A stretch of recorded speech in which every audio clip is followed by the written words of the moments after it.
A line of thought suddenly appeared. It's been 3 days. But I still can't believe it, I woke up again.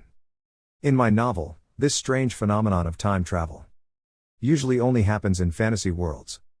I never thought it would happen to me. At that big house. Someone's white feet moved slightly. The slanted eyes, the low tone, this face. As soon as he touched the fat belly, the person continued, and there was this big belly. At this time, a notification appeared on the screen in front of him. He lowered his voice, I still can't get used to it. No matter how I rubbed my eyes, the words in front of me were still clear. It seemed like I had entered the world of novels, character information, names, Rosin Maiden, talents, fighting magic, characteristics, unusual ways of thinking. But among everyone, the image of a bustling crowd appeared. I reincarnated into the unlucky supporting character, who was executed by his own brother 9 years later. The first day, Rosin was still dreamily enjoying her sleep. He suddenly opened his eyes and stared. He quickly sat up in a panic, making the maid scream, "Go to work, what time is it?" I heard the other person's pitiful cry again, I'm sorry.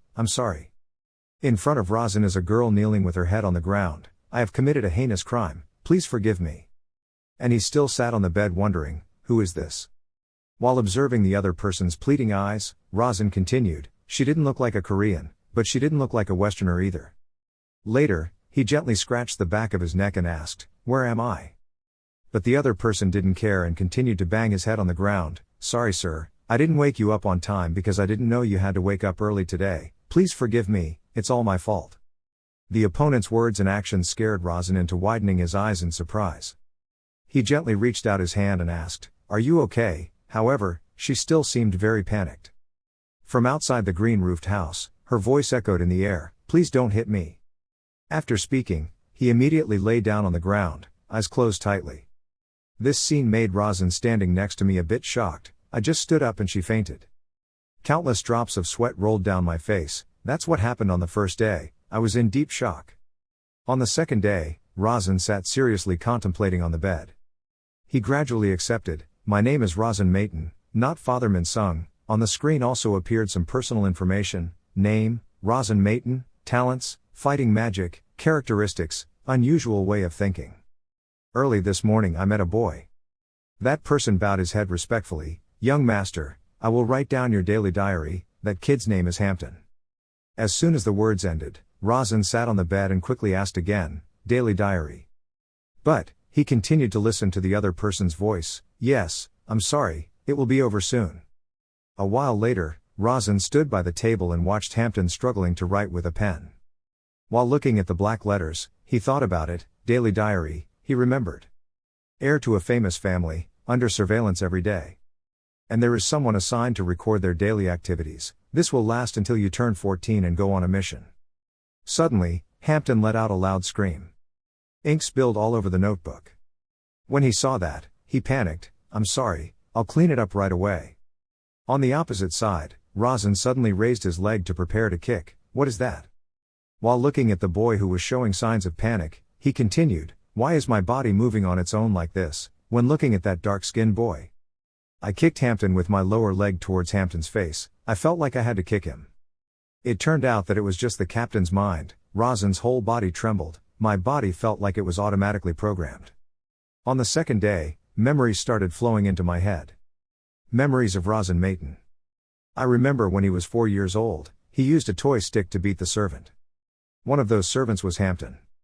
At the age of 5, he learned his true identity, Rosin placed his hands on his hips and arrogantly spoke, someone like you is my mother. Rosin Maiden is the son of the householder Dekatra and the servant Soso. Rosin is very afraid of Dekatra. But he wasn't afraid of Soso at all, he stuck out his tongue and despised her, go away. Thinking for a moment, Rosin immediately held his head and felt embarrassed, remembering it was so humiliating. The sad image of that woman appeared, he continued, anyway, that was when he was 7 years old, Rosin really had a talent for doing bad things. There are so many cases that I can't remember them all, after 7 years of my life. The biggest incident happened when he was 8.5 years old. Rosin took a stick and beat the girl with pink hair tied on both sides, you stupid, ugly girl, be a punching bag so I can vent my anger. Rosin brazenly beat Rosalind, the 6-year-old daughter of a famous martial arts family. Therefore, His father, Dekatra, had to bow his head and apologize to the Grandel's landlord. Before Razan turned 9, he was almost banished to the hidden Maple Mansion. Just a few days ago, he was still extremely arrogant and scolding people with a stick. His mouth opened wide and commanded, "Bring me Verdant chocolate, is this kid crazy about chocolate?" Razan Maiten, he is a character in Sungmin's father's novel, that's me. And it's true that I wrote him as a total asshole, but I have never written a background and life story like this for a supporting character. This world is not completely written by Sungmin's father, it is a world that has been written. So there were events that took place according to the principles of this world. I have recalled almost all the memories, even though we are all rubbish. Day 3, Razan sat with her legs curled up on the bed and thought to herself, I have no other choice but to accept, I have crossed over. Eyes extremely thoughtful, head bowed low, this is not a dream, this will last until you are 14 years old and go on a journey. Razan kept getting lost in his own thoughts, I never described his appearance or abilities. After all, he's just a character who appears occasionally. Endless streams of thoughts kept passing by, because I didn't have a specific plan, so I just gave him his magic fighting talent, wrote it down, and then I didn't use it. Therefore, readers have never known this ability. In the end, he was executed when he was 17 years old.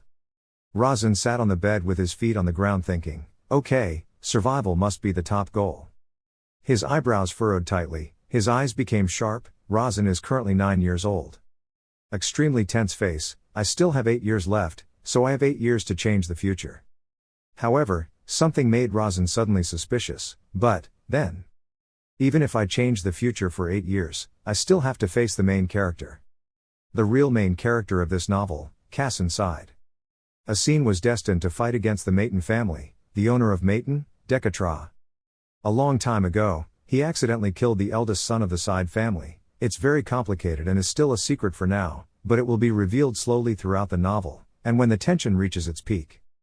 The two clans were still at war with each other, a war known as the war between swordsmanship and magic. Because of the novel's title, the Side family eventually wins, and almost completely destroys the Maiten. Razan stood up straight, eyes facing forward, thinking, the words kept flashing, what can I do? Cha Sungmin is the creator of this world, even if it's just a silly world written to relieve the stress of working all day at the company. But yes, I'm the one who created it, all the golden hands of the male lead Kassan were written by me. And I even know the future. So as long as I do it properly, I can live peacefully like in my previous life, no. Maybe even better than the previous life. The bathroom of this house is even bigger than the apartment in my previous life. Razan's legs were shoulder width apart, thoughts appeared in his mind, I only live once, being the youngest son of a rich family is not bad. He punched forward with a powerful blow, because his magic fighting skills had not yet revealed themselves, so Razan did not know what he could do. However, Razan continued to look at his hand, but he must at least be a genius in combat magic, but how to use it, he is Maiten bloodline. One of the 3 great families of this world. He crossed his arms in front of his chest, his face pensive, he has a golden spoon to suck on, so he should think positively. Except for the fact that I'm a brainless person, and if I don't do anything I'll be beheaded when I'm 17, I can live a better life than Sungmin's father in Korea. I can do it, 8 years is a long time. Suddenly, Razan's eyes glanced slightly to the side. The text I saw when I just went through space. That's the announcement, the relic of the character Razan Maiten has been activated, the saint has been activated. After reading, Razan opened his eyes wide in surprise. His eyes were full of concentration, this was, the skill of the main character of the famous swordsman Side. Just looked at the 2 words saint on the green screen. Razan just continued, so why do I have this skill? The screen displayed a notification, the character Razan Maiten's will has been activated, the holy eye has been activated, he wondered in bewilderment, holy eye. Razan stood dumbfounded, looking at the system board and immediately realized that this was the ability of the main character, Kassan Side. He recalled the beginning when he saw the system board and was sure, so the words he saw here must be due to the influence of that ability. Razan is difficult to understand, but why do I have it, I'm not the main character. Then he gave up and let it go, that's all, it doesn't matter, since I came here from time to time, normality and rationality have long since disappeared. He recalled the scene where the male protagonist rushed into battle with the goblins alone and remembered the main character's abilities. This guy with black hair and red eyes is the male lead he created, the famous swordsman said is a typical 3-cent romance book. In that scene, he easily knocked out the monsters with one blow. Razan recalls, the main character is so strong that he can destroy an entire continent alone. That attack was described by him flamboyantly as shaking an entire part of the earth. Razan thought back and was embarrassed, but it wasn't just a continent. If the main character couldn't destroy the entire universe, how could it be called a 3-cent romance? The problem here is that he will use that power to destroy the Maton family. Suddenly, a blue swirl appeared in front of Razan's chest. He was bewildered. A circle. Razan observed its movements and strange aura and realized, this, something completely invisible to the naked eye, as if there was some divine eye examining his body. Immediately he realized, a circle, this is the first cycle. Razan silently recalled and explained to himself, a cycle is a ring of mana formed around the heart. This is an indispensable factor in using magic, acting like an energy battery. According to his description, in the world setting that Seungmin's father created, even this first cycle requires people to study and practice a lot to be able to possess it, an extremely high academic field that requires a lot of money and patience. Razan recalls how the original owner only played around and bullied others but was helpless and incomprehensible. There is no way this worthless guy could have trained hard enough and studied enough to have this. I also have no memory of training for any of this, so is it natural? He was busy guessing when suddenly there was a knocking sound from the door and he realized, at this time it must have been Hira. A delicate voice rang out, "Young master, can I come in?" He simply replied, "Come in," and the door slowly opened a crack. However, the person who entered suddenly bent down and placed his slender hand on the ground. Razan was surprised and bewildered at the scene that was happening. As soon as this white-haired maid entered, she knelt straight down on the floor, bowing her head, not daring to look directly at the Razan. A memory that appeared in his mind was the scene where the original owner stomped on her head, forced her to kneel and ordered, "Every time you miss looking directly into my eyes, you better kneel down immediately, understand?" Razan shivered tiredly and cursed, this bastard created so many ridiculous rules. Suddenly he felt strange. Razan's face suddenly shivered in horror at the unusual thing he just saw. The system proudly displayed the information of the maid kneeling before her eyes: name, Hira, main attribute, assassin, characteristics, impossible to analyze. Razan in surprise, wait, what is this? How can the main attribute of a young girl be an assassin? Looking at her innocent face, he wondered, I don't remember any setting like this. Only then did you realize the context of this novel. I had completely forgotten. The world in the novel of the famous swordsman side is an extremely crazy world, a place where power and force prevail. Thinking about the war scene, he silently exclaimed, like a world governed by the law of the jungle. Razan was alert and clearly determined as authority at this moment, which meant that someone must have deliberately arranged an assassin next to him, arranged a young female assassin next to the lowest scum. He knew for sure that this would lead to bloodshed, but he was sure that it was definitely the people who were fighting for the inheritance right. Razan immediately understood and panicked. This is an extremely crazy world. Even if you were born with a golden spoon in your mouth, it would be worth it, but death is the end of it. He blankly froze his face, revealing a strange expression in front of Hira, trying to reassure him, calm down, Dad Seungmin, at least fake a smile. However, he couldn't help but tremble in fear. This girl in front of him was an assassin. If he gave her a chance, she might kill him. Remembering her tearful expressions when being bullied by him made me shudder, so all the time she was crying and scared were all an act. There was a high possibility that it was so. Razan looked at the information board and was immediately convinced of that, so her trembling now was also an act, completely an act. What the holy eyes told him was more than enough to prove this. Then he sarcastically exclaimed, if she's this good, she could probably become an actress. After a while, he regained his composure and coughed a few times before calling, ahem, Hira. She looked panicked and quickly stammered in response, yes, young master, I ordered you to wake up. Then he coldly folded his arms without looking her in the eyes and said, go out and get some fresh chocolate for me. Hira was bewildered. Chocolate? Razan was actually nervous and just wanted some privacy. Please go away so I can think about something else.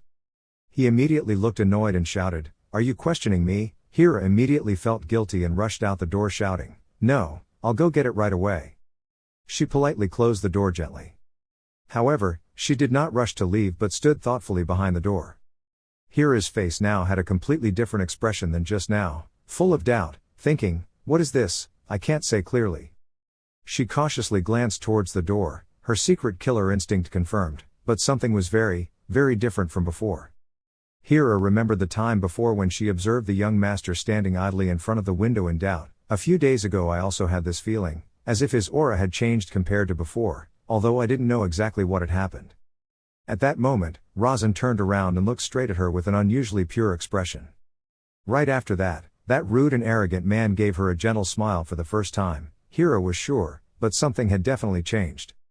At this moment, Hira let his toes touch each other and suddenly he was floating in mid-air. She kept moving gently like a ghost gliding through the air, silently deciding that even though this change hadn't fully manifested yet, maybe I should still report it to that person. She immediately flew to the end of the hallway so gently and peacefully that the cat lying there didn't seem to notice that someone had just passed by. Razan took advantage of this opportunity and sat down seriously thinking, now, review the events once again. He immediately summarized from the beginning. Razan Maiden, or Naomi, was banished to the palace. He determined that his power at this time was that he had been completely pushed out of his father's sight, and even from the inheritance list. As for his own family crest, he judged that Razan Maiden had absolutely no chance of becoming a candidate to inherit this mage family, but in his case, this was a good thing, because this family almost played a major role in the force against the Sword family. He thoughtfully looked at the system board. Well, to survive, I will have to pretend to be a normal person for the time being. After that, Razan secretly felt a little lucky. Thank God, Seungmin's father is the creator of this world. Now he even has the main character's abilities. I know the future and my own destiny. I even know where the ancient artifacts are buried. Thinking about the tough scene of the war between mages, he still decided that he must participate in this battle for inheritance, otherwise, he will only be known as the disgrace of the Maiden family. Then Razan got a little restless and worried. I'm only 9 years old, I will fully participate in that battle when I'm 10 years old. Thinking about his own coffin made him silently feel helpless. This bastard planned to continue being miserable after the age of 10, then leave this world at the age of 17. Then he tried to think of positive things. In this place, I can eat and drink comfortably without worrying about money. Razan is interested in continuing to think and travel everywhere. He boasts a lot of money to look forward to, and lives a life of freedom and luxury, different from before. As long as he stays in the middle of the pack, everything will be fine. Like the way you proudly joined the army in your previous life, I've done this many times before. This is the secret to survival in the Korean army. After partially clarifying everything, he became more steadfast. Okay, it's clear how I have to behave in this world, and now it's what I have to do. Razan looked at the system panel at this time. Due to insufficient mana, the effect of the holy eye would be closed. At the same time, the sound of knocking rang out from the door. Hira timidly poked her head in and stammered, "Sorry, young master." She nervously said, "I can't bring you fresh chocolate, they are really hard to come by." Razan didn't mind and replied, "It's okay." Actually, he thought, I don't really want to eat chocolate either, I just need some time to think. Hearing this sentence, her eyes widened in surprise. "Yes," he coldly said, "I said it's okay, go away." He secretly glanced at the maid and was a little scared. For the time being, I will have to continue playing Razan's role as this bastard, but do you know what the scariest thing is? Hira walked away without any sound at all. She still hesitantly appeared at the door and asked, "So, fresh chocolate?" Razan was a little annoyed and reluctantly shouted loudly to chase her away. "I told her it was okay, get out of here." Immediately after that she hastily closed the door and said, "Yes, have a nice day." Outside the door, Hira was walking back and forth thinking in confusion. Did I hear correctly? What did that bastard just say? Then she convinced herself when she remembered the young master's response just now. No, I'm sure. Hira frowned warily. That guy crazy about chocolate, said okay, just need to observe a little more, then decide whether to report this or not. A week later, in front of the palace grounds, Razan's voice rang out, calling Hampton. The little boy keeping a diary stood there politely and said, "Yes, young master." Razan suddenly requested, "Prepare to go." Hampton was confused. "What are you preparing?" He said with a serious expression, "We will go to the training area." Hearing those words from the master, Hampton's eyes widened and he stuttered, "The training area?"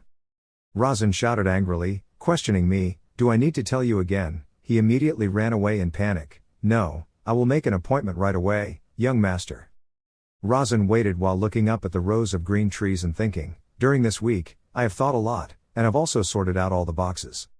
He has set a goal for himself to grow in the future. First, to survive, he needs to participate in the battle for inheritance and appear like a human. Second, to appear like a human, he will have to train very hard. Then he clenched his fists in determination. In the end, he must survive by all means and become independent. Razan has serious, thoughtful eyes, and to do that, there is an extremely important thing I need to verify. Volume 1, Combat Techniques, and the holy eye that Razan has. Then he looked steadily into the distance. It was time to use them. Little Hampton quickly ran to make an appointment with a surprised look on his face. His eyes lit up on his sweaty face with a bit of happiness. Young Master Razan, he has changed. However, he did not hold any resentment when he remembered the day before. The reason why he was bruised was because the young master had beaten him. It was not something to be angry about but something to regret. The naive boy thought it was because he didn't serve him properly, and then he was happy. Now the seventh young master wants to go to the training area. In fact, just now when Hampton was bewildered after hearing his request, Razan glanced at his information board. Character information, name, Hampton, main attribute, poison, characteristics, cowardly shadow. He read it in panic. First an assassin, then now a poison user. What the hell? Razan shivered looking at that innocent face with a faint smell of poison that was difficult to understand. But since when did he learn poison? He must have been waiting for the moment to approach him for a long time. Razan suddenly remembered the description. Any heir candidate of a mage family would have a well-trained assistant. They were trained and brainwashed from childhood to support their master, and they swore loyalty and were willing to sacrifice their lives for their master. The shadow of the seventh son, Hampton. Razan suddenly looked at him in surprise. The star shadow. He looked at the servant who was always following the shadow of his footsteps behind him and wondered, even a trash like me has a shadow. Despite Hampton's pure and determined expression, Razan realized that he was secretly disappointed, but after all, he was just a well-trained servant of the Maton family. That same morning later at the training area, Hampton followed his master here and was a little excited. He came here to practice. I'm so happy. Then he showed an incomprehensible skeptical face. But why suddenly like that? Hampton closely watched Razan worriedly. Not that I was afraid he would cause trouble or anything. He just remembered his master's loneliness and resentment and was secretly angry, but everyone else despised his every action, making him uncomfortable. Hampton firmly held his head high. No, believed in the young master. He looked back at the back of this person who was gradually changing, but Razan was now just silently muttering curses. Damn. Razan looked awkwardly and helplessly at the training area decorated with many floors like a luxury apartment building. It was a modern building in a fantasy world. I was really lazy with the setup. He walked closer to the door and silently comforted himself. At least it was convenient and familiar. At this time, the system panel appeared. Notification, current location, training area 1. Razan suddenly remembered that there was at least one manager running each practice session. At this moment, a figure walked out from inside the door. He covered himself with a black cloak but wore a slightly flashy red goggles and came out to welcome. Seventh young master, here you are. He smiled friendly and introduced, I'm Noah, I'm the manager of the Leaf training area. Razan at least politely replied, yes, it's nice to meet you. Noah bowed respectfully, yes, it's my pleasure young master. Actually, the look on his face right now is bitter and frustrated, silently cursing you. I'm the one you slapped a year ago just for not bowing politely, you damn bastard, and then you don't even remember my face. They entered the luxurious-looking training hall with only pure white color. Razan looked at the manager with a bit of surprise. Why couldn't I read him with the holy eye? He must have been much stronger than Razan, which is normal for a manager. He really didn't know what the original owner had done, but he leisurely decided that it would be best to treat him more kindly. Then he spoke, from today I will start training. What kind of monster is suitable for me? Noah heard those words from that arrogant lazy guy and was bewildered. Practicing, Razan said, yes, give me some advice, something suitable for my age. Noah looked puzzled. Young Master Razan thought he was asking his age so he answered, 9 years old. He angrily gritted his teeth and glared at him, cursing silently, of course I know that bastard, the one who made me a clown 396 days, 8 hours and 32 minutes ago. After that, this vindictive guy secretly frantically tried to find a way to take revenge. How should I handle him? I want to handle him in the most reasonable way possible, so reasonable that no one can blame me. Immediately after that, his eyes lit up with joy and he shouted with joy. Noah smiled in a friendly and suggestive way. Young Master Luke successfully hunted a monster when he was 9 years old. Razan wondered, she monster. He thought of a white creature with mushroom-like limbs and recognized it. I remember its setup, according to the description, about 50 centimeters tall, shaped like a large mushroom, moving by jumping around, low-level monster. Razan was satisfied and immediately agreed, okay, that's it, The manager bowed his head and accepted. Yes, I will prepare it right away. He had an unusually excited look as he announced, I will set the battlefield as a mushroom forest. Razan did not bother to reply. Okay, as you like, Noah happily reminded, it will take about 3 minutes. Having said that, Noah walked happily while humming, looking so silly that Razan was confused. Why did he look so excited? After that, he didn't pay attention anymore and closed his eyes to concentrate. The monster was not a difficult monster. No wonder young Master Luke was able to defeat it when he was only 9 years old. Razan entered meditation and focused on moving the layer of mana that had created that magic circle. He summarized each step, concentrating for about 3 minutes. He could feel the circle in his chest. His talent was combat magic. He clenched his fist firmly, and I was in a state of self-awareness about how to use magic, because I inherited the blood of the magic family. Noah finished preparing and called out from another direction, please go this way. A moment later Razan was brought to a room that was a romantic night forest with gentle lights. A message appeared, the current location, the illusion of a mushroom forest. Noah happily closed the door and said, good luck sir. Razan looked around and widened his eyes when he saw something. In the middle of the cliff in front of him, there was a black creature hiding behind the darkness, sharp bright eyes peeking out. He judged, was it? The creature jumped onto the rock face, bared its teeth and growled angrily, saying it looked like a brown mushroom but had 2 arms. Noah observed in the other room and spoke up to support, young master, the she-monster's weak point is its body, because it is a mushroom monster, it has poor fire resistance. Razan carefully observed the creature in bewilderment, it is a she-monster. Looking at that ferocious mushroom growling and moving, he secretly felt disgusted. Seeing a monster moving like this was terrifying. Razan seriously clenched his fist that was emitting a blue magical power aura and got into position. Okay, let's do it. His fist became so powerful that it emitted sparks of electricity. Razan carefully observed the monster, and at the same time, the system panel suddenly appeared. The notice states that the body's will has been confirmed, and the battle magic contained within the body has awakened. The magic circle was now spinning wildly and vigorously. Razan's eyes also suddenly lit up. Right now, on the other side, those sinister hands were quietly observing him from a crystal ball. Noah sat in the darkness like an evil witch secretly angry. I was a quite famous magician in the Dorothy region before entering the Maiden House. Even though I looked like this, I was once called a genius in my hometown, and thinking back to the day before, this genius had just received a cruel slap for no reason that knocked his glasses off. Noah was dumbfounded in front of a cursing brat who dared to call himself a human when he only bowed 82 degrees. He gritted his teeth in anger but couldn't do anything. His anger still persisted until now, remembering that it was you who mocked me when I didn't bow my head exactly 90 degrees. Noah is now laughing crazily and complacently while emitting purple magic power to the crystal ball. Today, I will return everything to you. I have upgraded the monster to the highest level. Returning to the mushroom forest, the monster jumped and disappeared on the rock. It immediately rushed towards Razan with formidable speed. Noah was proud. Combat magic is something that is considered low class in the magic family. With only your non-combat magic, you will never be able to hurt those monsters. Razan didn't mind the strange thing about its speed but calmly rushed towards it. Noah watched and waited. Now my revenge is complete. The brat still has a bad taste in his mouth. Suddenly he widened his eyes and looked in shock. Razan then rushed forward and jumped up, raising his fist that was shining with bright magical power at the monster. The mana aura amplified around the released fist. He easily punched through the mushroom monster so quickly that it didn't even have time to strike.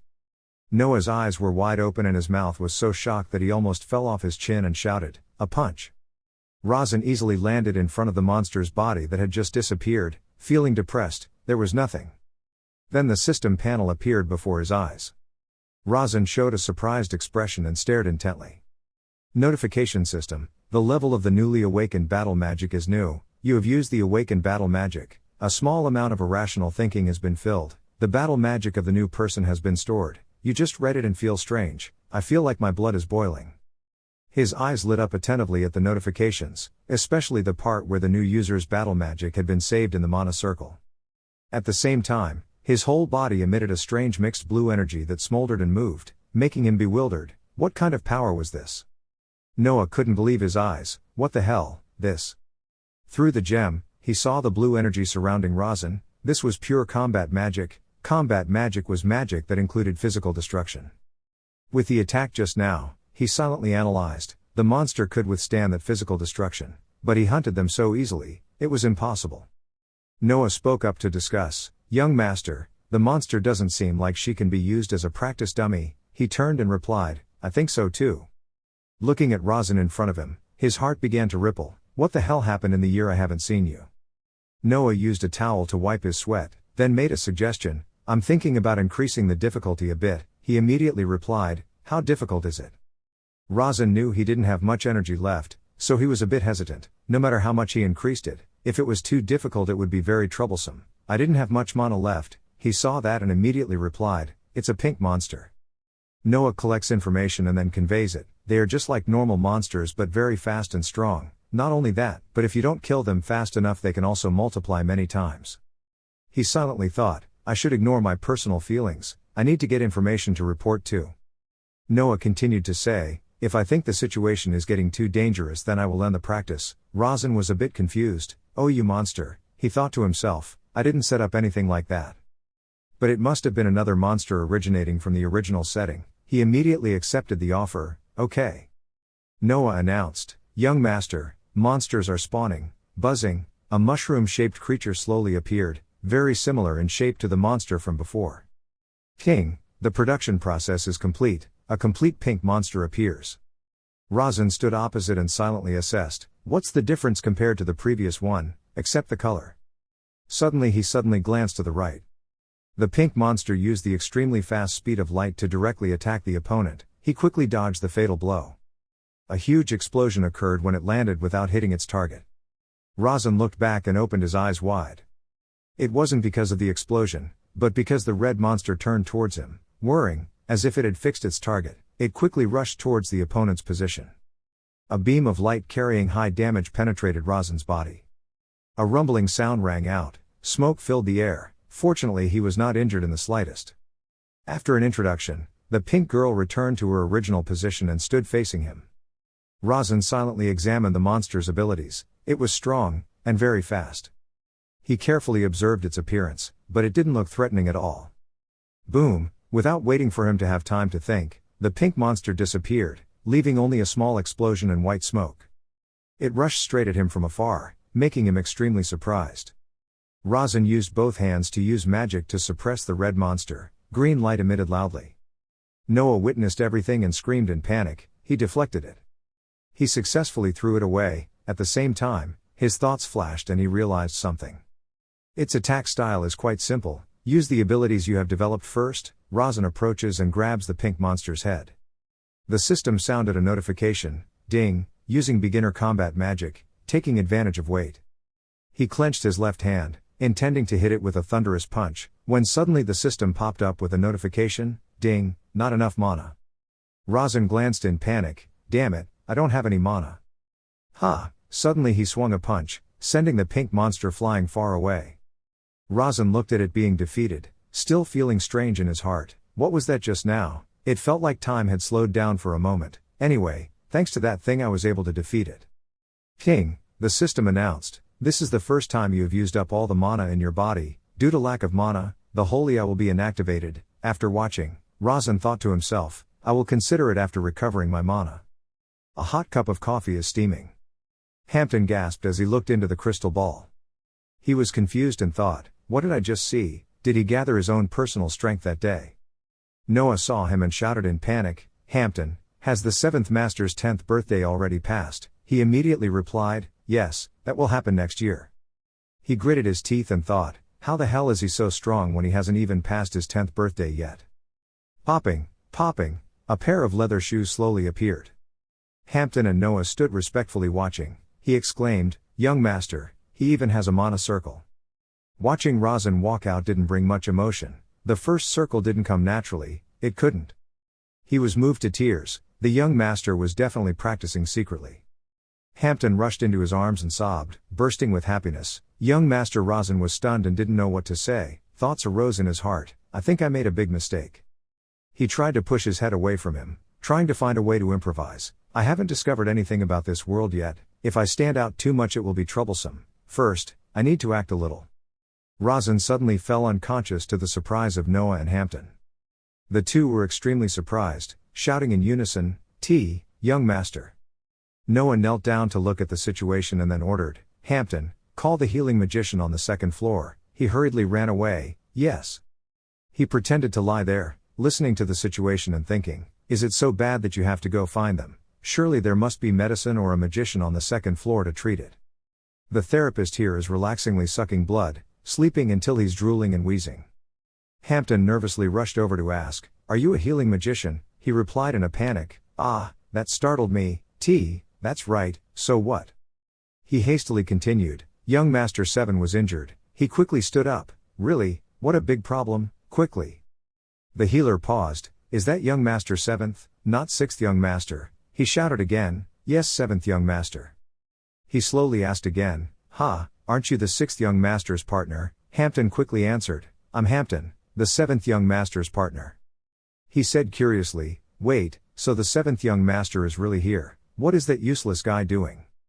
He honestly told everything. He defeated a she-monster and he suffered a fatal blow from a pink she-monster. He replied in shock, "What? How?" Hampton replied, banging on the table, using combat magic. Rosin was put on a medical stretcher, still unconscious in everyone's eyes. The healer watched and thought, if his body was injured due to the side effects of using combat magic, it would be difficult for me to deal with it. He looked at his small body and made a small plan in his heart. First, I will do my best. No, I will pretend that I am doing something and send him to a high-level magician. In the main building there are more talented magicians and I can leave the responsibility to them. The sound of bells rang out. He performed the ritual to summon a praying goddess with 2 angels, flying around with falling feathers creating a sacred feeling, entering the arms of Mana. Rosin is being cured by the light of blessing. The therapist was sweating nervously, thinking silently in his head. As expected, there was no reaction at all. He was so scared that he had to swallow his saliva. That's right, it didn't work anyway. Let's finish this quickly and send him to the main house. He continues to perform his treatment on you. The healer performed the magic until his hands trembled, silently trying, quickly. The time had come. Rosin suddenly opened his eyes and woke up. He was startled and called out, "Young Master." To everyone's surprise, he sat up strong. The healer was sweating profusely, thinking feverishly, has my magical ability improved? No, I can't do anything. It's more reasonable to say this is because of this bastard's ability to heal himself. You looked at his reaction, then acted your part.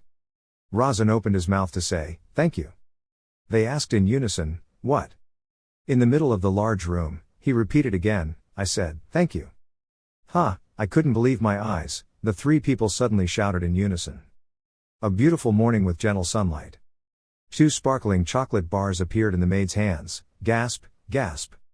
Hera bent down and breathed heavily and said, "I have already bought chocolate Verdun." Gasp, "There are only 2 bars left. I hope you will forgive me. You said to buy 3 bars. Gasp, "Please forgive me, I will try to find more."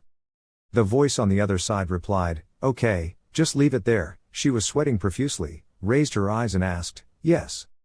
Rosin's heart is full of concern. "Just rest, she doesn't look too good, I don't want to bother her anymore, but on the outside you look harsh. I just finished training so I'm tired, don't bother me anymore, go quickly." He looked at Hera and replied, I understand, young master, please rest at ease." Gurgling, the pot was cooking a delicious dish about to come out of the oven. Suddenly somewhere a scream came out, "Really, is the young master really going to train?" Hampton carried the bowls and chopsticks around. "I told you, that's right, at the training session, young master." Hera didn't believe it at all, so he interrupted him, "It's impossible." Deep, a rich piece of chocolate is bitten out of the bar. Rosin lay comfortably on the bed snacking. He thought with satisfaction, "I really don't like chocolate very much, but Verdun is truly on another level." He ate and closed his eyes to enjoy the taste. As soon as he put it in his mouth, it melted right on the tip of his tongue. The sweet taste gradually became warm, feeling like he was burying his whole body in a soft fur blanket. Rosin suddenly opened his eyes wide thinking, "Wait, is that a feeling?" Without hesitating, he immediately used his holy eyes. Rosin began to see through his body, feeling the flow inside his body. The effects of chocolate were spreading to every corner of his body. Suddenly, a small notification appeared. A small amount of mana had been absorbed. He seemed to have found a huge secret, silently exclaiming, "This is crazy, this is the reason he absorbed so much mana." Ding! Suddenly the notification system jumped up. "You discovered a piece of irrational thinking." Rosin connected the issues and concluded, feeling like his character had just taken a step forward. random probabilities were gradually being linked together. He sat stunned, looking at his hands. The hypotheses given are completely reasonable. Eating chocolate can absorb mana. To collect mana, magicians have to go to places that contain a lot of mana, risk their lives under harsh circumstances. They have to go through hell on earth just to get a little mana. Razan thought to himself, it seems like he has a special physique, even though I didn't set it up like that. That's probably why it's called a piece of irrational thinking. He tried to eat without leaving crumbs, a free source of mana, the only side effect of which was being overweight. Ah, that's right, that feeling at that time. Imagining that situation again, he recalled the thunderous punch that had beaten the monster to a pulp. King, the notification appeared again. The deferred mobility attribute had been activated, a strange attribute that made him confused. Deferred mobility, what is that? Knock knock. Razan looked towards the door. I told him I don't need anything else today. Hira, there was a voice outside the door. Young master has a guest coming. Razan replied annoyed, telling him to go away. Click, suddenly the door opened. A pair of strange feet walked in and spoke. Look how you greeted your brother. It was a man with a similar appearance to Razan, also Carlton Mayton, Razan's older brother, the sixth young master. He raised his voice in challenge. Why did my brother come without even standing up to say hello? Have you thrown all your manners to the dogs? Do you want to eat bird poop again? Right. When he saw it, he gritted his teeth and thought, is this the brother that Razan is afraid of? Razan immediately walked over and bowed. Brother, are you here? Carlton pointed his staff straight at you. That's why you're not doing your job properly. Always slow, like a piece of trash. With a cheeky attitude, he asked, what are you waiting for? Razan replied confusedly, what? He raised his staff high, shouted an order, lay down and crawled, like a bug. Would you kneel down? The action before your eyes made you not believe your eyes. King, the system pops up, the mobile delay attribute has been activated. The feature was applied immediately, causing Carlton to decelerate right before his eyes. I felt his movement slowed down, just as I thought this delaying movement attribute really had a great effect. This is a skill that helps me a lot in every situation. Razan immediately prepared himself to fight before the staff landed on his head. First, he quickly used his hand to knock the staff aside. The scepter slipped from his hand and fell hard to the ground, shattering into pieces. Carlton glared in warning. What did you just do? He screamed, how dare you, you trash. Razan calmly replied, I was just defending myself. He continued to use his authority and said it again. He replied, whatever he said. Carlton immediately ordered, telling that damn boy again, you trash. Razan didn't mind and directly said, trash. He unconsciously asked again, what? You calmly provoked, you told me to talk shit. Carlton was so angry that he lost his temper, causing his body to tremble. He yelled and cursed loudly, this bug, you motherfucker. Out of shame turned into anger, he turned the formation to attack him, his mouth still cursing, I will kill you. Razan took a stance to look at the situation. There was also a circle around his heart. Looking at the circle of blue light, he pondered, perhaps he would release energy from that circle. Carlton put all his strength into his fist. Whirlpools suddenly appeared around him. Ding, character information status panel appeared. Name, Carlton Mayton. Character attributes, water. Characteristics, hot-tempered child. Razan suddenly thought, with the water attribute, he will release the power of the attribute in front of his face, and near his chest, along with the delayed mobility attribute that you have. It will be easy to analyze the situation. I can already predict his actions. Everything that follows requires subtlety. Carlton missed his punch in the air after Razan was able to move away. He was stunned in disbelief. What? Sensing the enemy's sudden attack from behind, Carlton widened his eyes in panic. Without waiting for him to regain his composure, Razan threw a powerful blow at his back. He quickly moved forward, threw a punch directly into Carlton's stomach. Swish, bang, he panicked and could not keep up with the match. Carlton's eyes widened and he spat out a mouthful of blood in pain. He couldn't bear it anymore. He fell to his knees and vomited a pool of blood. Razan was equally surprised. Blood.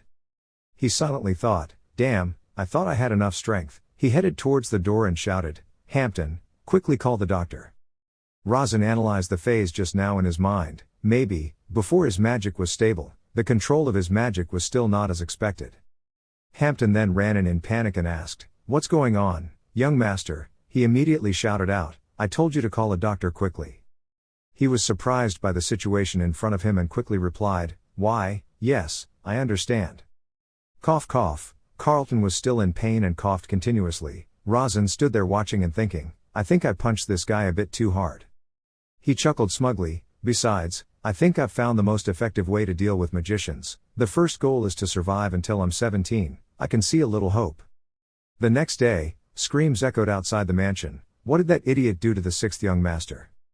Hira waved her hand in denial. There's no way, that's strange, how could that happen? Hampton responded, of course it's very unreasonable. If you didn't witness it with your own eyes you wouldn't even believe it.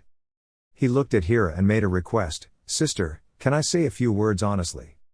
She gently asked again, why, are you going to say that you were a shadow? After hearing Hira say that, Hampton was suddenly startled.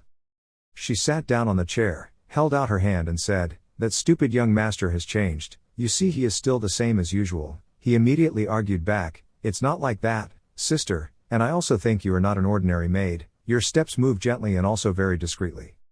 Hira replied confusedly, well that's something everyone can see clearly, not just me. Hampton asked her discontentedly, sister, do you still think he's just a lazy idiot? She didn't care, sipping a cup of tea and enjoying it. Well then let's continue. He slowly confided, I think like this. His 10th birthday is coming, the 7th young master is finally starting to change, a mansion with unique architecture appears before his eyes. Razan was stunned at the magnificence before him, so this is the place where I will study to be able to manipulate mana, the Starlight Library. It looks more like a shopping mall than a library. Ding, the system popped up a notification, current location, Starlight Library. He thought to himself, it was surprising that Razan had never been to this place before. Lock cock, he gently entered inside. Overwhelmed by the huge treasure trove of books, he exclaimed in his heart, how crazy, are they all books, all 3 floors of the library, every floor is the same. Razan's heart was extremely curious, he unconsciously blurted out, I wonder how many books there are in total. Suddenly a voice rang out, there are about 200,000 books, 7th young master. He panicked and turned around to search. What? Where did that voice come from? Boom, light suddenly flashed in the air. A girl with long hair appeared towering in the air. Razan raised his head and asked, who are you? She looked at him and replied nonchalantly, I am the librarian of the Starlight Library, Evian. Hira put down the teacup and asked softly, you said he was already preparing for his 10th birthday, and you think he was hiding his true self? She crossed her arms and raised her eyebrows, her voice was filled with doubt, did it sound reasonable at all? Hampton sat still and suddenly stood up, he tried to explain, I think the young master has been doing this on purpose for the past 10 years, Hira smiled slightly, I didn't expect you to think like that. Seeing that she didn't believe him, Hampton certainly screamed, but I saw with my own eyes that the young master had completed the first cycle. Hira frowned and whispered, the first cycle? Hampton asked, do you think that cycle would only take a few days to complete? His voice mixed with excitement rang out, think about it, because 7th young master's behavior has been quite strange lately, he participated in training, defeating 6th young master in a simple way. Hira nodded in agreement, that's right. Hampton tries to convince Hira, I'm also his servant but I somewhat understand his actions now, all these reasons show that the 7th young master is lowering himself and hiding his hidden talent. Hira was silent for a moment, thinking, then she muttered, it still didn't sound right, that bastard's combat magic was just normal. Seeing that she still refused to believe me, Hampton resolutely roared, no, I bet what I said was true. Hira looked at him and asked, why are you so sure? Hampton quickly answered, because you are his shadow, he must have shown you your future. Hira narrowed her eyes in deep thought, Hampton couldn't help but worry and said, if the 7th young master has any fate, we will both have to suffer the same fate, sister. You're eager, so why don't we cooperate together? And Hampton was giving an opinion when she interrupted. Hira slowly stood up. She spoke calmly, if he decided to visit the library one day, I'll go see about it, Hira said as she turned to leave. Hampton saw her leave and was bewildered. What? Hira's voice slowly rang out. She heard that all members of the Maton family have to study in the Starlight Library to prepare for participating in the fight for the throne of the family heir. Only in the library can they learn the best strategies for that. On the other hand, in the library. Where is Razan? You looked bewildered at the person in front of you and asked softly, who? The beautiful woman with light gray hair introduced herself, I am the librarian of the Starlight Library, Evian. Razan observed her from head to toe for a while, then he thought to himself, Evian, who is she? I don't really remember who she is. Then he opened the system panel. Razan looked at the words on the board in shock. What, Larvian? Evian bowed respectfully to him and said softly, it was an honor to meet you, young master." He was secretly surprised, he didn't expect her to be here. Then he continued to think about Evian's battle. She didn't directly declare war on the villain, Cassin sighed, but she was a great mage and had also appeared in a few special events. The soldiers rushed at her like hungry tigers, they shouted in unison, "Kill that witch." Razan also admired Evian's strength. More importantly, she was a very extraordinary magician, who defeated the tyrannic king of Rivadon and his soldiers. Evian frowned and made a blue circle appear on her hand. She just needs to swing her arm and the soldiers instantly turn into hard blocks of ice. Then freeze it for a long time. Rivadon. She will later be known as a great magician in the upcoming Northern Sea War in the future. Razan couldn't help but look at her and thought to herself, it seems like she's wanted all over the continent right now, but now she's the librarian of the Maton family, that's probably why no one has been able to find her yet. He looked around and thought to himself, the library of the famous magician Maton is quite similar to a mage's sanctuary, because the originals and copies of magic books from all over the world are here. All the librarians who manage this place are great magicians. Librarians have the right to manage and read all the books in the library. Razan's eyes looked intently at Evian and he couldn't help but wonder, but anyone could be a librarian, why did it have to be Larvian? Why was a legendary witch who had frozen the entire castle in legend standing in front of him like this? A moment later Evian suddenly respectfully told him, "Please go to the second floor and wait at the table." Razan immediately agreed. "Okay." Evian smiled gently, "I will prepare some tea." "What do you like to drink? Do you like black tea?" she politely asked. After listening, Razan thought, "I don't like black tea." "Even so, you still pretended to say, 'I like black tea.'" "I will go prepare right away." Evian nodded politely and quickly left, leaving Razan alone with dozens of thoughts in his head. This world is really dangerous. Thinking about it, I feel relieved that this is the first time I have been to the library. Razan imagined himself stupidly kicking Evian and his whole body went cold, because if he hadn't reincarnated into this body by now, he couldn't imagine how that idiot would behave. After that, Razan and Evian sat down at the table to have tea together. Evian asked him what book he was looking for. Razan honestly replied, "I want a book related to mana cultivation." Evian nodded, then she asked to be sure, "What kind of mana cultivation book do you want?" Razan's voice answered seriously, "The most basic thing." Evian looked at him and couldn't help but wonder, "But is it necessary for someone from the Maton family like you to read such basic books?" Hearing her ask made him laugh. He had to learn the basics first before jumping high. Evian looked up for a few seconds and jumped. Evian quickly cast a spell in her hand and softly told him, "Please wait for me, I will find it for you." A black book flew out from the shelf. Evian used magic to fly it in front of Razan. Razan stared at the book on the table a bit bewildered, then he told her, "Okay, you can go now." Evian obediently obeyed the order and immediately disappeared. Then she wished him luck. "Understood, I hope you will experience something here." The book was opened by Razan. He attentively read each line of the book. Mana is a term for all types of energy that exist in nature. They must store mana in their hearts and create energy to become a magician. His eyes were glued to every line of that magic book. Largo's 8th equation theorem and Prato's 7th mathematical formula both needed to talk about this. That's why the answer of e to the 648th was. Razan read it over and over again for a while. His headache was so bad that he put his face down on the table and groaned. How could this be basic? There's no way a modern person like me can learn about magic on his own. It's so hard to wrap his head around it. He can't understand anything after reading it all the time.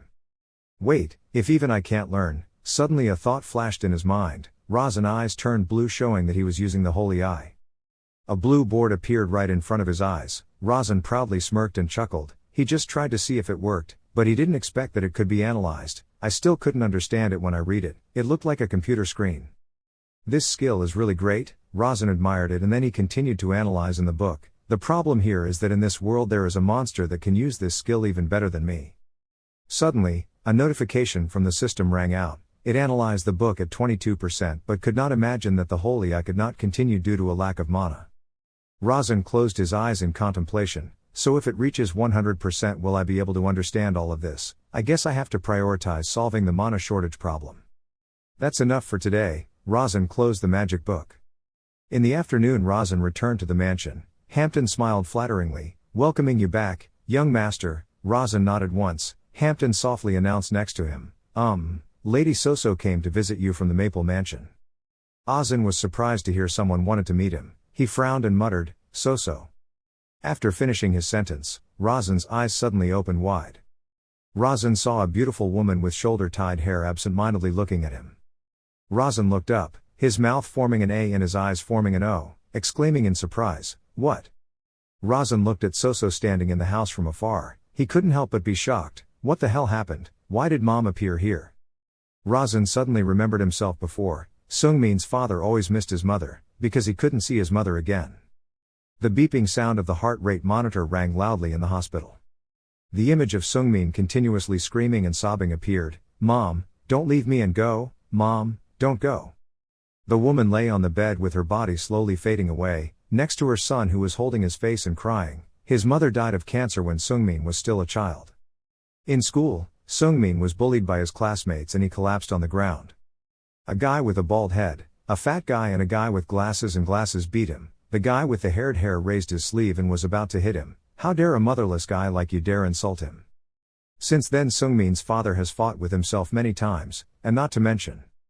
Razan stared at Soso. He couldn't help but wonder, why does she look so much like his mother? He looked at it for a while then suddenly gasped, gasping. A character information panel appeared. It announced that the woman standing in front of him was named Soso, characteristic, mother of Razan Maten, first stage of 6 summers. Hira bent down and slowly poured tea into the cup. Razan sat opposite Soso. The atmosphere between the two became tense. Razan pursed his lips, his eyes did not dare to look directly at Soso. He suddenly remembered that he had once stupidly scolded Soso saying, "Someone like you is my mother." Now Razan feels regretful. Why did I mean Razan, why did I talk to my mother like that? Razan thought, then raised his eyes to look at Soso and hesitantly called her, "Mom." Soso looked up, she couldn't believe her ears. Razan struggled for a long time before daring to open his mouth to speak. I don't know where to start." Hira stood to the side and frowned, thinking, is it true that the 7th young master is not an asshole but has just been pretending to be so for a long time? Is that part of the plan for the family succession battle? I can't underestimate him anymore. She glanced at the two of them secretly. On the other side, Razan spoke apologetically. He felt extremely guilty. "I'm sorry for the actions I did before." Hearing this, Soso stared at her son in surprise. Razan didn't dare look Soso straight in the eyes. He pursed his lips and forced a smile and said, "I don't know if you believe me, but now I understand a little better. The person I used to be is now much different." After finishing her sentence, Soso was silent for a long time. Then she raised the cup of hot tea and replied in a low voice, "Is that so?" Razan silently looked at her secretly thinking, "I will be sorry for everything I did. Mother could only bow her head and listen to me. Just hearing my mother's tearful voice makes me know why." Suddenly Soso stood up from the chair. She trembled and said, "Mom went home first. She still had things to do." Razan knew she was avoiding him, so he thought that, because Mom was no longer a servant, there wasn't much work. Razan remembers Soso's character information sheet saying that she has the first stage of hexagonism. Green seed is a disease that Minsung's father suffered from, is a very rare disease. There will be 3 blue dots appearing on your chest and there is still no method to treat it. If it reaches the 3-dot stage, treatment is impossible. Luckily I only have one. On the other hand, Soso ran out. She sighed and stood leaning against the door. Tears fell from her eyes and she couldn't help but cover them with her hands. Soso sadly wondered, on such a happy day like this, why do I keep crying? My only son finally called his mother and this was the first time he called me that. She was so deeply moved that her tears couldn't stop falling. Suddenly, there was a voice calling from inside, "Mother, of Razan." Razan's voice echoed from inside the room to the outside door and he asked, "Mom, can you spend about an hour with me every day?" Razan quietly looked at the door as if he could see his mother through it. He asked expectantly, "I will prepare Karun grape tea from the Shapelian connection, so let's drink tea together at this time every day, is that okay?" Soso was silent. She remained motionless for a long time before responding to him, "Okay." Then he stood by the window and watched her leave, thinking, Karun grape tea from the Shapelian mountains, that tea is something that few people drink, but if you drink it regularly for a month, it will be able to cure hemorrhoids. Razan's eyes were glued to Soso's body. He mused, no matter how miserable he was in the past, his mother is still his mother. No matter what, she still didn't give up and go. Razan watched the woman walk farther and farther away. Razan suddenly raised his warm voice and muttered, "Don't let your illness get worse, Mom." That evening in the small wooden house, there was a light shining from a corner of the room. Soso sat down on the bed. She couldn't believe it. Was it a dream? Then she clenched her fists and thought, if it's not a dream, then what is it? Razan changed right after the boy's 10th birthday, as if he was someone else. Soso couldn't help but remember. She looked up at the burning oil lamp and then she muttered in a low voice, "Can you hear me up there?" She put her hand on her chest and said in a voice full of pain but no less happy, "Every day I will drink tea with rosin. I think rosin has changed a lot, seeing you change so much makes me so shocked." Then she suddenly smiled softly and said, "But also very happy, it sounds really strange. The flame on the oil lamp is burning gently." Then suddenly it flared up strongly as if you could hear Soso's whisper. After that, the oil lamp returned to normal. The next morning at the mansion, Rosin called out, "Hira." Hira with a cold face she immediately replied, "Yes master." Rosin said in a serious voice, "I asked you this very important matter." Hearing that he had something important to tell him, Hira couldn't help but wonder, is it important? Has he found out my identity? Is he testing me? He didn't order me to assassinate him, right? A scary thought suddenly flashed in her head, but before she could, he said, "Verdun chocolates." She looked up in confusion, "Yes." Rosin's face seriously ordered, "Get the best quality, as many as you can." Hira couldn't believe his ears. She looked at him in bewilderment. "Really?" Rosin suddenly remembered something else, so he had to say, "There's one more thing." Seeing that he was about to say more, Hira curled her lips and smiled in anticipation. Okay, maybe he left the most important thing for last, but he calmly told her, "Remember to get me candy from Rudon Bakery." Hira listened and was silent, not knowing what to say. An hour later, his eyes rasped sharply and he thought, "Just as I thought, the power of wealth and power is truly terrible." He exclaimed and looked at the pile of candies on the table, a price of 20,000 grams, calculated to be about 5 million, here must be at least 100 bars of chocolate. Rosin crossed her arms and couldn't help but think in doubt, a maid spending nearly 500 million to buy chocolate within an hour just because of a command from her master is truly unbelievable. I must capture this wealth and power at all costs. In the competition to inherit the family throne, I must do well. He took out a chocolate candy bar to taste it and muttered, "It's exactly what I want." He continued to think to himself, the most expensive kind is about 30,000 grams each and the cheapest kind is around 10,000 grams each. The difference is in the amount of mana you will absorb. Rosin continuously pops chocolate into his mouth. The notification sound from the system immediately sounds, "You have a small amount of mana." And I can also refill my mana with candy from Rudon Bakery. There was only one conclusion, he ate while silently thinking. Candy and chocolate have the same ingredients. Suddenly Rosin raised his voice and called, "Hampton." He immediately pushed the door to look into his room and answered, "I heard you, young master." Rosin loudly ordered him to bring the bakery chef here to me. 30 minutes later, a chef was called and was obediently waiting for his orders with his hands clasped. He gritted his teeth and trembled as he thought to himself, "Why was I called here? Is there something wrong with the candy?" His eyes kept staring at him, a notorious bastard, daring to even hit his own brother. From the chef's perspective, he turned into a demon with a scary smile. He was shaking. "He could easily kill someone like me." Then he chanted in his heart, "Don't let that happen, please." Rosin suddenly coughed lightly, causing him to panic and scream, "I heard you, young master." Rosin held the candy in his hand and examined it, then turned to him and asked, "What did you put in the candy?" The chef suddenly hesitated and couldn't answer. He glared at him and asked in a cold voice, "Tell me all the ingredients, don't hide anything." After finishing his sentence, he immediately bowed down and kowtowed repeatedly, "Sorry, it's my fault." Rosin was a bit surprised by his actions and then he softly said, "No, it's not what you think, I just want to know the recipe." When I mentioned the recipe, the chef instantly replied, "The recipe has sugar from the Dorothy region."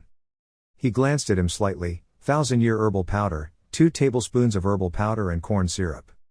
He raised his eyebrows and asked, "Is that all?" The chef immediately replied in fear, "Yes, young master, I swear that's all." But after he finished speaking, he thought to himself, "I understand, the ingredients inside the Verdun chocolate, a 1,000-year-old herb. If I eat that herb then I can absorb more mana." Rosin smirked with satisfaction. At a building called Training Annex, Noah sat with his arms crossed in front of his chest, thinking in frustration, "Damn, why do people keep coming here and asking about what the 7 young masters are like?" He remembered Rosin's previous fight. "I only have 2 things to say, he defeated the monster with 1 punch. And he recovers from the harmful effects of dark magic with a dispel spell." Suddenly, someone rushed in and shouted, "Manager, do you know the news?" The fat man shouted in shock, "7th young master defeated 6th young master. The fight was so fierce that everyone is talking a lot now." Noah finished his sentence and immediately stood up. He exclaimed in panic, "What? He couldn't believe it and cursed under his breath. What the hell?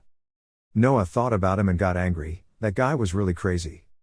Noah couldn't believe it, gritting his teeth as he was able to defeat the sixth young master so simply, even if it was a quick magic battle.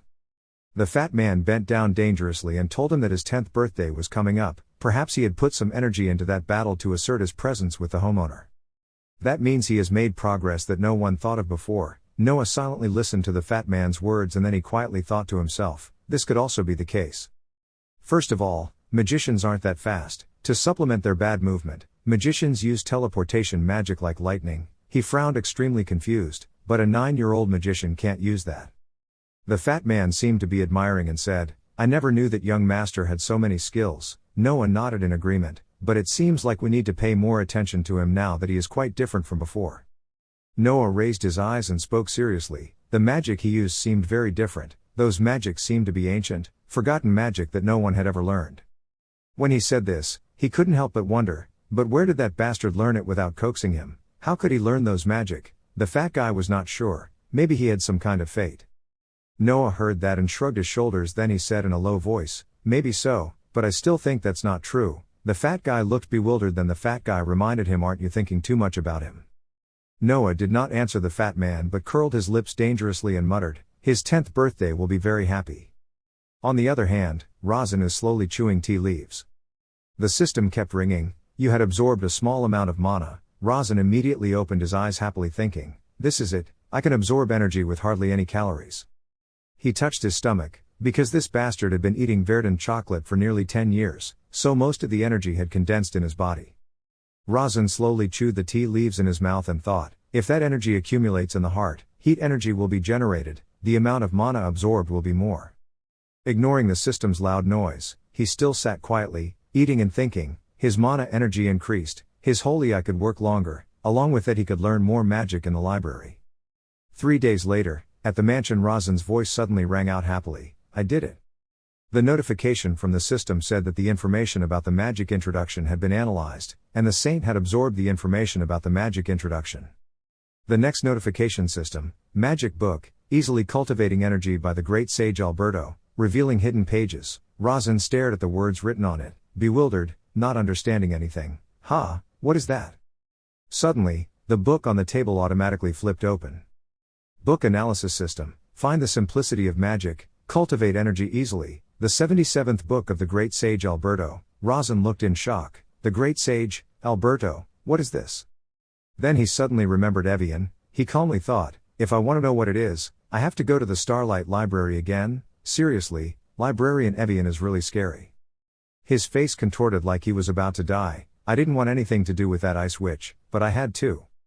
Razan sat on the chair and closed his eyes thinking. He did not know that behind him Hera was hanging upside down on the wall staring at him. She looked at him with eyes filled with doubt. Next at the library.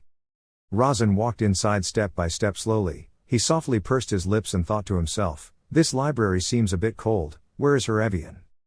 Evian suddenly approached from behind. Her voice softly rang out, have you finished reading? Razan was startled and screamed loudly.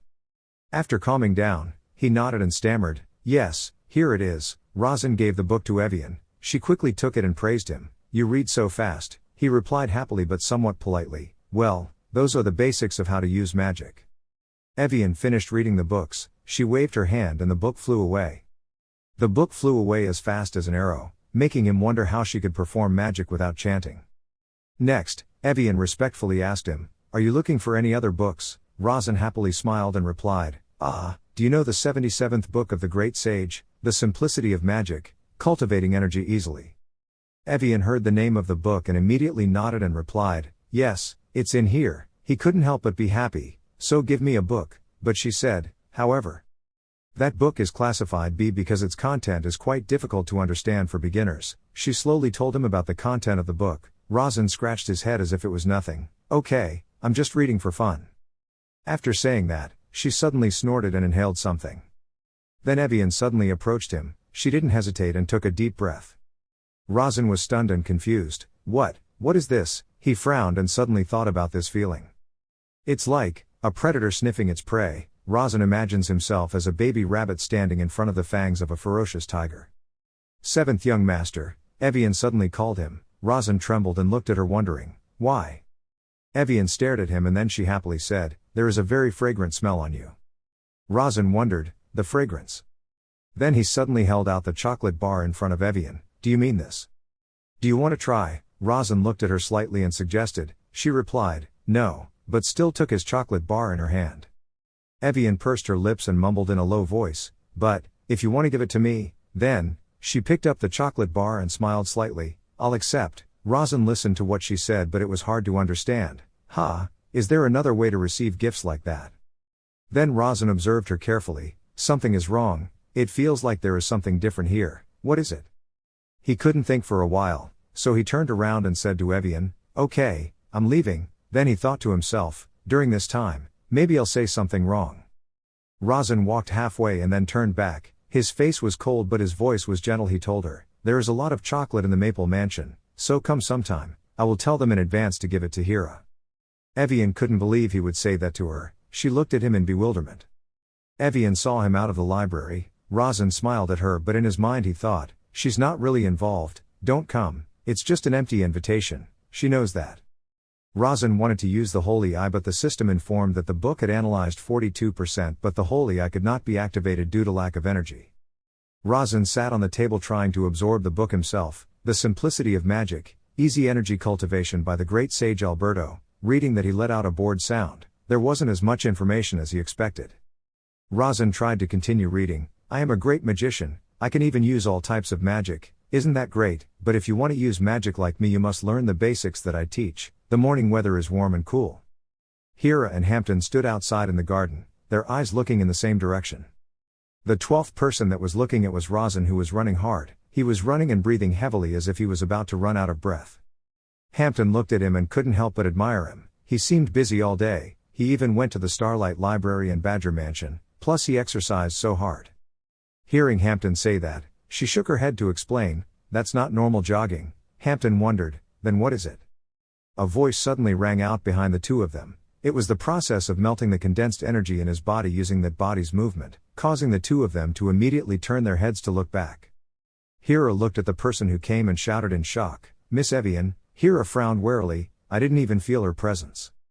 Hampton approached Evian in a low and polite voice, did you come here to go to the Maple Mansion, librarian? She immediately nodded, Thinking for a while, Hampton quietly asked Evian, should I tell the young master? She shook her head and said in a low voice, okay. Hearing her say that, Hampton couldn't help but widen his eyes in bewilderment. Why did Ms. Evian come to the Maple Mansion, a librarian and a top-level magician? A series of questions appeared in Hampton's mind. Did she come here to evaluate the young master's progress, or to support him in the succession battle? No, the librarian was supposed to be on the neutral side. Later, Evian was looking at him when she suddenly raised her voice and said, he is not like the 7th young master we heard from the rumors. Hira remembered something so she called Evian, Miss Evian, she wondered, why? Hira fumbled through her pocket and said, young master gives me orders. Give me this if you come, Hira said and gave the chocolate bar to Evian.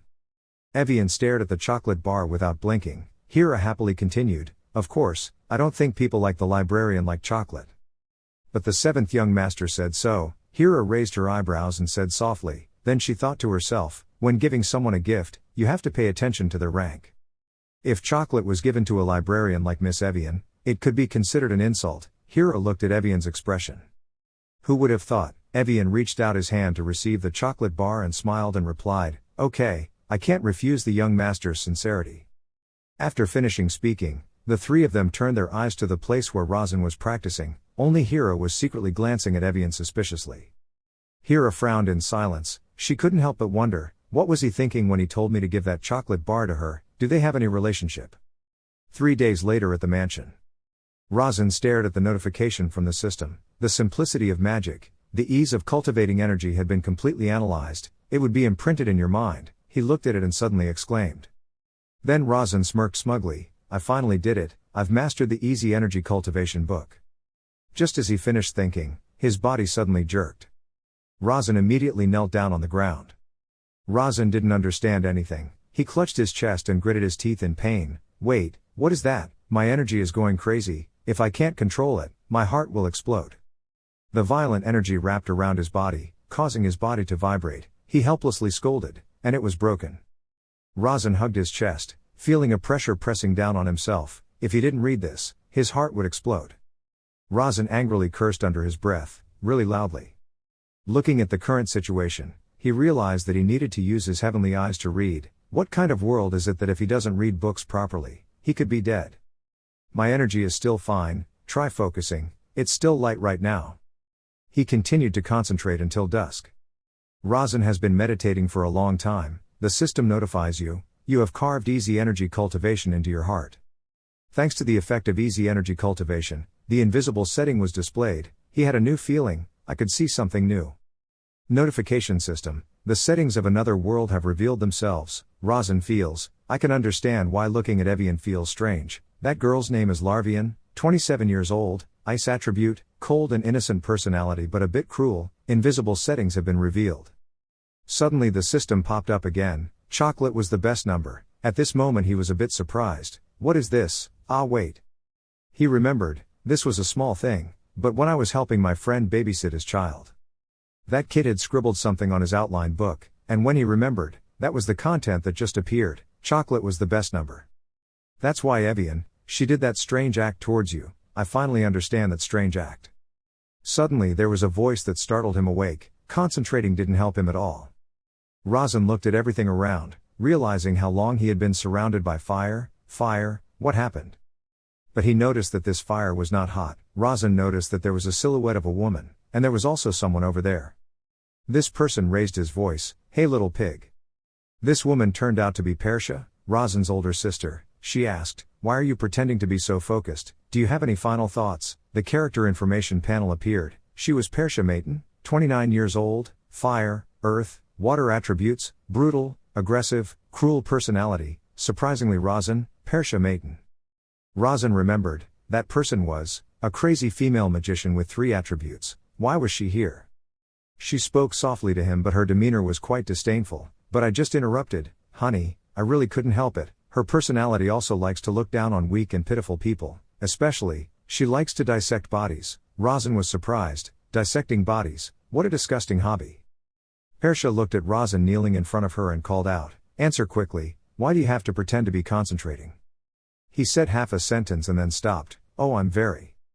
Razan almost said sorry. Luckily he realized it in time. He cursed to himself, damn, I'm sorry if I look at it again. She hates weak and pitiful looking people. If I apologize, maybe she will cut off my arms and legs.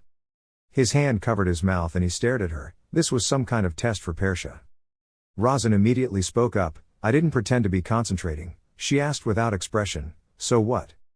Razan frowned, standing firmly in her position. This is what I want to say, but I still feel terrible. Whatever, let's try. You speak up to provoke her. I'm extremely doubtful about your abilities, sister. This excited her even more. Keep barking. Razan didn't falter. I'm sure she realized I was really concentrating. Persha was indifferent. So what?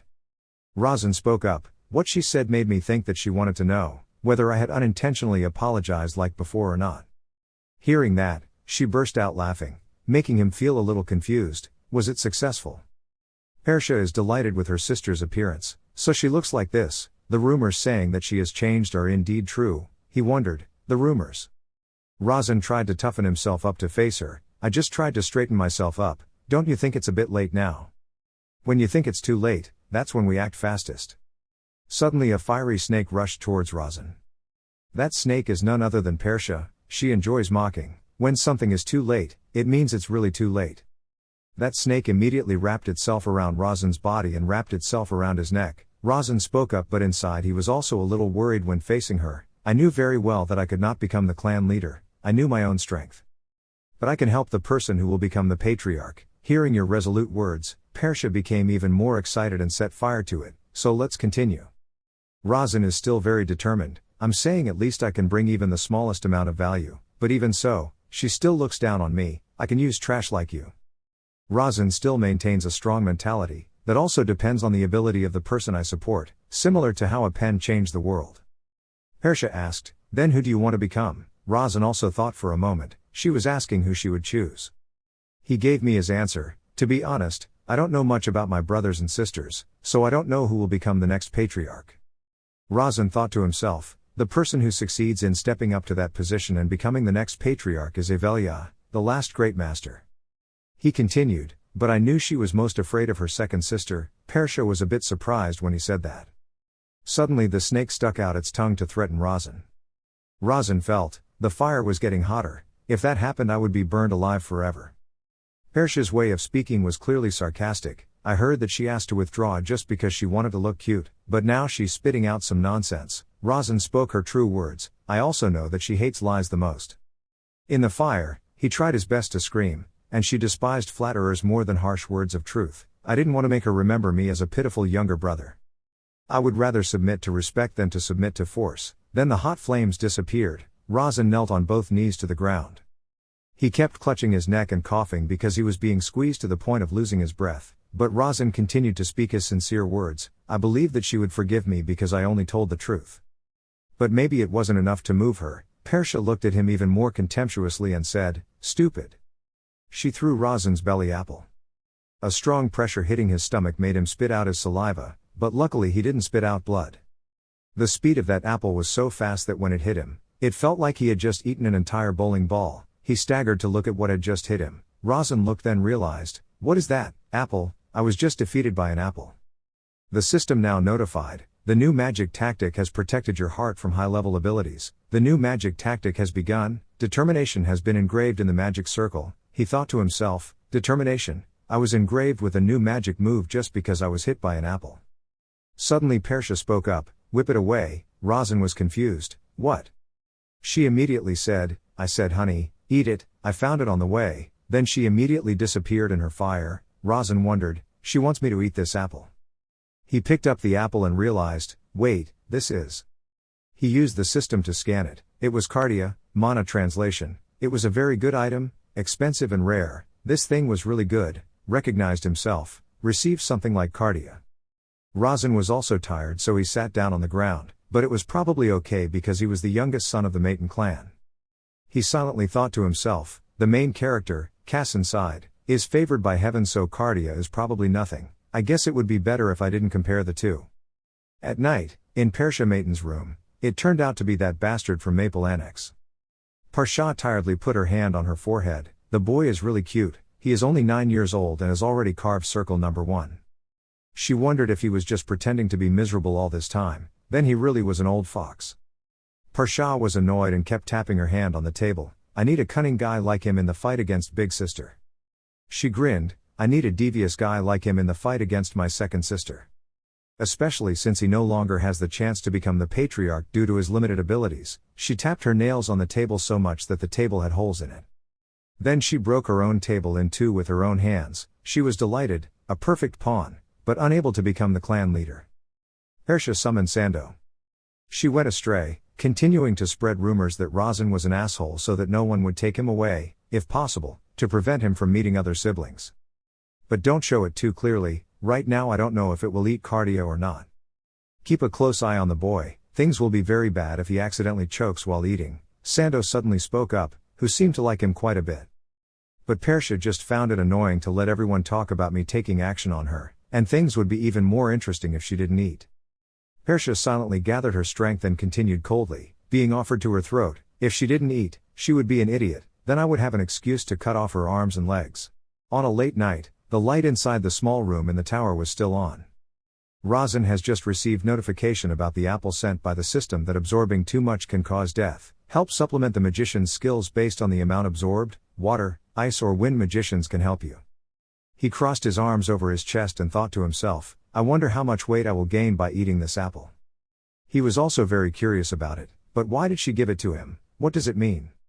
Remembering Persha's cunning face, he tried to console himself that, no, Third Lady is not a normal person. I'm sure she feels curious or just because she likes it, but if I completely absorb this, when I grow up, she will find a way to take advantage of me.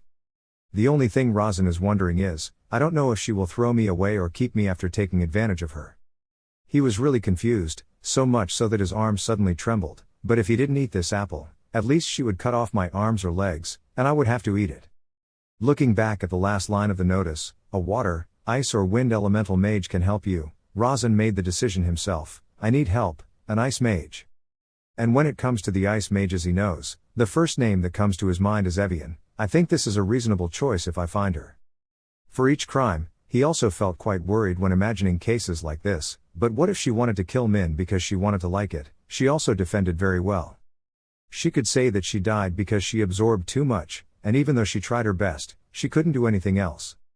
Thinking about the fact that she would eventually receive the cardia, which was the worst possible scenario, Rosin was sweating profusely, and at that moment there was a knock on the door. It's Evian's voice. It's Evian, can I come in? Rosin still didn't move from his seat, he just frowned and thought, even if he could hide, she could sense the mana flow thanks to cardia.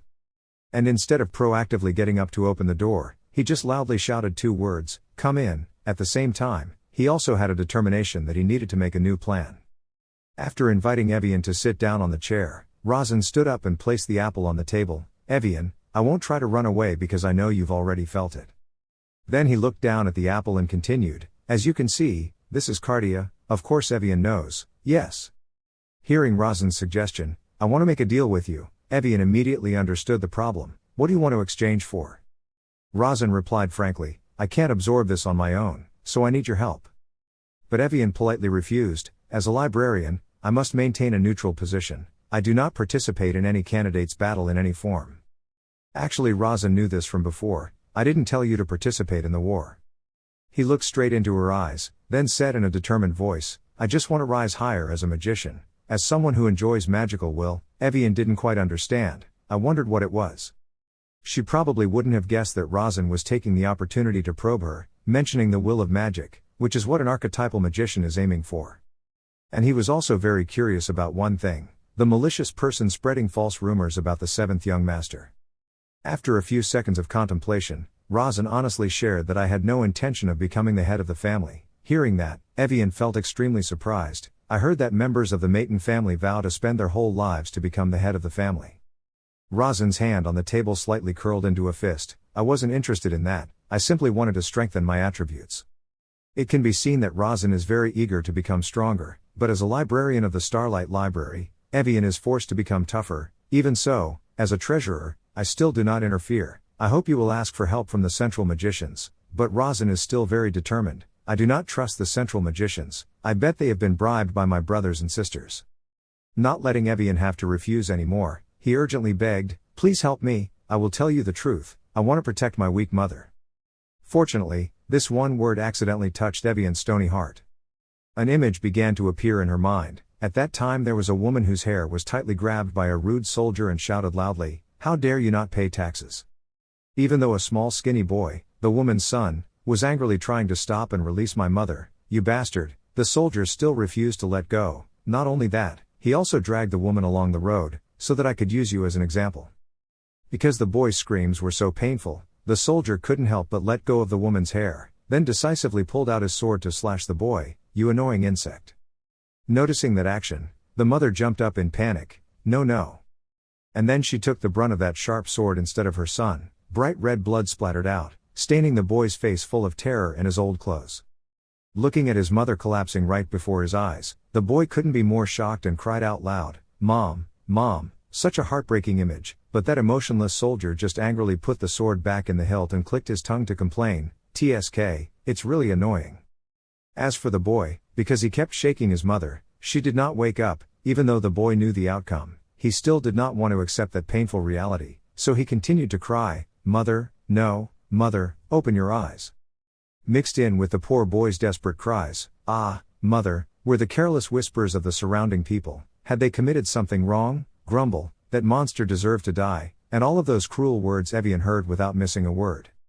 In that moment, a wave of anger surged and broke out in her body, causing tears to fall involuntarily.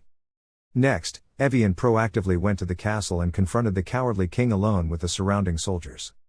When the soldiers simultaneously raised their swords and rushed forward, Evian responded to them with an ice magic attack. The flashback ended here. A thought flashed in Evian's head. The 9-year-old little master was being monitored for the rest of his life. Imagining the increasingly distant relationship between Rosin and his mother Soso, Evian continued to think that, and the former concubine abandoned by the family, the youngest son of the famous magic family humbled himself. She suddenly remembered Rosin's firm assertion just now, I want to protect my weak mother. More than anyone else, she understood very well, he was really sincere when he said he wanted to protect his mother, but this was impossible. Because Evian knows, the successor candidates are all very strong, far ahead of an idiot like you with a lowly background. Razan's small figure looked so similar to that poor boy, she immediately felt a little heartbroken. He was dreaming of impossible things, those impossible dreams, it was not wrong to appear. Evian gently closed his eyes, not something that was possible could be considered a dream. She pursed her lips, I believe the pursuit after that is the dream. And now that she can give an answer to Razan's request, I won't help you. Evian shyly avoided eye contact and continued, just because you gave me chocolate or anything. So he was successful in convincing her. Razan happily smiled, his eyes full of hope as if he had just found a ray of light in the dark night. A few minutes after arranging everything, Evian started using his ice magic on the red apple, and that was it. While gently controlling it to hover over Razan's body, she devotedly instructed, in short, I will freeze the amount of mana released while absorbing the cardia, then slowly melt it so that your heart can absorb it. Hearing her warning that his body would freeze due to side effects, Razan nervously opened his eyes, his body would freeze. Seeing him raise his eyes and look at her with curiosity, Evian had to be more specific. If he was lucky, the ice would melt in a few months, but if he was unlucky, it would take nearly a few years, and if he was unlucky, he would die. Razan listened and his face froze. Don't say that so calmly, Evian. Even so, Evian is very confident in claiming to be. However, I am a talented magician, I will do my best to keep that from happening. The most important thing is to rely on trust. Although it is somewhat relieved, Razan is still really confused. Should I postpone absorbing this thing? Looking at the red apple covered in magical ice, Razan denied to himself, no, normally the possibility of success in this situation was high. Through that, he also found a reason to reassure himself that people with Evian's personality are very careful with others. She told him this was dangerous. But just think of this as drawing 50-50 gacha without any difference in rate. If you don't risk it, how can you eat a lot? After thinking about it, he immediately shouted the two words loudly, let's do it, but that momentum was quickly stopped when Evian spoke, however. She seriously continued, I am still a magician, because you are the one who hired me, you have to compensate me for the benefits. Razan asked in surprise, to make up for it, Evian nodded and replied, yes, not much. She added coldly, because for the sake of appearance, I think 24 bars of chocolate will be enough. At the same time, on Persha's side, as soon as she received the intelligence, she had a sly smile on her face. So, is the boy eating cardia? Sando respectfully replied, yes, he received help from the Evian librarian. Although she turned her head and smiled and asked, Evian, that ice girl, Persha's hand still maintained the magic to hold her prey in mid-air, and Sando nodded and replied, yes, I believe he made her think of the past. Hearing that, Persha immediately felt extremely interested and immediately asked how, but unfortunately Sando did not have an answer. I'm sorry, but I don't know everything in detail because if I got closer, I would be detected by Evian intuition. Persha sneered and said, is that so? The youngest brother holding in her hand is the trump card that makes Evian's heart flutter. She happily continued, the cardia gift I gave him was of exceptionally high quality. Without the help of librarian Evian, the boy would have died while eating it. I bet he knew that Evian was a librarian. Sando agreed, it was also possible that such a situation could happen. Persha smirked and speculated, based on the way you said it, it seems like the boy has successfully absorbed it. Sando hesitantly replied, yes, but there is something strange. Persha curiously asked, what is it? Sando answered, the seventh young master's body became very strong. Persha raised her eyebrows and asked, really? She nodded in confirmation, yes, even the Evian ice girl felt shocked. Listening to Sando reveal more about Razan's current state, his ability to absorb ice mana is amazing. Not only that, his heart rate and body temperature are stable. Persha doesn't feel too confused, it must be because the kid's heart is strong, after all he is a maiden. Then she asked, Sando, how long do you think it will take for the boy to absorb all the mana? Normally it will take 3 years, but I bet it will only take a year. Sando replied, according to the current progress, I think 3 weeks will be enough. Hearing this number, Persha, who was frowning in suspicion, was stunned. What? Returned to the room in Razan's now darkened tower. He just woke up from a deep sleep, green cheeks. Under the direct influence of the mana surrounding him, he could clearly feel the changes in his body. The temperature kept rising, causing Razan to start breathing rapidly. It was too hot. Because he couldn't just lie in bed forever and endure the heat from the mana, Razan decided to get up and go out to the yard to run to cool down. However, I've been running for a few hours and I still don't feel tired anymore. From the rooster crowing signaling dawn and the flickering light in the sky, it can be seen that he has been running for a long time, from night until morning. Although her breathing had begun to become very heavy, Razan did not want to stop. Her body was full of energy, her heart felt like it was about to explode from being filled with mana. Just then, he saw Hampton walking out, seemingly just waking up. He called out, "Hampton." Hampton rubbed his eyes while yawning and replied, "Yes, master." Razan ordered, "Lead me to the waterfall." A few minutes later, the two reached the waterfall. As its name suggests, the water from the high mountain was constantly flowing down with quite a strong force. Without any hesitation, Razan started climbing right in the middle of that waterfall. The reason he changed the way he consumed mana was because he knew that this was much better. He could consume more energy than running. After climbing for a while, as if feeling it wasn't enough, Razan loudly asked Hampton, "Hampton, bring me some weights, about 10 kilograms each." While Razan carried 2 weights on both wrists and enthusiastically continued to climb, the system also continuously sent notifications. The new player of the magic will is determined to protect your body. The new player of the magic will is determined to be upgraded to very determined will. The will is very determined to protect your body more. Listening to the system notification that the beginner's use of weight magic had been upgraded to proficiency in using weight, Razan also felt that obvious change. His body had become a lot lighter. Because of that, his determination was even stronger, and he ordered Hampton to increase it to 20 kilograms for me. Hampton was startled when he heard it. Although the master was very worried that Razan's physical condition would not be able to cope with such a weight, he could not argue. A week later, Razan spoke again, increasing it to 30 kilograms. Then a week later, that number increased to 50 kilograms. Hampton was about to no longer be able to carry weights. He miserably advised, "Young master, your passion is very admirable, but if you try too hard, you will end up too tired." But Razan still doesn't have any problems. "It's okay, he's feeling really good. I haven't been able to sleep much these past few days, but I feel even more energetic." At this moment, Sando's voice was echoing inside the mansion. I think he had absorbed all of Cardia's mana. Sando commented, "That's a strange body." Persha's eyes didn't leave the page in her hand. "Is that so?" Sando continued, "Every day he climbed the waterfall with his bare hands." Persha raised her eyebrows and asked, "Without using magic?" Sando thought about it and answered, "It seemed like he used combat magic." Hearing that, Persha immediately closed the book and said, "Combat magic develops very early and quickly, but it has a certain limit. It should only stay put and work on a small detail." Sando hesitantly said, "But, he was climbing the waterfall every day with 50-kilogram dumbbells. Could that small body withstand that amount of weight?" Persha of course didn't believe it. "It wasn't 5 kilograms. Sando nodded and replied, "Yes, and he could climb 30 meters in less than 5 minutes. Persha threw her head back and burst out laughing. "Ha ha ha, it must be full of energy. I don't know how many days it will survive." Sando predicted that, at this rate, he would die within 3 months. She also explained that his body contained too much mana, and without a special power to protect him, his body would explode. Listening to her, "He can survive if you help him, Miss Persha." Persha coldly refused straight away, not liking it. "Giving him Cardia is enough, let me see how he can survive." Then she opened her mouth and laughed, "But if it's really about to die, at least we have to make it say a way to move Evian." Returning to Razan's side, he had just finished showering and was brushing his hair. Admiring his solid body in the mirror, he proudly said, "It seems he has changed quite a lot, thanks to absorbing mana." After a while, let the maid pour the tea into the cup. Soso asked, "Didn't you lose weight a bit quickly?" Razan smiled and replied, "Just lost excess fat after a little exercise." Looking at his thin little son, Soso couldn't help but feel heartbroken and advised, "Appearance is important, but health is much more important." As if to prove to her that he was very healthy, Razan raised one arm, the other hand patted his biceps, smiling and saying, "I have never felt this healthy, Mom, don't worry." Seeing that, Soso had to temporarily believe. After sipping the delicious hot tea, Soso then turned around and praised Hira with satisfaction, saying, "Hira, you are making better and better tea."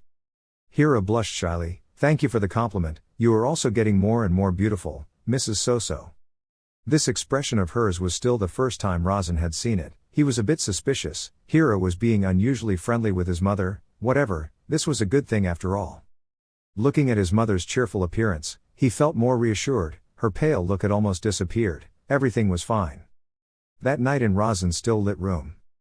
Despite the system's notifications, his magic eye was working, using energy cultivation easily. He still lay on the bed and concentrated on thinking. Today is the 25th of December, 218 according to the Haifian calendar. The 24th of December is coming. The 24th of December is Stellanatio night, that is, the evening before a star is born. According to the information he learned before, the star here refers to the person who gathered all the demi-humans and primitive tribes and founded the first empire, King Haifian. In short, December 24th is the day before King Haifian was born. Razan thought, I don't care about the king or anything, the focus is on something else. He secretly calculated that, according to his arrangements, Rudia would arrive at the West Gate on the 24th of October, Fireball, natural enemy of magicians, Bloody Butcher, one-armed great magician. The reason why you know so clearly is because, that Rudia will be expelled from the famous Maton family at the West Gate, on the 24th of December, 218, after suffering the humiliation. I did not clarify this detail, I only know that she was captured by the Third Lady. Remembering the image of Persia sarcastically complimenting Rudia on her beautiful arms, he immediately understood her intentions. Now I understand why Rudia lost an arm. From this Razan can deduce that, in the end, Rudia bore a grudge against her family and became one of Kassan's main comrades. You know, she is a character who possesses a special power called a fireball. Kassan made a fire contract with the fireball, and together they went around the battlefields. Honestly, Razan is really looking forward to this mission. It would be great if he could at least get the Goblet of Holy Fire, an artifact that Kassan got from Rudia. Suddenly he was startled by surprise. His hunch told him that someone had sneaked in here, and at the same time the system also gave him character information. That person was Third Mrs. Subordinate. Razan sat up and frowned, thinking, since when, it's best to pretend not to see them. If you don't use your magic eyes you won't be able to see them. Listen to the warning system, you are using easy energy cultivation, you cannot turn off the magic eye, if you forcefully turn off the skill, you will leak mana. Razan feels even more stressed, damn it.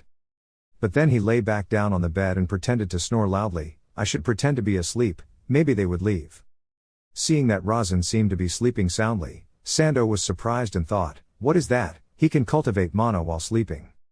Seeing with her own eyes Razan's relaxed appearance falling asleep, she still couldn't believe it. Cultivation is a skill that requires precision. Even a small impact or a shake of the mind can lead to death, but he fell asleep while cultivating mana.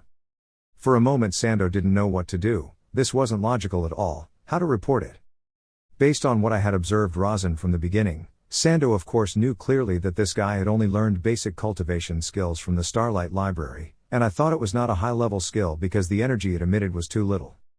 So she felt very puzzled, but he could still cultivate while sleeping, and the mana was stable, bypassing magic initiation and cultivating energy easily, but there wasn't any trace of a mana cultivation skill. Sando believes, he successfully absorbed the mana from Cardia with Evian's help, and changed a lot physically. According to his guess, he collected the mana in his body into his heart. Seeing how Razan looked so relaxed, she also silently judged that there was nothing wrong with his heart, and he seemed to be healthy, in fact. At this moment she could confirm that his mana was becoming more and more stable. He did not create a second circle, nor did he have a spell to strengthen his body. Thinking about it, the endurance of that heart is too abnormal. Tomorrow I will have to officially report. Sando quickly disappeared just like Razan wanted. Realizing this, Razan's snoring also gradually decreased. He slowly opened his eyes. Were they gone? A moment later, there was a giant Christmas tree decorated with extremely bright electric lights. Crowds of people passed by chatting and taking photos. Razan also stood there and called, Hira, Hampton. Hearing my name, Hira and Hampton immediately turned around and respectfully replied, yes, master. Razan requested, come with me. Seeing Razan leading him down a deserted road, Hampton curiously asked, where are we going? Razan answered, all the way to the West Gate. Hampton opened his eyes in surprise and asked back, all the way to the West Gate. Regarding information about that place, there are 4 gates in the Maton family. The West Gate, as its name suggests, is the farthest gate. Razan pursed her lips, and today. At the thought of meeting Rudia, excitement rose in his heart. Rudia, the Bloody Butcher, the natural enemy of magicians, the one-armed great magician.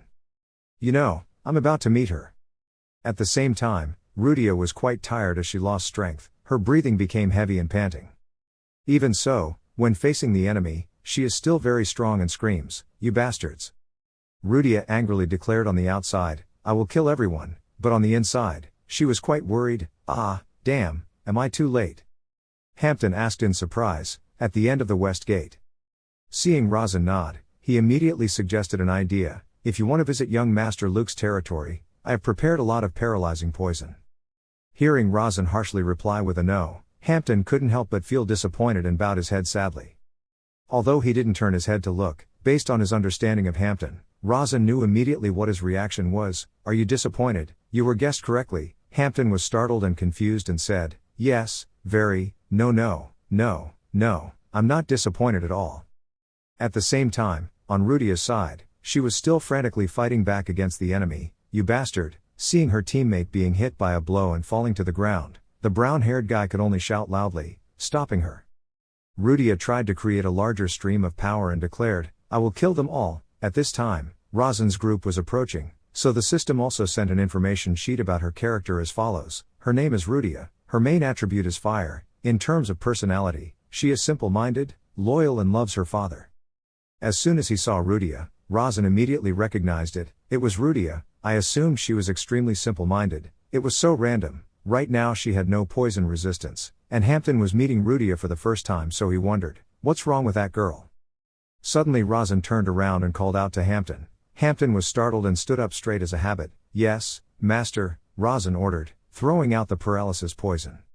He pointed at Rudia, who was burning with anger, and continued, that girl is the target, paralyze her at any cost, quickly. Although he still had many questions, Hampton did not dare to delay. He quickly threw the package of paralysis poison to Rudia. Yes, paralysis poison, opened fire. Right at the moment when Rudia rushed forward angrily, I will burn everything, that paralyzing poison package also flew and stopped right above her head. Like a time bomb, it had the right timing to explode in mid-air, and the sparkling green dust spread very quickly. They landed on Rudia's head without fail, because it was so unexpected that Rudia couldn't predict it, leading to her gradually starting to fall into a state of losing consciousness, only having time to angrily curse, ah, those bastards.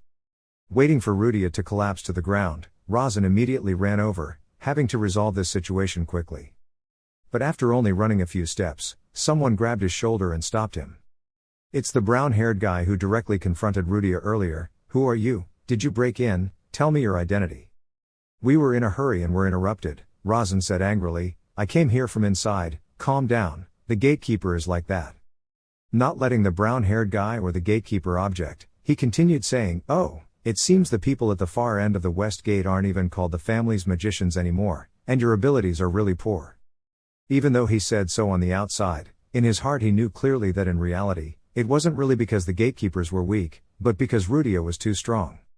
The strong aura radiating from Razan's body made the gatekeeper panic and ask, who? But Razan didn't have time to say her name, he just said, I'll take her away. The gatekeeper of course doesn't accept it. You can't do that, you should clearly state your identity first. Seeing that his master was constantly being bothered, Hampton decided to help him by clearing his throat. Then he pointed his hand towards Razan and loudly introduced, the noble mage of the Maton family, the heir to the bloodline of the Maton family, the great man who preceded the light of humanity, resolutely following the path of magic. Hampton said with an extremely proud attitude that, no, the extraordinary person was about to begin that journey. Razan's lips twitched just hearing that, as if he was about to lift himself up to the sky. Hampton finally concluded after a lengthy presentation, you are the seventh young master, Razan Maton. Before Hampton could finish his sentence, who now understood, the gatekeeper interrupted, picking up. He suddenly widened his eyes and shouted, saying it was just right, making Razan's group all stunned. Huh? The gatekeeper continued, you idiots don't even know Master Razan Maton's face. Master Razan Maton is not as handsome as you. This mixed explanation of praise and criticism made Hampton almost laugh, and Razan obviously felt very upset. Was it a compliment or an insult? But it's not too difficult for you to understand. I just lost a few pounds, but right now you don't have time to answer his questions. Hey, what's your name? I remember your face. Do you really think someone came out of Maton Castle and pretended to be the seven young masters? Hearing that, the gatekeeper was stunned. It made sense. Razan continued. Everyone thought that the seventh young master was an ugly, hateful pig. He pointed at himself and said seriously, so do you really think I would impersonate him without knowing the truth? If I wanted to die I would do that. And Hampton standing next to him looked at him with eyes full of admiration, but to me, he was always very cool. Razan suggested, if you still don't believe me, just send someone to the center to confirm. The gatekeeper was still a bit skeptical so he agreed, I will do it. I thought that would be the end, but Razan didn't finish his words, but He frowned and coldly warned, "Once you confirm that I am truly the seventh young master, you will pay the price for your arrogance." By this time, the gatekeeper had to completely accept the fact that the other person was the seventh young master. He was afraid that he would be punished, so he knelt down on the ground, bowed his head and begged, cried, asked for forgiveness, "Seventh young master." Then he slowly raised his head, stuttering and asked, "Master, but why do you want to bring that girl with you?" Even though it was still not over, Razin couldn't help but feel annoyed. "Why? I didn't expect you to ask so much." But to avoid suspicion and troublesome revelations, he cleared his throat in a hem. And he made up a stupid but extremely reasonable reason that because she was very beautiful, his cheeks turned red, making the other person unable to believe it. Being the same gender, the gatekeeper was very sympathetic. "Ah, I see, it's that easy." Hira really felt confused. Because there was no one left in the way, Razin's group quickly took Rudia away, after tying her hands and feet tightly and using tape to gag her mouth. The three of them waited together for her to wake up. Suddenly the system's notice board appeared, a variable appeared, affecting the story and plausibility. Razin was surprised, changing the variables, changing the storyline so much that it was so analytical. At that moment, Rudia woke up. And of course her first reaction was to struggle and try to scream. Razin thought, not sure, but it seemed like she was swearing and cursing. Rudia's personality is extremely simple, I should treat her as normally as possible. Thinking then he called out, "Hey!" Hearing Razin mention her father, "I heard that your father is sick, I will help you." Rudia immediately stopped in shock. Razin skillfully started a conversation. "My mother is also very sick, I know why she came here. Look at the robe with the moon on the left chest, she must be a magician from Heron, because she uses fire, so she is a fireball, right?" Not paying attention to Hampton's curious eyes, "How does the master know these things?" Razin continued, "Heron is the southern region right next to the Dragon Mountain Range, and I heard that recently there was an epidemic spreading there." It was not difficult for Hira to see this change in him. Razin firmly affirmed that I know how to cure that disease, and the success made Rudia eager to know. Razin smiled and said, "I know you came to the Maton family without any plans because you thought we knew how to cure that disease." We couldn't let Rudia keep making incomprehensible hums, so Razin had to suggest a way. "Well, if you understand what I'm saying, nod twice." Rudia obediently obeyed and nodded twice. At this moment, Razin ordered Hira, "Hira, take that thing off her mouth." Hira quickly walked over and painfully pulled the tape off Rudia's mouth. Razin asked, "Okay, have you calmed down a bit?" Rudia rubbed her still sore mouth. "Are you really helping me?" This question made Razin think of, maybe she also said that to Kassan, so he admitted, "Yes, that's what I said." Rudia asked suspiciously, "Why did you help me?" Razin smiled and asked, "Is the reason that important?" Rudia nodded and replied, "I heard that people with noble status will not help others unconditionally." Razin continued asking, "Who said that?" And she answered, "My father."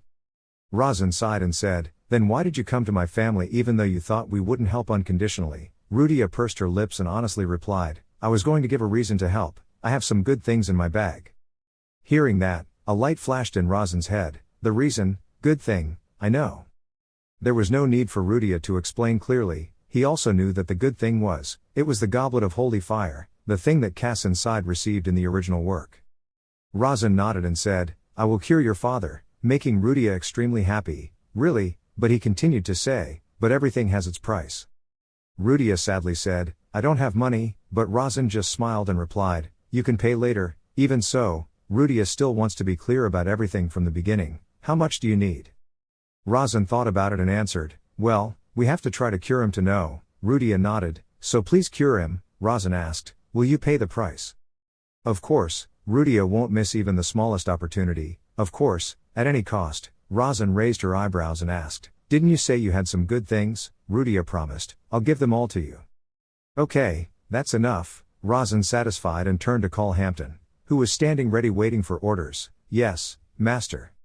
Razin carefully advised, "Go find some 10-year-old herbs and spread them throughout the Heron area. If you boil the 10-year-old herbs in silver-coated sea water for about 18 minutes, it will cure the diseases in the Heron area." After listening, Hampton couldn't hide his surprise and widened his eyes and asked, "This is the first time I've heard about this method of cooking medicine, can you explain it to me?" Razin didn't explain but just said a meaningful sentence, "Don't doubt your own abilities." The sparkling halo radiating from his body made Hampton momentarily speechless. He knelt down on one knee and respectfully replied, I understand, I will do as you say. At the same time my heart was filled with excitement. So great, you are really cool. At this time, Hira, after a moment of silence, spoke up, Master, maybe it was a bit too much, but can I ask you something? Razan turned around and asked, What? Are you also curious about that method of making medicine? Hira seriously admitted, Yes, that's true, I can't understand it with my knowledge. But just like with Hampton, Razan didn't give her an answer, he only said one thing, I'm from the Maton family. Hira understood the meaning but just wanted to know, Thank you for teaching me. The cold eyes and weighty voice made Hira immediately imagine a powerful image of Razan, that determination, he looked like a small homeowner. Not seeing the other two ask anything else, Razan turned around and said something to Rudia. Who knows, as soon as Rudia heard that, she raised her head in surprise. In just a moment, the red flames of magic broke out and surrounded her. What do you say? Rudia asked harshly, I never told you my name, how did you know? Razan covered her mouth in panic, damn it, I made a mistake. Although he accidentally slipped his mouth, Razan did not show his panic, he told himself, don't panic, then tried to maintain his composure and smiled and asked, Is it strange that I know your name? Rudia coldly replied, Yes, very strange. Hearing that, Razan immediately raised her eyebrows and suggested, How about I provide you with herbs for 10 years even though you haven't done anything yet? Even though your mind was a bit shaken, Rudia still replied, Very strange. Observing that small change in her, Razan smiled and continued asking, What about revealing the secret of the Maton family to her? Rudia awkwardly turned her eyes away, very strange. Seeing that, Razan almost burst out laughing. Why do you think those benefits are so strange? Who knows? Rudia still gave the same answer, very strange, even though the trembling of her body had denounced her so clearly. Razan let out a frustrated breath and asked, Did she know that she had just shown disrespect to a benefactor who was planning to provide for her? Knowing that she had been rude, the fire surrounding Rudia's body gradually dissipated and disappeared completely. She bowed her head and replied in a low voice, Yes. Hearing Razan frankly ask her, Do you still consider the things I just mentioned to be nonsense? Rudia felt extremely regretful, I'm sorry. It's truly unbelievable, Razan even more arrogantly asked again, Sorry. Rudia nodded and repeated again, I'm sorry. In the mood to tease her, Razan even walked closer and asked to hear more. What? Didn't hear clearly? Rudia blushed and shouted in confusion, I'm sorry, it's my fault. That should be enough, Razan said satisfied, I will accept the apology but you still have to stay here. Rudia was surprised, Why? I can't go home. Razan glared at her and explained, You don't remember what you did, you broke into Maton's private residence and even attacked the gatekeepers. What you said was not wrong, so Rudia obviously didn't know how to refute that. Looking at the girl who was bowing her head to hide her awkwardness, Razan asked, She said she came to save her father, then what did they say? Rudia sadly recounted, They said this is not a place where a kid like me can go. She tightly curled her hand into a fist, they laughed and said that even if the father of someone like me died, it had nothing to do with the Maton family. Each drop of her tears began to fall like rain, seeping into the rope that tied both wrists, and they even told him to let him die. Rudia continued crying while continuing, I like to play with my father, but they say my father should die. This image really looked very heartbreaking. Razan was not that emotionless, but let a miserable girl confide in a tied state, so he asked Hira, let her go. Hira obeyed, Yes, master. So Rudia's arms and legs were freed. She quickly raised her hand to wipe away the tears that were constantly flowing, then raised her head and asked hoarsely, But who are you? Who are you? Why do you treat me so kindly? Razan smiled and replied, Me, Razan Maton. Rudia mumbled the name in doubt, Razan, Maton. Then she suddenly cried out, reacting as if she had just remembered something. Next, she pointed straight at Razan and harshly asked, Is that the worst bastard in the world? Needless to say, all three of them, Hira, Hampton and especially Razan, were shocked. Razan's eyebrows furrowed tightly, the corner of his mouth trembled and asked, Am I known by that name? Not only did Rudia not admit it, yes, but she also calmly added that people say you're extremely trash. Before Razan exploded in anger, Rudia promptly put out the fire with a bright smile and sincere praise, But you're not like that, you're a kind person. At the same time, the system also sent a notification that a variable affecting the plot had appeared, making Razan feel quite surprised. Another variable had occurred. For some reason, he suddenly felt doubtful about the decision of himself, Kassan's ally, the cold-blooded butcher and the great one-armed magician, whether it was right to make Rudia his ally.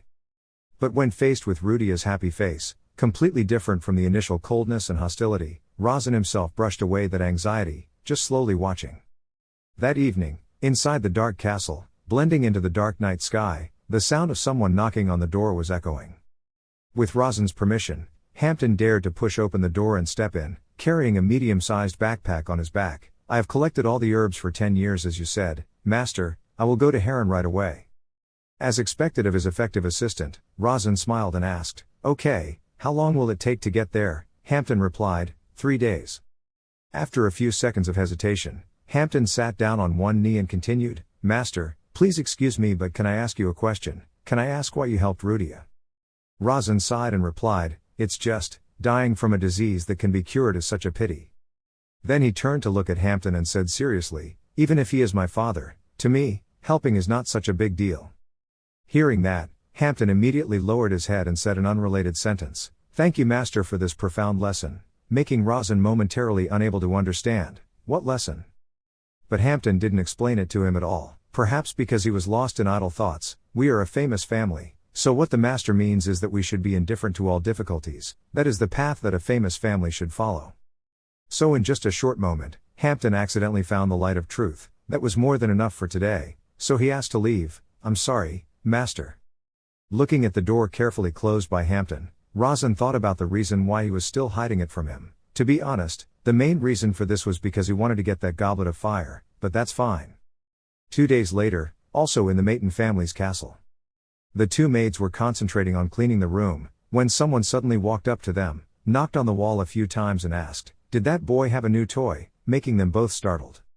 Discovering that the other person was none other than Persha, they both quickly said goodbye and then retreated in fear. Seeing that, Persha just happily smiled and said, Let's see, I wonder what toy our worst kid in the world will bring home. But her smile immediately faded when she saw the thin figure in the corner of the room. Huh? Looking at that handsome young man with slicked back hair and a strong aura, she still couldn't believe it and sarcastically said, Who are you? There is no one so handsome in our family's history. Even though I didn't know if Persha was joking or not, it didn't make Razan feel angry at all. Not only that, he was kind enough to reintroduce himself to her. Razan, Maton, I'm your youngest brother. Persha curled her lips and smiled with interest. You're so interesting, you always make me curious, as if you're hiding something. Razan disdainfully replied, I don't hide anything, actually, I do, except that I am the creator of this world. For some reason, the more Persha looked at him, the more pleasing to the eye she became. She gracefully walked over and raised her hand to lift his chin. Why are you so cute? Boys have to be this handsome.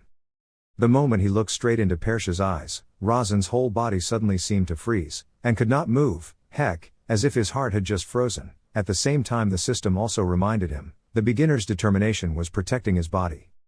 Razan frowned and wondered, did her battle magic automatically activate with just a look? Judging from his clearly uncomfortable expression, Persha immediately curled her lips and smiled and said, You're so happy, how could you become like that after 3 weeks off?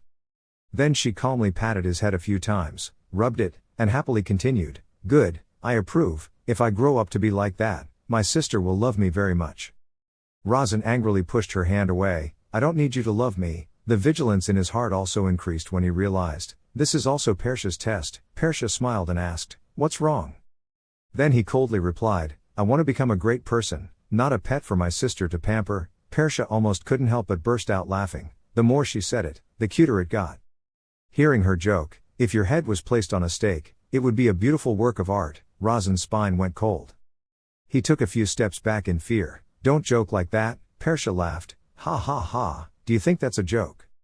Then she continued, by the way, I also want to see the toy you brought home. I already knew that she would definitely send someone to follow, so Razan was not too surprised. Rudia, why? Because she knows how to use fire magic. He couldn't help but doubt, Persha was a peerless fire magician. Could it be that she saw that Rudia was a fireball with power similar to hers? I couldn't let it happen like in the original story. Having secretly made up his mind like that, Razan immediately declared, that toy is mine. Persha raised her eyebrows. Huh? Razan continued in a serious voice, it's a toy I got, I have no obligation to show it to you, and have no intention of doing so no matter what. Continuously receiving provocations from Razan, Persha began to get angry. How dare you challenge me? At the same time, her energy source also began to radiate out in all directions, leading to the activation of the system. The new player's determination was fighting against the extremely powerful source of energy. Persha smiled coldly. Look at you, how dare you oppose me, you're just a kid with nothing but combat magic. In order to prolong the time, Razin had to use easy energy cultivation to supplement the activation of the magic eye. Even so, it's still quite difficult. Persha's mana is crushing me. Seeing Razin glaring at her with a bitter look, Persha immediately smirked. She would give her one more chance. Razin gritted her teeth and asked, what chance? Persha didn't answer right away but just continued to ask, are you learning combat magic? Even though I didn't know what she was planning to do, Razin still answered honestly, yes, even though it was only at the basic level. Persha raised one finger, turned out a small blue flame and said, I will only use one finger to use combat magic. She continued, I will eliminate all elements and only use simple combat magic. Razin asked a little surprised, have you also learned combat magic? Persha smiled and replied, just a little, I only read it about 5 minutes before coming here. The corners of Razin's lips slowly curled up, he understood. He stood in a fighting stance and said, I will try to defeat you, big sister. Persha gently used her index finger to draw a bright red line of fire in the air. Our youngest brother is also very brave, I like that. From that seemingly senseless trail of fire, it suddenly transformed into the shape of a snake. It wheezed a few times and then quickly rushed towards Razin. Thanks to that, the magic eye is detecting the illusion. Razin can react promptly and at the same time throw a powerful punch. Both the snake and his punch came into contact, creating a rather large explosion. Just through that one response, Persha had a different assessment of Razin. The boy had improved compared to last time. She excitedly urged, keep going, if you win, I will give up your idea of taking that toy. Hearing her provocation with a very discouraging tone saying, you have to try, Razin immediately glared and frowned, her thin lips pursed tightly as if to suppress. Persha happily declared, if your toy is not interesting, I will crush it. Razin faces his sister Persha. Just now you confidently asserted that I will definitely defeat you at any cost, big sister. His sister thought with a smirk, she didn't think he would try to entertain me to this extent, and this kid isn't even the 5th or 6th, he's just the worst kid that my father threw away. Then Razin suddenly rushed to attack Persha. She didn't suddenly evaluate, very slowly, then put her weight into one finger. With just one finger, Persha not only blocked Razin but also counterattacked, forcing him to block his hand in front of his chest. Razin floated in the air after her sister kept knocking her back, her hand moving so fast that it was impossible to see clearly. He flipped 2 or 3 times before landing on his knees. In Persha's mind, she despised, that kid couldn't even dodge that attack, he only knew how to rush in and attack. She remembered just now, that's why he learned defensive magic in combat, that was the right choice. Main stood up to face Persha again and thought to himself, the longer this match lasts, the more disadvantageous I will be. He gritted his teeth and thought, the difference in strength is too big, making dodging and counterattacking has become too difficult for him. Notification system, elementary combat magic techniques, high-level iron will to protect the body. He frowned in pain, she just used a single arrow and already caused him to have a mana shock. System notification, easy mana training method starts controlling mana circulation, mana training method easily stabilizes mana shock. Using elementary combat magic techniques to activate advanced levels, Razin immediately rushed forward thinking, this is the opportunity. He aimed at her lower body, aiming for her right thigh. He rushed forward and hugged Persha's right thigh tightly, not giving her time to defend herself. Razin even firmly pushed his sister's leg away. Persha was surprised and didn't have time to stop his actions. The plan in Main's head was, I would throw her down, thinking and doing, he threw her down to the ground. The system and elementary combat magic techniques continued to be applied at the advanced level. Razin put strength into his raised fist, lightning surrounded his hand. He decisively punched Persha down, creating a loud noise. However, he felt a piercing pain from his hand. The fist that he put all his strength into was still a distance from her face, a source of energy surrounded her, but his hand was already dripping with syrup. In his mind he felt the pain, were the bones in his hand all shattered. Then he asked Persha, it seems like you use defensive magic. She answered correctly. She asked with interest, did you already know that I would be surprised so you rushed at me right from the start? Razin replied, yes, that was my only choice. Persha continued, that's why you took me by surprise and grabbed me down in such a rude and tactful way. He breathed heavily, thinking it was obvious and replied, isn't this always magic fighting?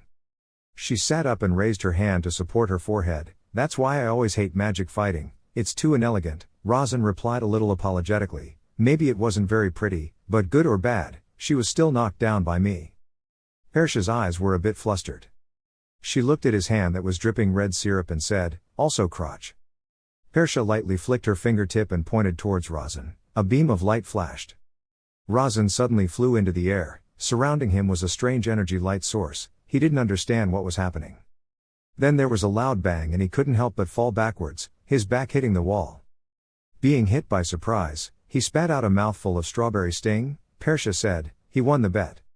She stood up, looked down at her younger brother and said, I won't pay attention to your toys anymore. However, youngest brother, I will change my mind to be much more interested in you. Thinking back to the fight just now, she realized that just like Sando said, this kid's body was really sturdy, even though he only used one finger. That move put in a large amount of destructive energy, yet he was able to block it with his fleshy body. She looked at him with interest and thought, I'm curious about the toughness of this kid's skin, let me see to the end, even though he's still quite weak right now, and said, see you later, little brother. Razan was still in pain, her mouth still flowing with strawberry sting, watching Persha's body spontaneously combust and disappear before her eyes. Elsewhere, she came out from the fire, still contemplating what happened earlier. What was more notable was that it absorbed her mana. She thought attentively, it was absorbed on purpose. Magicians with the absorption type did indeed exist, but he was a bit different from those cases, so I exaggerated it a bit. She was the person behind me. She predicted that when I put mana into recovery magic, he might have absorbed some of it. Sando stood behind him and reminded him, you should cherish that young master.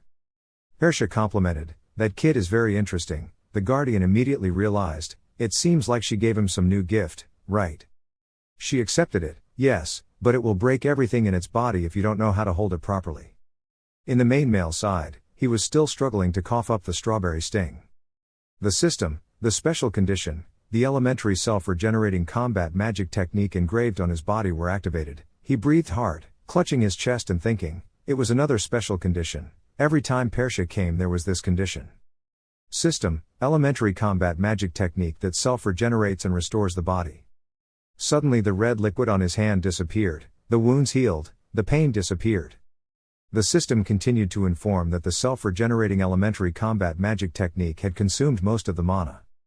Razan sat on the floor tiredly panting, his body was clean without a single wound. The notification still came, the elementary combat magic technique regenerated itself and the mana refining method easily resonated. The special condition was caused by the resonance between combat magic, mana refining and a foreign factor.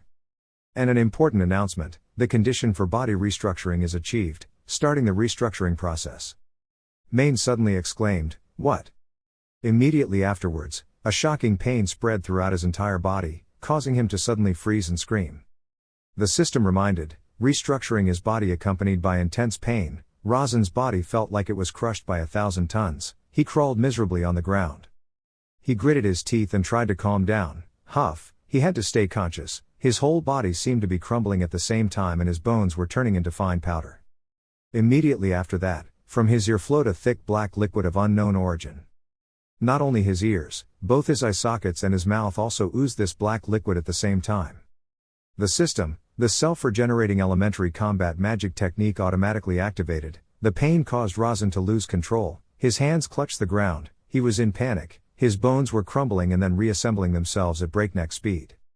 The notification system, the elementary combat magic techniques, the high-level iron will that had flooded into his restructuring body, the mana training method that easily controlled the chain of command, multiple halos of power surrounding his body parts. At this moment, Hira and Rudia opened the door and ran in calling out, Razan. In front of the two of them was a room covered in black, and Razan was sitting in the middle of the room. Hira wondered, was she poisoned? She covered her mouth with a handkerchief and realized, no, it wasn't poison, the poison couldn't be this strong, or did his body produce this fog on its own? The system needs a large amount of mana to restructure the body. The male protagonist is exhausted, his mana is being drained, where is all that mana gone? The system warned, there was not enough mana, the restructuring process would be interrupted if the mana shortage continued. The restructuring interruption caused huge side effects. He gritted his teeth, damn it, there was no mana left. Suddenly small flames appeared around him. Razan was surprised, this. Rudia said loudly, Razan, I'm not sure what's going on, but I'll help you. She was trying to pour energy towards you, red energy rushing out. System, absorbing pure mana, Rasen's body became stronger, he realized, the red flame, the flame carried huge energy related to the purification setting he created. Rasen smiled comfortably and thought, surely Rudia just wanted to do everything he could, but it helped me a lot, he said, thank you, Rudia. The main figure is hidden in the magical fire that Rudia created. Then he seemed to disappear in that sea of fire. System, body restructuring completed, a segment of the novel related to the unfinished plot is opened. Not seeing the main character, the other two shouted in unison, Young Master, Rasen. Announcement, the basic celestial characteristic hidden in the body has been activated, reaching the basic conditions of high-level combat magic. The fire gradually dissipated, Rasen looked unharmed, but his shirt had burned and disappeared. He raised his hand to observe, this is the most advanced physical attribute I set up just for the main character. Rasen thought, the heavenly personality combined with the sword saint will create an ultimate attribute, the heavenly emperor. This is the main character's original physical attribute, even the holy eye. Why do I have the main character's attributes? He ordered the maid, Hira, to get clothes for me, she is also very obedient. Yes, young master, Main thought, I must not reveal this matter to anyone. In the mansion, Hira and Rudia talked to each other. The black hair said, really, my father is really getting better. Hira immediately replied, yes, this is his letter. Rudia was surprised, this is really father's handwriting. In the letter, Rudia's father wrote that the villagers were much better, and thanks to the secret medicine of the seventh young master, the epidemic had completely disappeared. She read her father's letter and cried, it's so good. Rasen saw that and thought, not a bad feeling. Rudia said, I will definitely repay this favor. He asked again, the favor. She was serious, yes, you are my benefactor, you were also convinced, well, that's true. Rudia blushed and looked at Rasen with sparkling eyes, I will become your fake contract, a fake contract of the fire contract. He remembered the scene where the male protagonist of the series also signed a contract, a fire contract. This was the contract that Cassin and Rudia signed in the Great Nordenry Canyon. System, the fire contract is a contract that firebenders can only sign once in their lifetime, those who sign the fire contract until their last breath. For firebenders, this is considered a life contract, he thought, if I sign the fire contract with Rudia right here right now. Rasen analyzed that the original plot will change radically, Cassin's powerful ally, the blood assassin, will completely disappear from this world. He remembered when the male protagonist of the series was about to slash him and stopped, wait, what does that have to do with me? I'm the one in danger, from now until I turn 17, I have to escape Cassin's side's shadow as soon as possible. Rasen cleared her throat, ahem, if she really wanted to. Rudia smiled happily. She told the seventh young master, I, the firebender Rudia, swear a lifelong oath before the eternal fire. At the same time her hand made a contract. Rasen observed in surprise, is this a fire pact? Notification, the holy eye is encoding new information, displaying world valuation, you don't understand, huh? Another announcement, the signer of the fire contract gained authority over the rampage of the berserker, his eyes lit up, ah. Rasen recalls, in the novel, I made Rudia suddenly go crazy, she is a very simple person, so once she got angry, making her become crazy was a reasonable direction. However, there is an additional announcement, the person who possesses the authority over the berserker's rage has the authority to control the mana source of the fake contract when going berserk. Rasen frowned in horror, the side effect is the death of the pact, wait, the side effect is death. He immediately stopped Rudia, wait, Rudia, I don't want to sign. She was also startled, why don't you want to sign the contract, this contract is very useful. Main denied, no, not at all, she didn't understand. Dad said it was very good, he insisted, how good it was, try explaining. Rudia also hesitated, that. Her hand was still holding the contract and she was trying to remember, something. Rasen grabbed Rudia's shoulder, listen carefully, if you become a contractor of the fire contract, you will have to sacrifice your whole life for me, she asked in confusion, why sacrifice, that's good, sacrifice is a good thing. He asked, why, her eyes sparkled, it sounded so cool. The answer made him speechless. Rasen made more excuses, but if you go crazy, I won't be able to stop you, Rudia asked, what's that about? He hesitated, if I can't stop you. System, the side effect is the death of the co-author. Main coldly crossed her arms, she would die, but Rudia still insisted, we are willing to die for the fake contract, that is the honor of the Fire Eye. She continued, we call that martyrdom, he thought in fear, covering one side of his face. She said it innocently, that's what makes it even scarier, then said, I don't want to kill you, and I just want to be responsible for your death. But she happily patted his shoulder, ha, that's impossible, Razan, you're worrying too much, I won't die, Razan thought helplessly, it seems like the more I talk, the more upset I get. You take Rudia's hand, listen to me. He emphasized every word, she was only 9 years old, she was too young to be a contractor. But she was still stubborn, age was not an issue, but Razan replied, I am not a firebender, don't impose firebender beliefs on people. Rudia hesitated, imposing is a bad thing. At this point Razan calmed down, right, I don't want to be imposed, she asked again, Razan doesn't like someone like me becoming Razan's fake contract. The male lead blinked, clasped his hands and gently said, it's not that I don't like it, but that responsibility is too big, we're still too young, who knows if we can carry out something as sacred as a fire pact.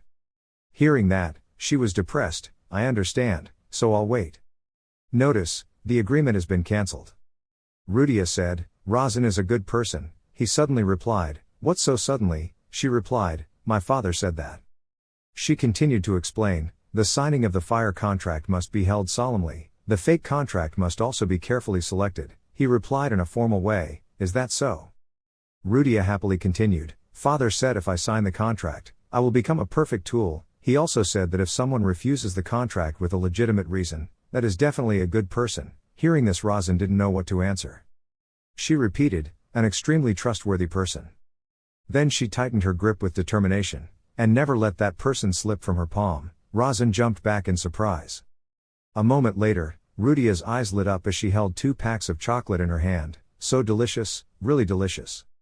She sat on the bed and said, you helped my father, and gave me such delicious food. Razan is really good, he replied. Rudia, it's time to give me good food, she asked confused, good food. Then Rudia remembered, oh yeah, good stuff. The 7th young master smirked and thought to himself, it must be the Holy Grail of Fire, it is the relic closest to the fireman. It is hidden in the Dragon Mountains near Heron, under a small stone tomb that only firebenders can activate, which is where the Holy Grail of Fire is hidden in the story. Rudia was excited, there are some good things near our house. Razan mentioned, near her house, she affirmed, it's really, really good, Dad said. Razan happily asked, and what is its name? In his heart he screamed, Holy Grail of Fire, hurry up, say Holy Grail of Fire. But she was so calm, the guy was, I don't know, the male lead sprayed with glue. He thought with a dark face, I set up Rudia's personality too simply, he asked, she didn't know, Rudia talked while eating, people just said it was a good cup. The male protagonist closed his eyes to analyze, now let's use the Holy Eye to research more about the Holy Grail of Fire. System, the Holy Grail of Fire can create a type of water called fire water once every 100 years, that type of water has the power of purification, can purify and eliminate anything that invades the mind and body, which is equivalent to being retained. When he opened his eyes, Razan had grasped all the information, with this, I will never be poisoned, or affected by mind control magic, hell, even if I eat spoiled food, I will never get a stomach ache, an item that can help people live a disease-free life. The last line of the notification, which was equivalent to being withheld, puzzled him, but what the hell, whatever. Razan put on his coat and called, let's go, Rudia, she followed, let's go. The white-haired maid asked, young master, do you need me to call the envoy, you asked, tiger order. He suddenly stopped, that's right. He remembered that every time he went out, the main line of the Maton family always brought along a magician called a guardian. Razan rubbed his chin and thought, even the youngest child is no exception, I should say why I want to go to Rudia's hometown, Heron. He frowned, what would the mainstream do if they knew I was there just to get a good cup? I couldn't lie. There were many thoughts in his mind, a level 7 magic circle mage was always following him 24/7, no matter what he did there was no way to hide it. The important thing was that each guardian was an assistant to one of his brothers. The battle for the throne was a battle to attract as many manpower to his side as possible, so they must definitely be on someone's side. Razan shook his legs thoughtfully, but he really didn't want to give up the Holy Grail of Fire. Should he risk his life to get the Holy Grail, or should he give it up? He stomped his foot on the ground, okay, it's decided. A man dressed in black and covered his body asked, what? It's Guardian Mage Japal. He frowned. That idiot chose me as his guardian. He had a bad impression of Razin. 3 years ago, the original owner of Razin patted Japel's face, kneeling in front of him, and said arrogantly, "You are just a dog guarding the door, because I am your master, do you understand?" He shouted angrily, "Now that he understands, stop that attitude immediately, you vile thing." Thinking of that scene, Razin held one side of his face and thought to himself, "God, I'm only 6 years old and I'm already like that, what the hell am I doing?" My bodyguards at that time were all great magicians with at least level 7 magic circle. Hira asked you, "Young master, how should I write the reason?" Razin repeated in surprise, "The reason." Then he quickly thought of an excuse, "Just say we're going out to play, there's a lot of delicious chocolate out there." Hira thought dumbfounded, how could he say that? But in the end, she put a red stamp on it, the application was approved. Japel returned to the villa. Japel, the maiden clan's bodyguard, looked straight ahead as he walked step by step. Razin stood high up and looked down and said, "Welcome, Japel." He smiled friendly. Japel looked annoyed and asked, "How are you?" He muttered, "You've changed a lot." Razin put his hand on the railing and replied, "Yes, a little." Japel asked frankly, "Can I ask this question?" Razin freely speculated, "You're probably curious why I chose you to be my bodyguard." Japel replied, "That's true." He said coldly, "To you, I am no different from a gate dog." Hearing this, Razin gritted his teeth and thought, he still remembers every word and sentence, possessing level 7 circle magic, he really has a good memory. He still kept his calm expression and said, "Since you are a guard dog, you obviously have to protect your owner too." This sentence completely angered Japel. He thought nervously in his heart, saying that facing a high-ranking magician is quite difficult, but the case of apologizing does not seem to solve anything. Razin still coldly added on the surface, "In my opinion, you are the most loyal dog in that group of dogs, at least you will never stab me in the back." At this point, Japel was a bit surprised. "Do you believe me?" Razin replied immediately, "No." He asked again, "Then why?" Razin smirked and replied, "People believe it is not a person named Japel, but a bodyguard named Japel. I know you are a very ambitious person." He calculated in his heart that Japel was a person with a lot of ambition. As long as he had the same ambition, he was willing to go all out with that person, so he was very trustworthy. At first, he was very loyal to the fourth young master, Saran, but later he suddenly switched to shaking hands with the second young lady, Avelia. Japel asked, "Why would my greed make this young master consider choosing me?" Razin replied, "Because I believe that one day you can help me." Japel asked, "How?" He curled his lips and chuckled, he was just a useless guy, without any power. At this moment Razin said, "Even though on the outside you still seem loyal to my fourth brother, in your heart you still want to support my second sister, right?" He was startled and thought, "What, how?" Japel held his hand and said, "I'm a bodyguard, I can't pledge loyalty to anyone." Razin secretly shouted in his heart, he knew right away. He asked, "Then why do you wonder so much? Do bodyguards need to have any reason to protect their master?" Japel replied, "You're right." Razin continued seriously, "I am giving orders as a member of the Maiden clan, you must protect me." At this point, Japel had to answer, "Please obey." He thought, why is this happening? Now he is just an idiot. Looking at Razin on the other side, he silently calculated, I heard a rumor that he had just attacked the sixth young master, and was able to create a level 1 magic circle even without anyone teaching him. Even more surprising, it wasn't a normal level 1 magic circle. I could feel the mana from the 2 level 2 magic circles combined in there. Even second Lady Avelia couldn't contain that amount of mana in the level 1 magic circle. Therefore, Japel silently affirmed in his heart that he is definitely hiding something. I have to monitor him more. After that, Razin and Japel went to a place with Rudia. Rudia smiled excitedly and said, "Let's go see Dad." Razin looked at the scene before his eyes and thought to himself, this is Harran, forgetting Rudia's scent. In Harran, there are famous firebenders. It is said that they once dominated the territory since ancient times, but since the phoenix, an extremely powerful bird, appeared, they no longer flaunt their prestige like before. Suddenly he noticed a dog on the side of the road and silently thought to himself, but now, no matter how you look at it, this is just a normal village in the countryside. On this side, Rudia stopped to catch her breath. Suddenly she shouted loudly, "Papa!" Rudia's voice was so loud that Razin had to cover her ears. A person stepped forward and raised his voice, "Young master."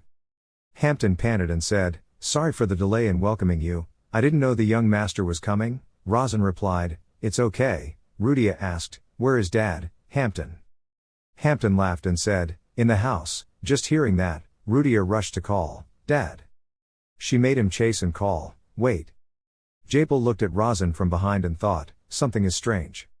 He recalled when Razan stood with his arms crossed, looking into the distance and said, "Even though on the outside you still appear loyal to my fourth brother, in your heart you still want to support my second sister, right? I believe that one day you can help me."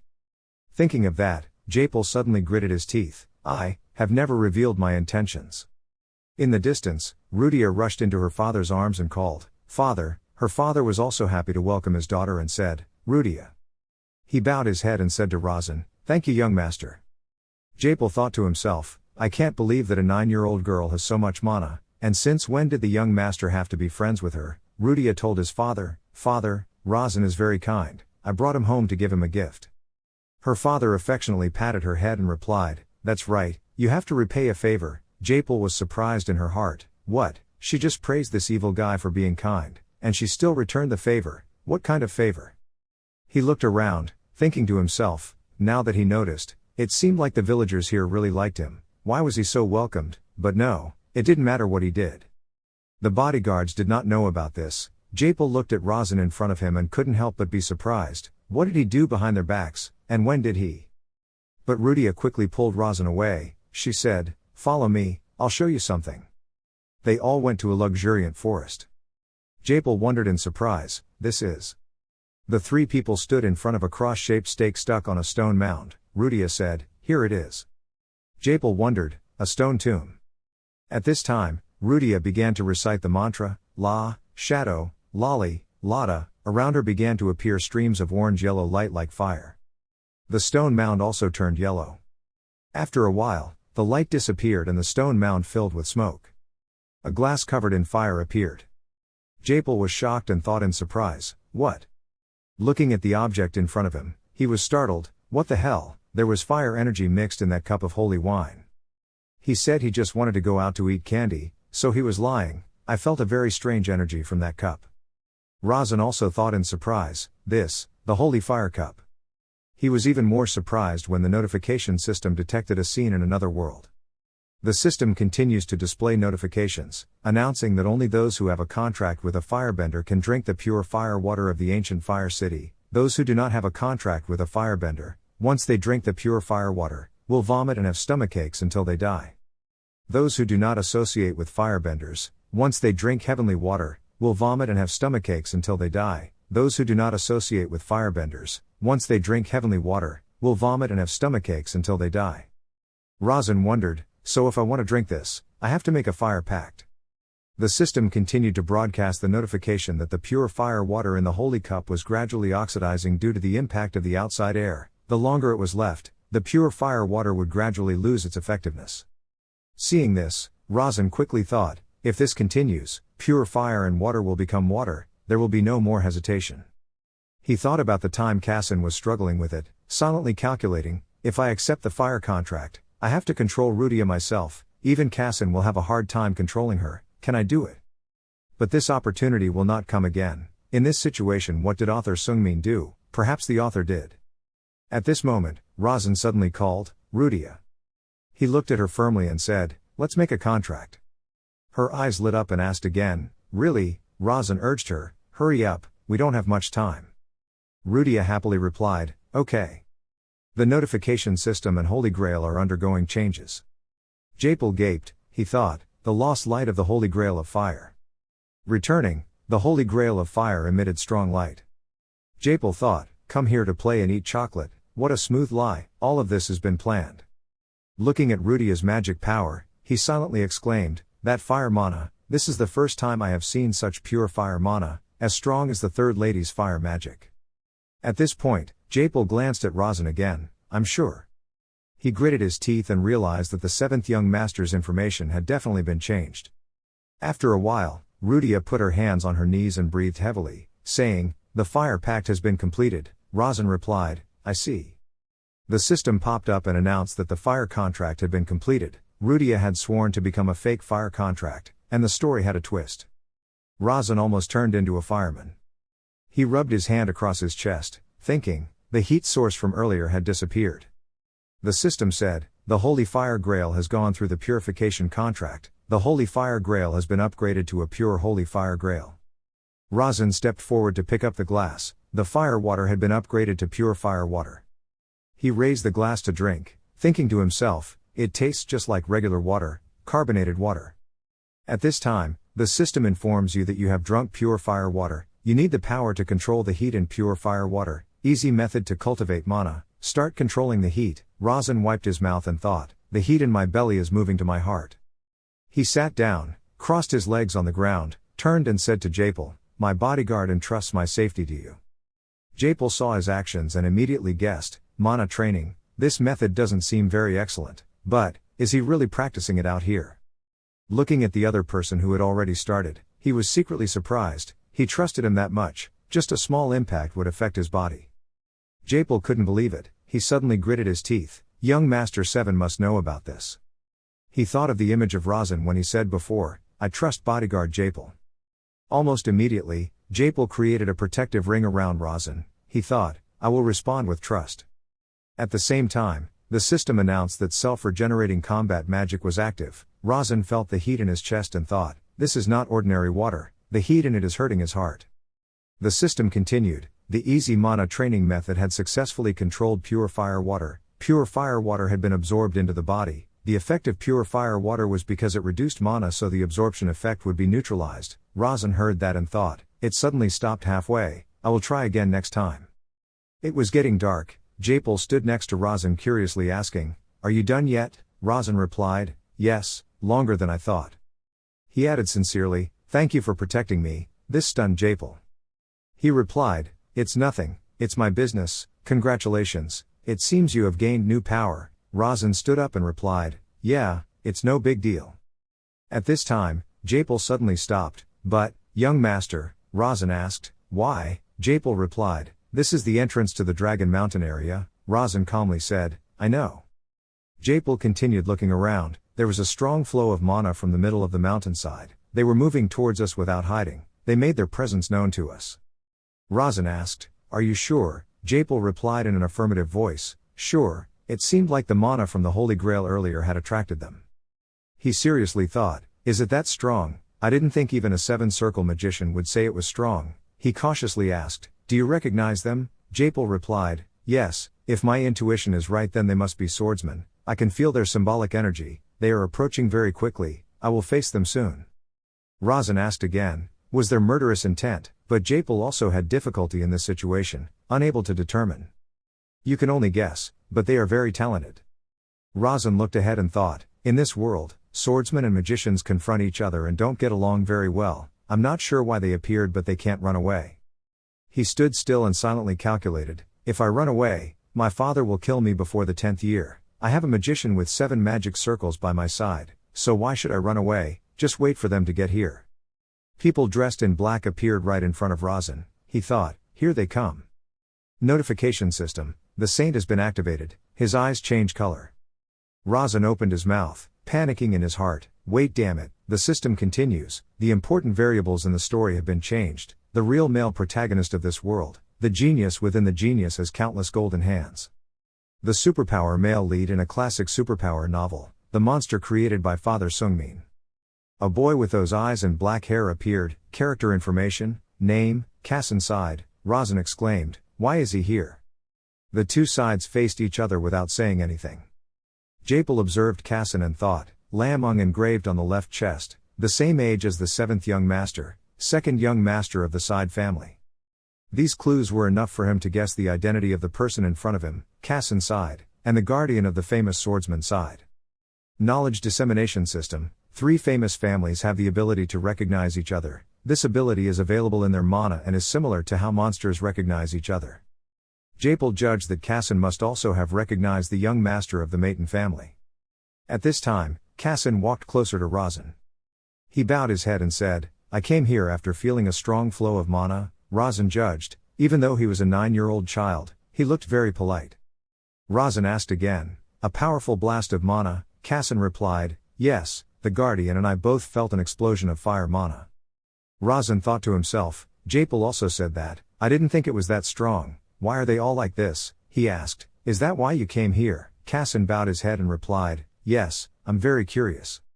The system appeared again, saying that when he was young, Kassan was very curious and would answer that curiosity every time it was aroused. That's also the reason he developed to that level.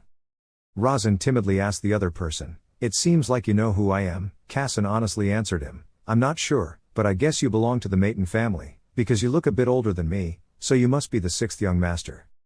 Kassan continued to analyze, but I heard that he learned water magic, but I couldn't sense any water element from him. He asked curiously, are you the fifth young master? Razan secretly felt guilty. I don't want to have anything to do with Kassan at all, or should I just let him mistake me for the fifth young master?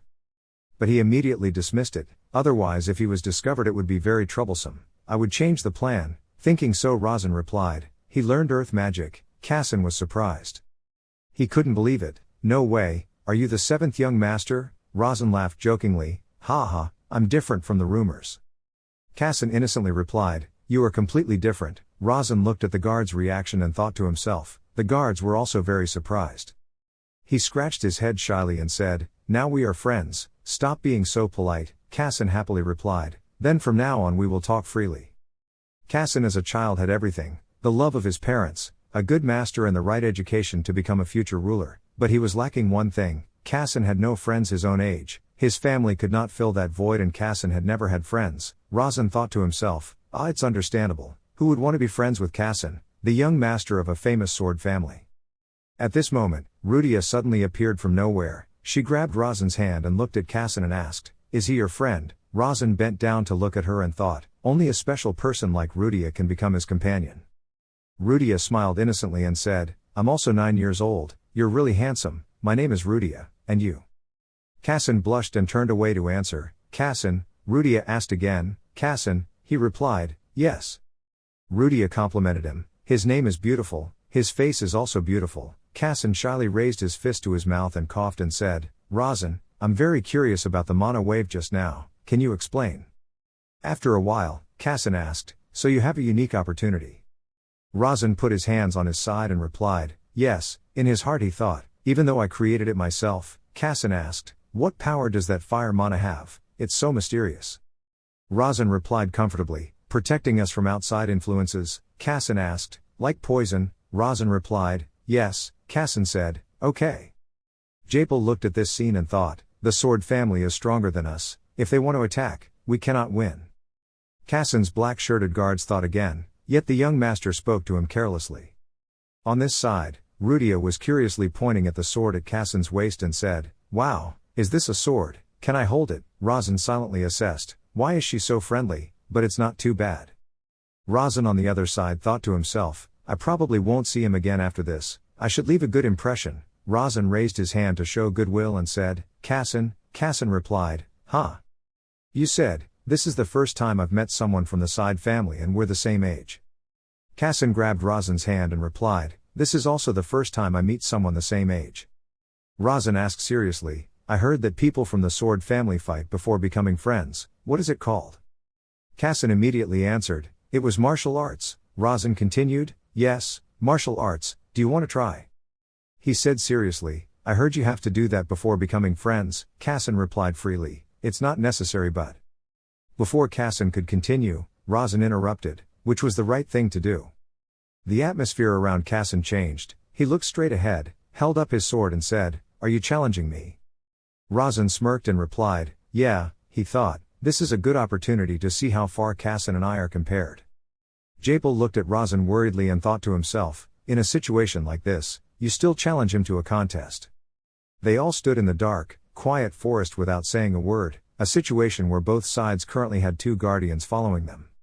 He looked at the 2 black-clad hooded guardians, his sharp eyes exuding fear. Situations like this were indeed not safe at all, however, he didn't think he couldn't intervene.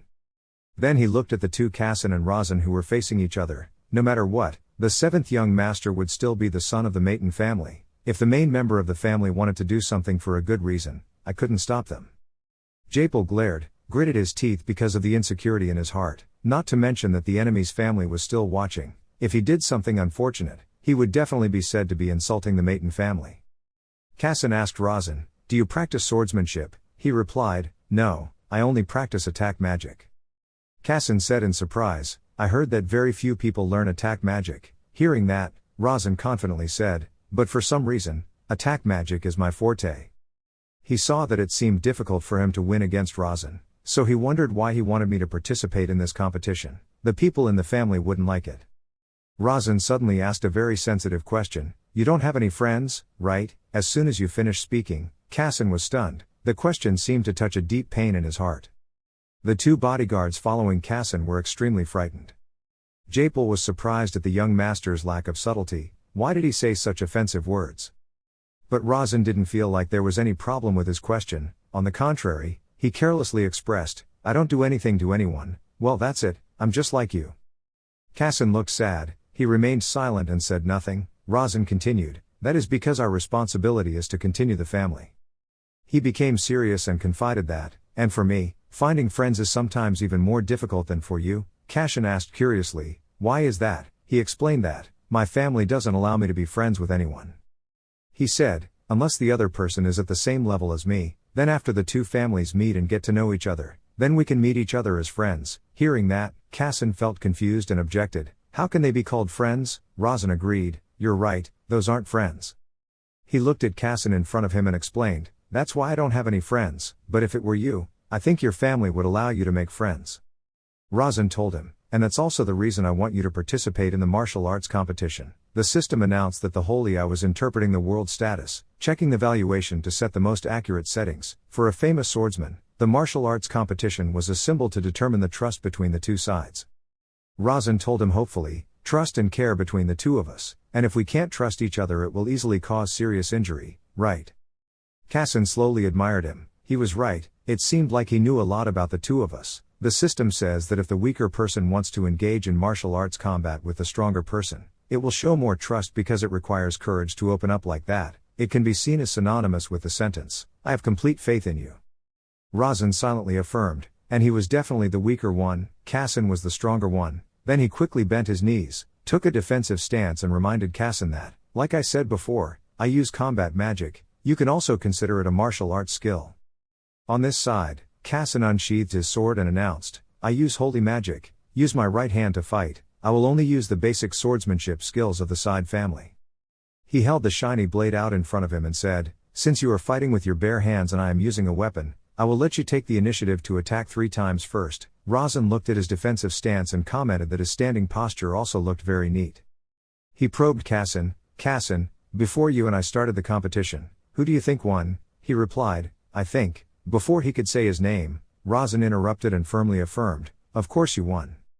Then he asked again, but why do you think I challenged you? He guessed that, because you want to be my friend. Razan asked as if to confirm, so does it matter who wins or loses? He answered, no, in a martial arts competition, that's not important. Razan saw that he understood and expressed that, I'm not challenging you because I want to win, but because I want to be friends with you. The two still maintained the same posture. Razan proposed to Kassan, even though they are friends, whatever happens happens, just rush at me and don't give in to anything. But Kassan was softened by Razan's thoughts. He put down his sword and refused, sorry, I don't want to hurt you. Razan saw that and said, I know. You said, I'll do my best. Kassan, you have to do your best too. Seeing him so determined, Kassan raised his sword and pointed it at him. Japal looked at that scene and was surprised. The 7th young master and the 2nd young master of the side family were starting the martial arts competition. Kassan shouted, thrusting his sword. The sword flashed and stabbed straight at Razan. Luckily, he stepped back in time to avoid the stab. Notification system, slow attribute has been automatically activated. Razan tensely looked at the blade, panicking in his heart. It was crazy, he just shouted the skill name and the sword immediately rushed towards him. Notification system, high-level novice attack magic has been used. Razan jumped onto a nearby tree trunk, successfully avoiding Kassan's powerful attack. He breathed a sigh of relief. Good, he regained his balance. If I just jumped out like this. Just thinking that you jumped off the tree and rushed forward, I can win. He was flying in the air when the sound of Kassan's skill name rang out again, turned back, stabbed his sword. The sword pointed at him again and stabbed. Razan quickly bent down. He was surprised. How could he be so fast, preventing me from getting close to him? His hands rubbed the ground to adjust his retreating speed. He figured that if he wanted to use attack magic as much as possible, he would have to get closer to him, but he kept trying to push him away to keep his distance. He looked at Kassan without changing expression, preparing to continue attacking. If I tried to get closer to him, I would definitely be hit by him. Even though I was far away, I could still be hit because he also attacks at long range very quickly. Razan used his holy eye and stared at Kassan. His pupils lit up. He felt the power of magic pouring in, so this was the main character's true power. Just now I didn't dare to dream of winning against him, but still. After using attack magic, you can foresee Kassan's next move. Now it looks more feasible. I can know the direction of his attack, thanks to my attribute. Once I know what he will do next, I will be able to take him on. He immediately rushed to Kassan and threw a magic punch. Kassan shouted the next move, the Royal Fist. Razan's mind was sure that this was just a fake move. After I attack, he will use the sword again. But his eyes suddenly became surprised. No, it wasn't a fake gesture, he changed it back. Kassan didn't stab his sword like Razan had foreseen, but instead used his Royal Fist. Because he saw that I wouldn't dodge the attack, he switched to another attack. He became desperate. I couldn't dodge, I could only let him cut me. Notification system, beginner's attack magic, high-level iron will were used. Razan immediately used the skill and raised his arm to block the attack. He knelt down in pain and hugged his arm, coughing non-stop. He thought that being cut on the hand would be better than being cut on the body, but being hit like this caused a concussion of mana. When he raised his head, he was suddenly pressed by Kassan's sharp blade in front of his eyes. You surrendered, I lost. Japal on the side was extremely shocked, but fortunately no one was seriously injured. Honest Kassan quickly took the sword back and worriedly asked Razan, was your hand okay? He replied, yes, but I felt as if it had been punched by a steel wire. My body was completely exhausted. He praised Razan, you know how to defend very well. You asked again in confusion, using your hand to block like that, but you still say that. Kassan innocently explained that, no, I just felt very impressed. The rays of light that suddenly emitted surprised me. Razan was surprised when he heard the ray of light. Ray of light, why did he suddenly say that? He turned his head and looked at Rudia suspiciously. Rudia had just secretly done something or something. Everything happened so fast and so suddenly, I didn't have time to see what happened. Kassan said, this sword is an artifact sword. He was surprised to look at the sword at his waist and asked really. He continued, I could use it to cut steel. Razan was shocked when he heard it. He couldn't believe his ears. Then why did you use that thing to cut my hand? Kassan explained that, of course, I tried to control my strength to the lowest level possible, but I was still very impressed by your defense technique. Very surprising, Razan slowly expressed, thank you. I knew I would lose, but I didn't expect the skill difference between you and me to be this big. Kassan kindly offered his hand to help him up, but he was surprised for a moment. He grabbed Razan's hand, pulled him up and told me that there were people who fought with me who had a harder time than him. He also admitted that, well, compared to him, they were much weaker than him. Kassan said, it's normal for a weaker person to have difficulty fighting a stronger person. Razan looked at him and asked jokingly, so what do you mean it's unusual? If it were you, I'm sure you would win. When Kassan saw him trusting like that, he smiled brightly and happily expressed, it's the first time I've met someone like you. He walked towards the two of them and said goodbye, very happy that I met you today, Razan Maitan, let's meet again someday. As soon as he finished speaking, the three of them disappeared, leaving him and Japal standing there watching. The notification system, the announcement, just a small change can distort the plot and things that should have happened differently. As soon as the system announced, Razan suddenly wondered if there was any change. Japal asked for your permission at this time, young master, it may be beyond my understanding but can I ask you something? You give the order, ask. He asked, since when did you learn light attribute magic? When you heard that question, your face suddenly looked bewildered. Yes, when, now that you mention it, you remember. He remembered when Kassan complimented him. The rays of light suddenly emitted, surprising me. He realized, wait, I feel something. He opened his hand, around it radiated a faint heat. I felt the heat emanating from my body. Soon his whole body was radiating heat. He slowly felt the change in his body. The heat was not strong but it was definitely flowing through him. Mana was permeated with heat. Razan used his holy eye to review the fight between himself and Kassan. The moment he stepped back to avoid his sword strike appeared, checked the previous situation with his holy eye. He recalled even when he used his arm to block the sword, his body was literally emitting light at that time. When his arm collided with the blade, the place emitted a bright light for a moment. That light made Kassan gasp in surprise. Notification system, fire attribute mana merged with pure water element. 2 attribute mana successfully merged with easy mana training method. He stood thoughtfully for a moment then realized, so that's how it was. His eyes still didn't take their eyes off his hand, because he transformed pure water and fire instead of separate water and fire, so he could use mana with attributes, even though using attributes in combat magic was almost impossible. The image of Persha performing magic appeared in his mind. The people with this ability were all high-level magicians, and those were monsters like the Third Lady. Even so, this use was still not very effective, so Japal didn't see what he said, so he asked, "How did you do that?" He shyly replied, "I don't know." He couldn't accept that superficial answer. He thought, there's nothing he couldn't understand, he just didn't want to reveal it to me, wanted me to shut up. Japal thought back to Kassan's appearance during the fight. This trip was likely planned thoroughly by the seventh young master in advance. I suspect the meeting with Kassan was also part of his plan. He was sure that, without any of the guardians noticing, there must have been a much more powerful nobleman involved. That person must have been at least on the same level as the Third Lady. I have to act more carefully. He informed Razan, "I will take you to the Maton family's place." He agreed and replied, "Okay." But suddenly Rudy spoke up to stop him. Standing there, he was surprised and asked, "Why?" She burst out with anger in her heart and yelled at him to warn him, "If you don't stop, I will burn everything down." He asked curiously, but what?" He suddenly remembered when he met Kassan. He told him that, "I don't have any friends, that's all, you know, you and I are similar." Rudia said angrily, "I thought we were already friends, that's why I made a fire pact."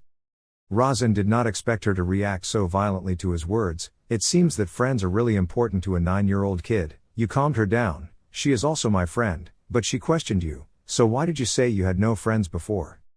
He frantically argued that, "Yes, that, we just became friends." Rudia asked suspiciously, "Is it true?" He immediately affirmed, "Yes, it was my fault, sorry." She asked him again, "Really?" He emphasized to her again, "Really, Rudia is my friend." Seeing him so determined, she calmed down and happily said, "That's right." Rudia walked over and hugged his arm and reminded him, "Remember, I'm your friend, you can't forget, you promise her." "Of course," she said coyly, "I forgive you this first time." Inside the castle, there was a groan from the messenger, "That bastard, he really went out just to eat chocolate." The brown-haired guardian wondered why the homeowner just let him do things freely as he wished. Another magician standing next to him also followed suit. "Life is so happy, how can it be, I also wonder." The brown-haired mage said dissatisfiedly, "There are a ton of ways to kill him, it's fine to turn it into an accident." Japal said in a whisper and assessed, "It's too unusual." The magnificent castle appeared in a dark space, without a single ray of light. Japal pondered that the homeowner let him survive, with the only punishment being exile. There is something shady here, possibly. He remembered Razan once asking him, "Even though you are currently loyal to the fourth brother, do you want to switch to serving the senator, because I think I can help you this once?" Japal frowned in suspicion. Maybe he wasn't just bluffing at that time. January 1st, 219, midnight, at the Maton family castle. There is a dining table filled with all kinds of delicacies, delicately decorated with gentle candlelight. At the large dining table, there were only two people, Razan and Soso, sitting facing each other. Next to the table was Hira carrying food to serve the two of them. Soso was very grateful, so he said to Hira, "Thank you, Hira." She humbly replied, "It's my responsibility." Razan looked at Hira and in front of his eyes appeared a notification, character information, name, Hira, main attribute, assassin. He was surprised, why the holy eye cloud was active. But he didn't care much. He was cutting the steak and curiously asked Soso, "Mom, what kind of person is Dad?" The image of a mysterious father appeared in his mind. In the memories of Sungmin's father, Razan had no memories of his father. He had never met him, and it seemed that this character Razan was also extremely afraid of that father. Razan speculated, as if he had intentionally erased his memory of him. Soso hesitantly replied, "Him." Her face had a sad expression. She described his father as a lonely person. Razan looked at Soso's mother. He was speechless. The system announced that the head of the Maton family Dekatra only loved the maid Soso. In other words, Soso was the only woman Dekatra had ever loved. Razan was surprised. "Father, do you love mother?" Soso had just finished speaking when suddenly a loud voice rang out in the room, "Calling me a loner." The sudden voice made Razan startled. In a corner of the room, a painting began to emit blinding rays of light. On the picture gradually appears a door. Dekatra majestically and calmly steps out of the painting. His face was serious, his pupils were as bright as the sun.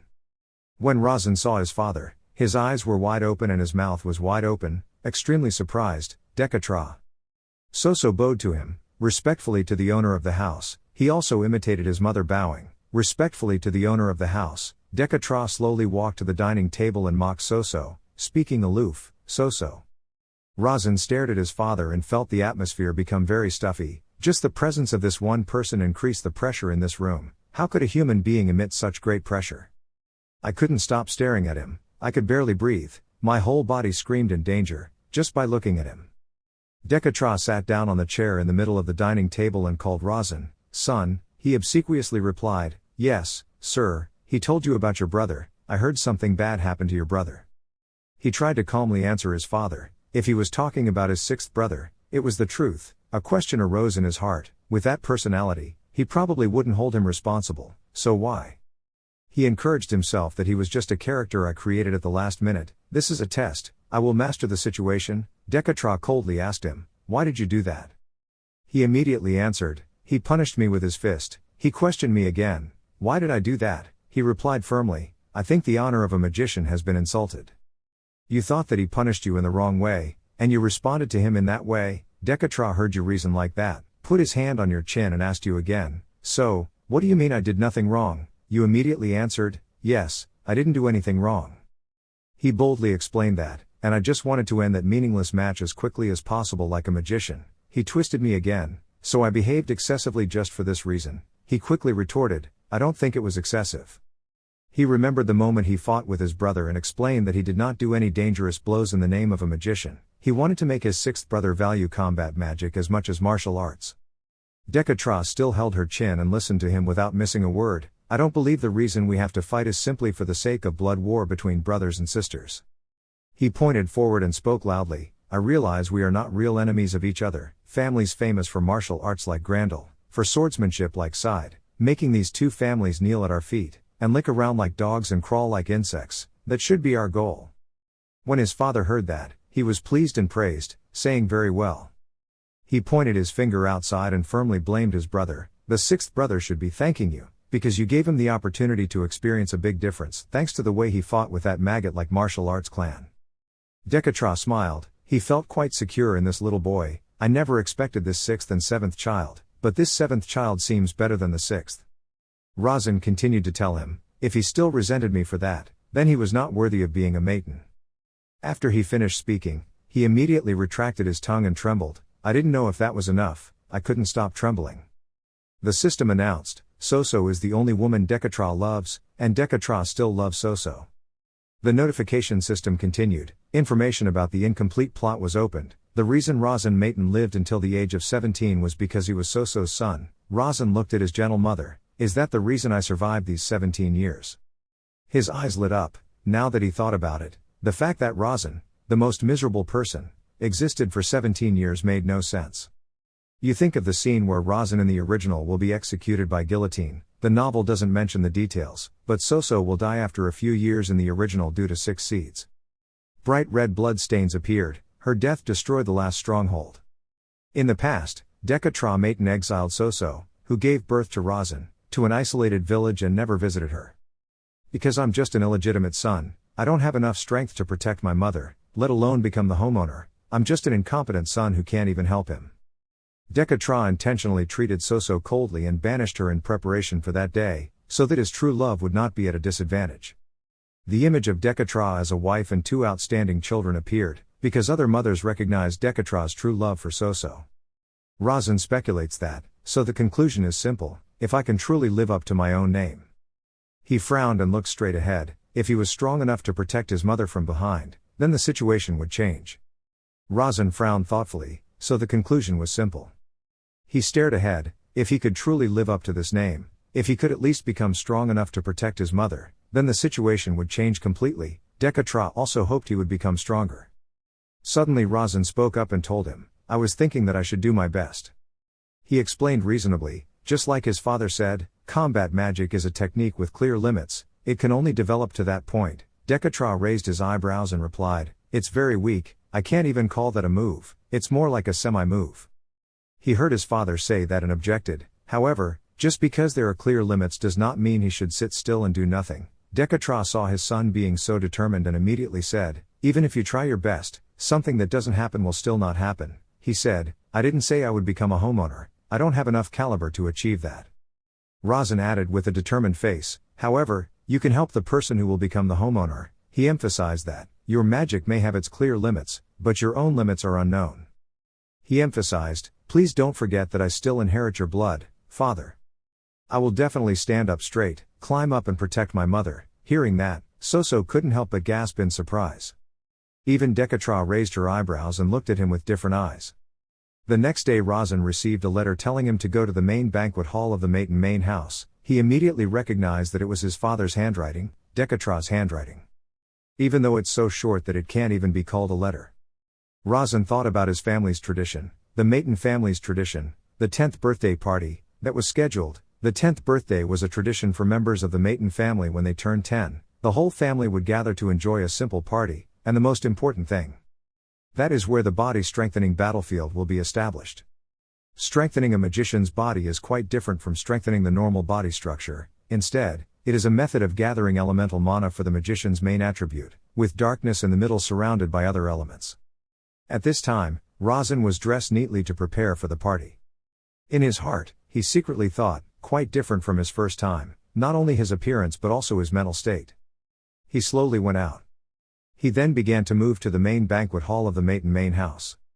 Razan stood and looked at the banquet hall for a while before entering. He entered the main banquet hall of Maiden's main house, thinking seriously, this is the location of the 10th birthday party, the main banquet hall. There was a large dining table in here. Through his holy eyes he could see the effect of liberation magic. The effect of liberation magic had been permanently enshrined in this table. Seeing that, Razan thought uncomfortably, forever they really spend too lavishly. Razan suddenly spoke up and asked Hira, where is my seat? She immediately pointed out the position. The young master's position is here, facing the homeowner. He was curious about where his mother sat, so he asked, what about mother? Hira immediately replied, from what I know, Lady Soso was not invited. He said with a smile, just as I thought. Carlton suddenly walked in, his hands trembling, holding his magic staff. You. Then he pointed the magic stick at him and loudly asked, are you Razan? Razan saw that it was Carlton and started to joke, hello brother, is the place I hit you better now? When Carlton heard Razan like that, he was very angry and frowned in his mind, thinking, this bastard is no different. He is raising his face just because the sandbag he used to step on every day just accidentally flew back and bumped into him alone. Razan still did not forgive him and continued to say, brother, no way. He raised his eyebrows and asked, I think I just lost because I let my guard down. Feel free to challenge me at any time. However, this time it will hurt even more. Since then my skills have improved quite a bit. Carlton angrily walked past Razan and said, soon, I will kick you down, you pest. Razan smiled and answered him, sure if you can, just try your best. In his heart he thought, instead of trembling with fear, he is more interesting like this. At this time Persha also walked in. She raised her voice to greet Razan, our adorable youngest brother, you're here early.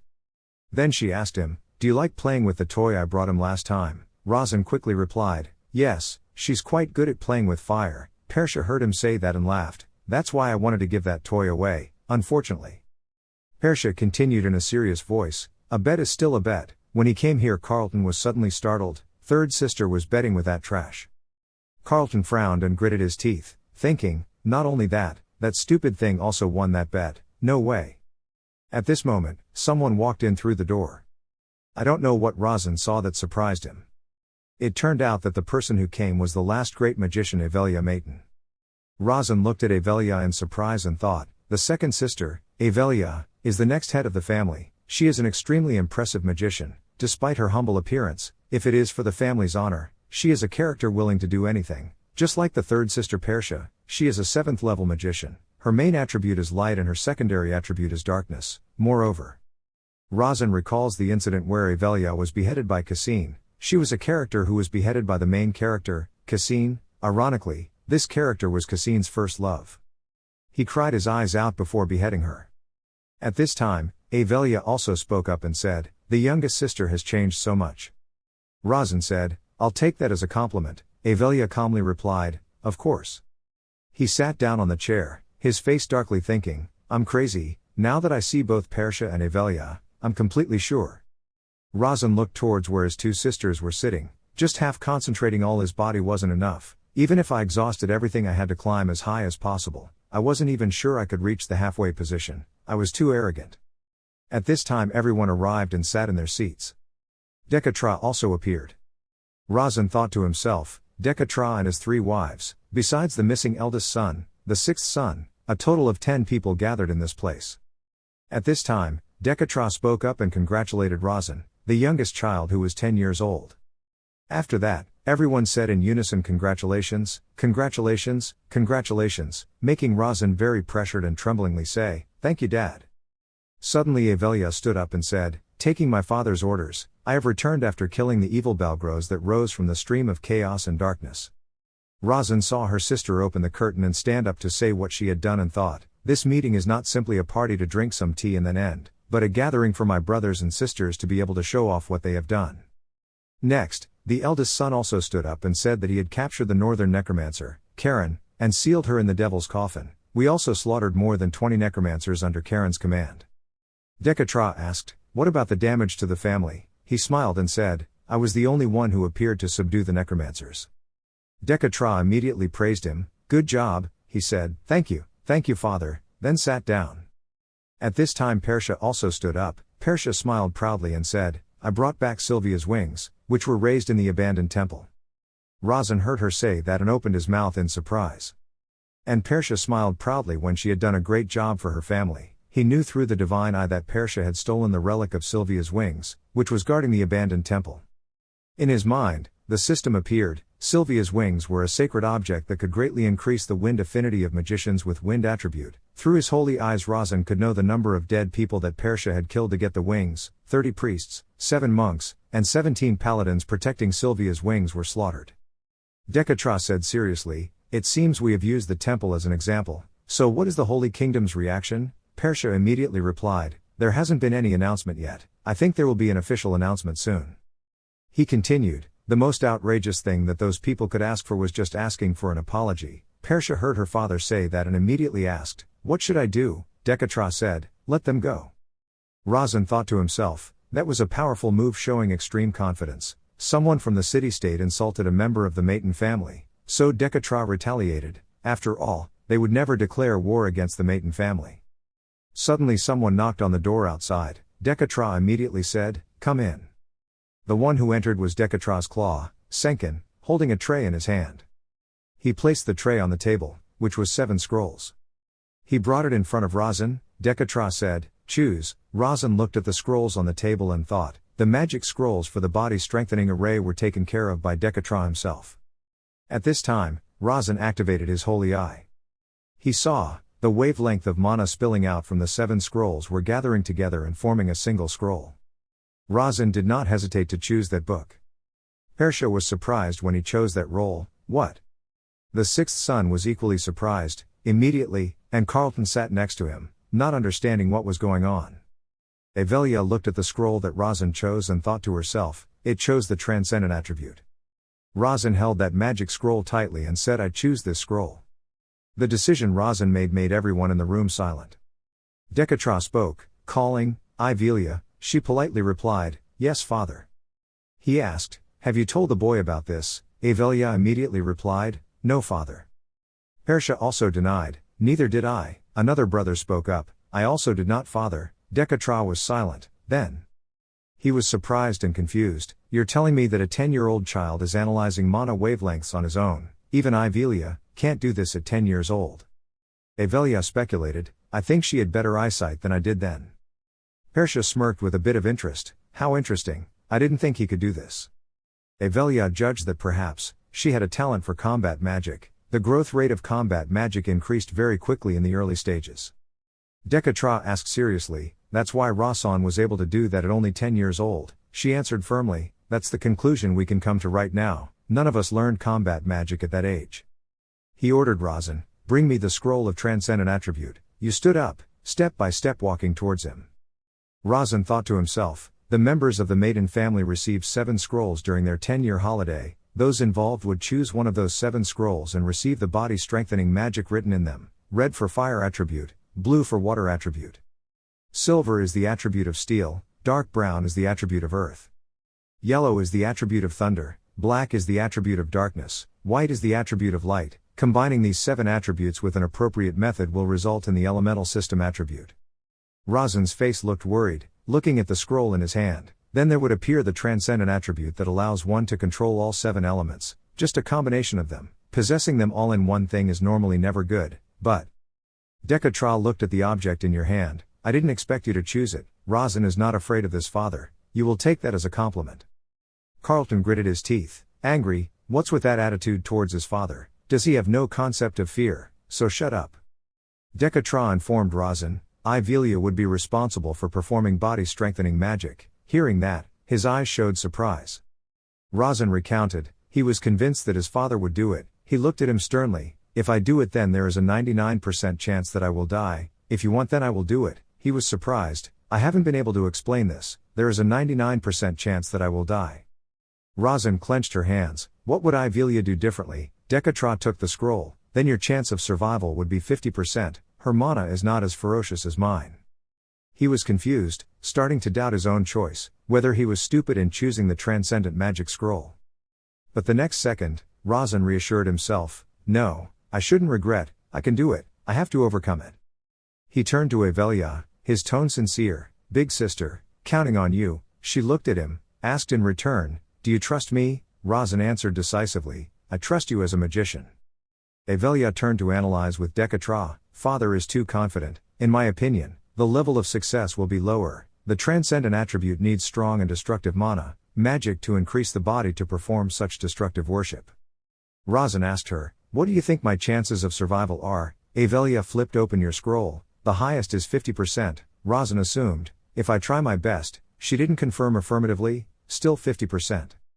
He asked Ivelia's opinion, do you want me to choose another attribute scroll? She replied while reading the magic written in Razan's scroll, those who walk the path of magic do not force their opinions on others, but... Even though Ivelia kept a cold face, she still gave him sincere advice, I hope you will be strong. Razan was surprised and dumbfounded by this sentence, he froze. Your appearance is extremely determined, I will still choose it. Ivelia gave instructions, take off your clothes. Razan placed his hands in front of his chest, ready position, how much is enough? She replied, everything except underwear. He looked at his body, a bit awkwardly unbuttoning his shirt. Behind that shirt, a perfect body appeared, with firm 8-pack abs. Persha looked at him, smirked, her inner voice cried out in disbelief. She attentively observed Razan's whole body, looking at that body, who would think it belonged to a 10-year-old kid? That body wasn't like that a month ago. I wonder how he was able to see through the scroll of transcendent attributes. The bottom of Persha's eyes sparkled with suspicion. What was that muscular body? What was that kid hiding?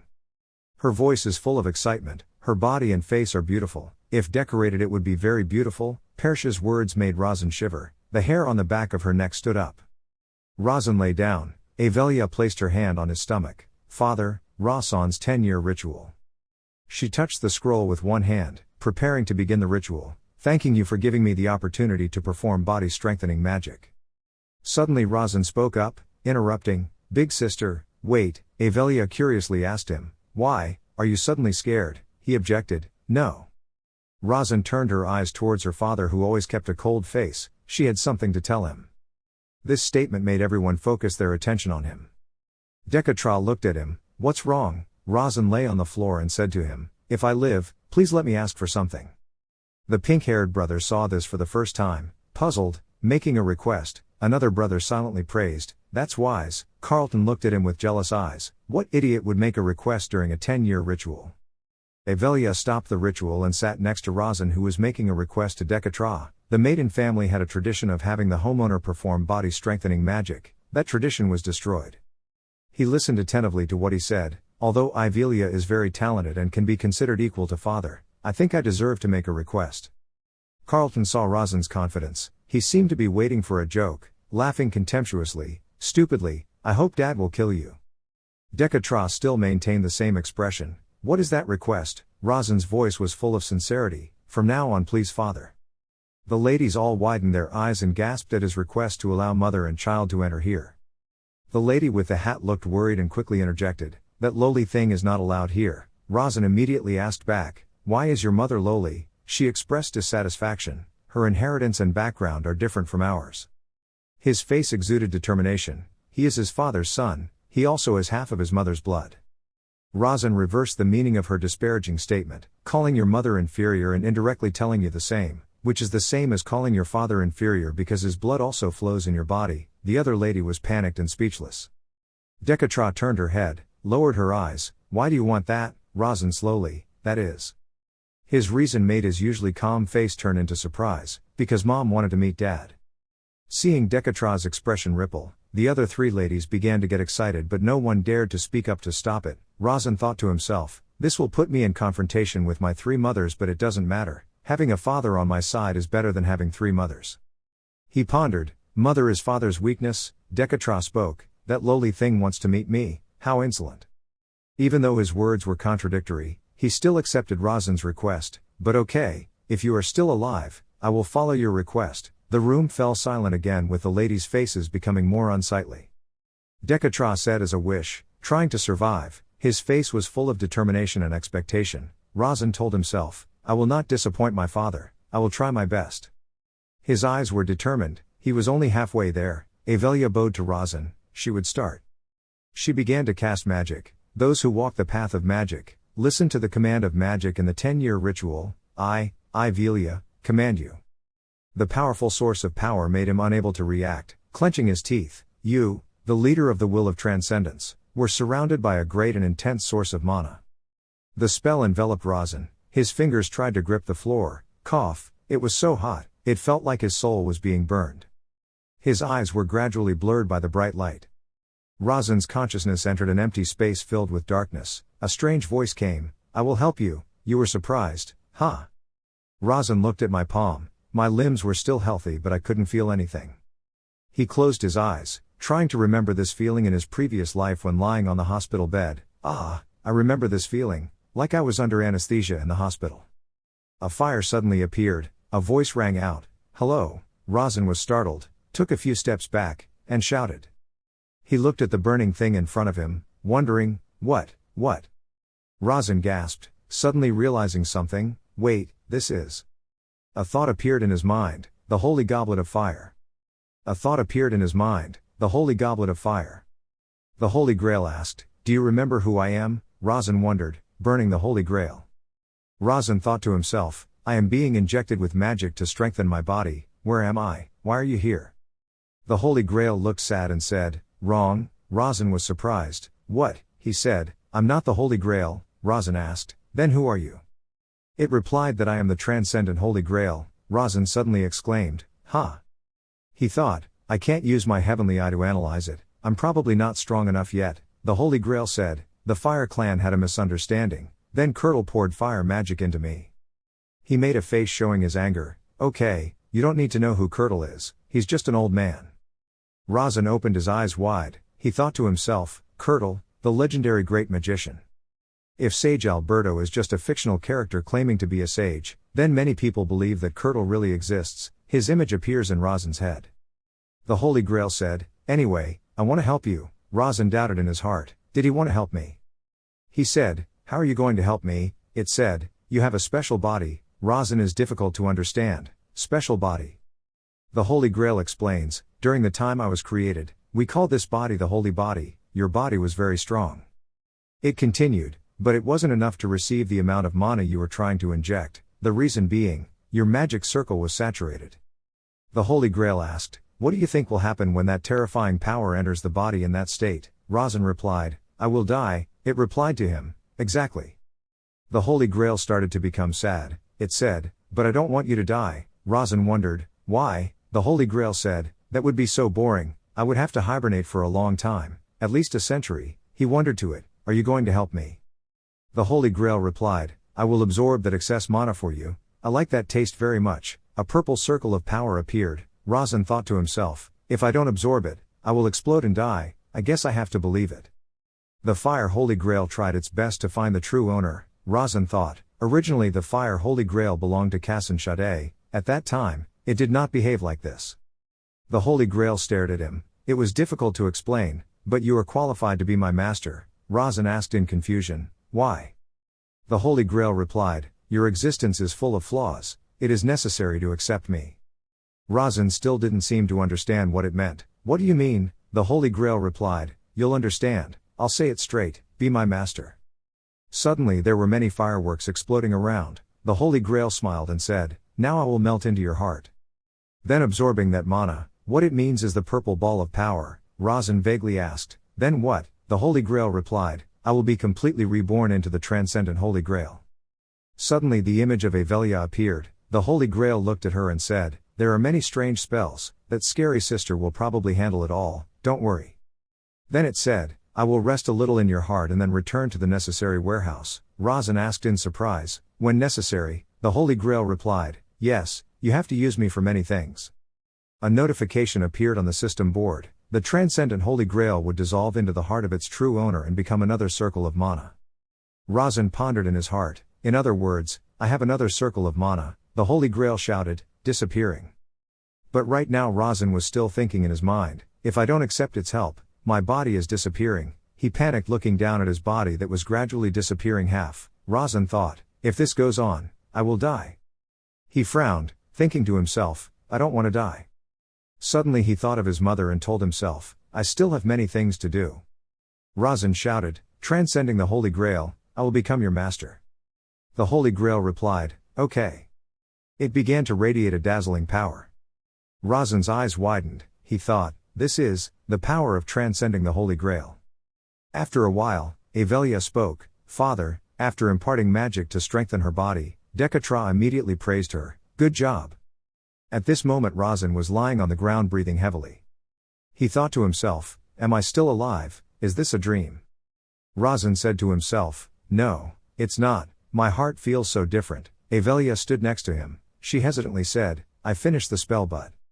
Dekatra immediately understood and said, "I mean it didn't work." Razan couldn't believe his eyes. "Huh?" Avelia seemed unhappy. She said, "Yes father, due to some things I didn't detect, mana and enhancement magic were eliminated and refused to be assimilated. It's because I'm not good enough." Dekatra stood up and said, "This is just its fate, we will end Larsen Maiden's 10-year ritual." Razan had been lying quietly all this time. He was thinking in his heart, "No, it was not eliminated but absorbed by the transcendent Holy Grail." As Dekatra was walking up the stairs, a voice rang out, "Father, you promised to bring mother back." He coldly glanced in the direction of the owner of the voice. "That's Razan," he continued, "promises should only be made to those who are worthy and capable." Afterwards, everyone gradually left that magnificent room. Razan thought, "There has been progress." He was wondering in his heart, but Dekatra and Avelia really didn't know about the Holy Grail. Luckily it didn't appear. Razan looked very serious. He thought, "I have another strong ally." The body strengthening spell was successful. Razan said to the maid behind, "Let's go, Hira." But suddenly something made him look back in panic. That maid suddenly radiated a special power. Razan was bewildered. "Hey, Ra," he thought to himself, it felt like a sharp sword. Hira was emitting aura. Suddenly she spoke, "I want to ask you something." The system displayed a notification, unable to analyze the opponent. Suddenly her eyes became bright. Razan thought, "At least there must be some basic information. Is she revealing her true nature when her father is here?" The system panel has a notification that the current location is the Yuan Yen Hall, with the highest magical protection. Razan thought, the only magician here who can use the highest protection magic is Dekatra. Hira asked him, "Do you know what I just knew?" Razan looked awkward. He replied, "What should I know?" She said, "Your attitude towards me has changed." Razan returned that, "Recently I have stabilized." Hira slowly said, "Sir." Her eyes have become scary now. "Who do you think sent me?" Razan tried to deduce, "It must be my father." Hira wondered, "Why is that?" He explained, "Because you did not hide aura in the main building." She glared at him, really surprised. Hira asked, "Can you feel my aura?" Razan clenched his hand into a fist. He trembled and said, "Yes, very sharp and scary." Hira explained that, "Because you are still too weak." Razan replied, "I'm only 10 years old, of course I'm weak." Hira asked, "Yes, but that's the only reason." Razan thought to himself, "Hira was so scary that I wanted to run away, but she was faster than me. If I were my father's person, I wouldn't be embarrassed." "You're sweating, you're emitting aura but no one comes here. There are tons of magicians here who can sense even a little bit of aura." He concluded that, so there must be something blocking aura so no one can sense it, something like protective magic.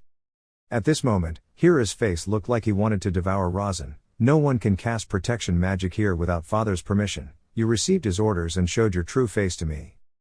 She answered him, "You are right," he said. "I can do anything to you if you can't analyze the situation." Razan wondered in his heart, anything? Hira continued, "But he also said that if you belong to the maiden family, it would be normal to do something like that." Razan said awkwardly, "That's right, father." Hira continued to speak, he didn't seem disappointed. But Razan said right after that, "I'm very disappointed, but why did you reveal it now, when you've been hiding it so well for so long?" Hira listened silently to him, "But if you think carefully, this is the right time. Today is the day I officially arrive at the main building and is also the day I meet my father." He raised his hands into fists, he created a secret barrier. "Today, my father." Wanting to test me, Razan raised his fists and confidently said. Hira also pulled out her sword right after that. She replied, "Yes," and held the sword in a fighting stance. Hira said, "To be honest, I don't think you will be able to find out about that." Razan, standing opposite her, also spoke, "What do you think will happen?" Hira continued, "I realized as soon as I revealed my aura that you were already upset." Razan asked her, "Aren't you underestimating me?" Hira slowly put her hand on her chest. "I will introduce myself honestly."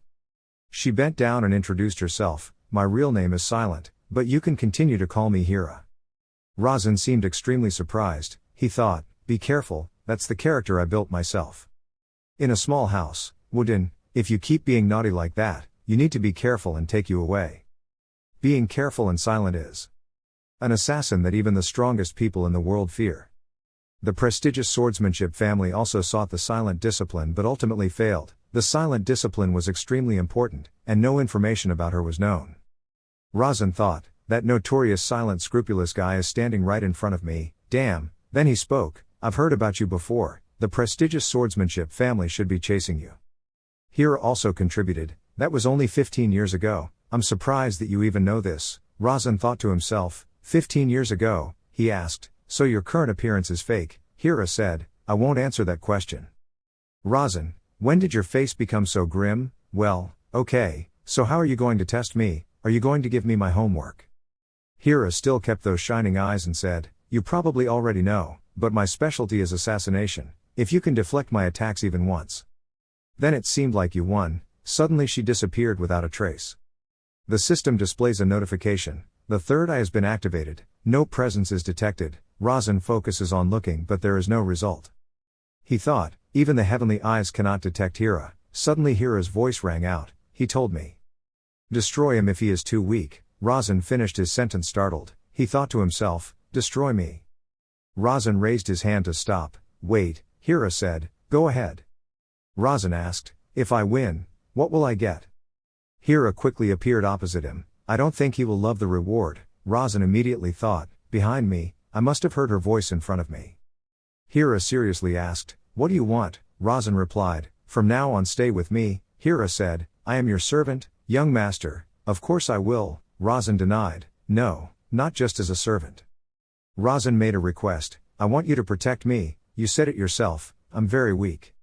He concluded with one sentence, "So, until I am strong enough, please protect me." Hira thought for a long time but then agreed, "Okay." Razan looked at her and smiled. He thought, "Good, that's enough." Once again Hira disappeared without a trace. She announced, "Now the test will begin." Razan stared at her. He thought, "I'm quite confident, but..." Razan stood there alone. He thought, "To do anything, I have to be careful, I have to feel something, even my heavenly eyes can't detect her." He continued with the thought in his heart, "If I can't see with my celestial eyes, I won't be able to read her method of movement. She must be aiming at me in an invisible state. She said that her voice is scary but she won't kill me." Razan looked at her with determined eyes. Destroying me was just an empty threat. That meant she wouldn't attack my neck, upper armpit, or heart anymore. If I can't guess where she is, then I have to deflect her attacks by defending myself. I'll just endure being attacked. Razan thought, Hira must also lower her guard, and she is limited in where she can attack. One is her arms and the other is her legs. She will attack me with non-life-threatening attacks. Razan thought to himself, I will be able to detect her location the moment she attacks. Moreover, I have delayed mobility and celestial eyes. He looked at his hand and thought, delayed movement not only makes time slow down, but also allows you to see mana in slow motion mode. Its quality has changed. Razan creates a purple circle. A notification appears on the system panel. The mana sealed in the heart is reacting to the enemy's will. The newbie's battle magic, high level iron will, reacts to the mana sealed in the heart. The newbie's battle magic, high-level iron will be replaced by high-level defense. That purple circle appeared, Razan thought to himself, transcending the Holy Grail frees the mana in his heart so all his moves have been upgraded. Suddenly Hira held the sword and rushed at him. Razan continued with his thoughts, I can see how Hira will attack. You use your heavenly eye to look at her, from the side or at the feet. No, I can see clearly now. As a leg, Hira rushed towards Razan. He also had a solid defense, Razan thought, if he wanted to, he could dodge. Hira was about to throw the sword at him, but, if I dodged, I wouldn't be able to deflect it. If I didn't deflect it, it wouldn't make any sense. Notification system, newbie combat magic, effective defense, Razan thought to himself, I will take the beating. He knocked Hira's sword arm aside and raised his fist. There was another notification from the system that a beginner's combat magic was being used in an advanced level application. Razan put all his strength into that punch. But Hira easily blocked that attack. She calmly said, You almost hit my chin. Razan asked, How is it? Is that considered a deflection? Hira was silent for a moment then replied, That's right. Hira gently put the sword back and said, I will keep my promise. She bowed her head down in front of Razan. From today onwards, I swear I will give everything I have to protect you, young Master Larson. Immediately after that she disappeared without a trace. But since when has Razan's hand been stained with blood? He smiled lightly and thought, I passed the test. In another building.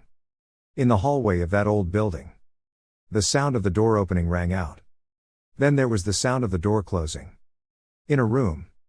Hira was standing in there. She said, I will start reporting.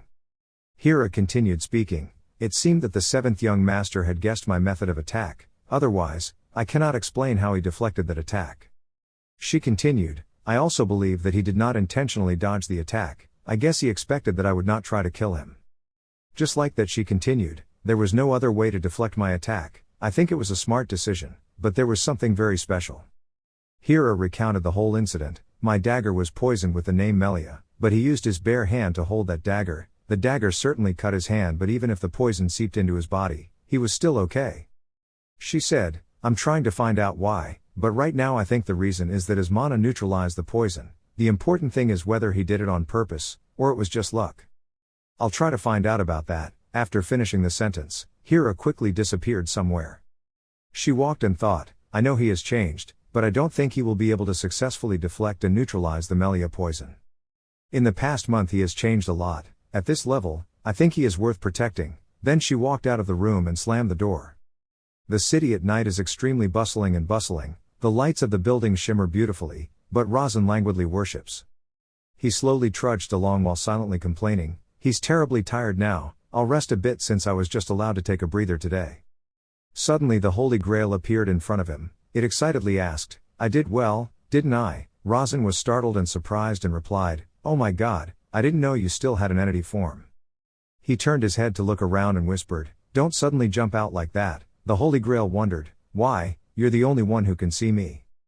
Praise me, he was curious, Why, he explained, Because there was Melia on the knife of the beautiful sister before.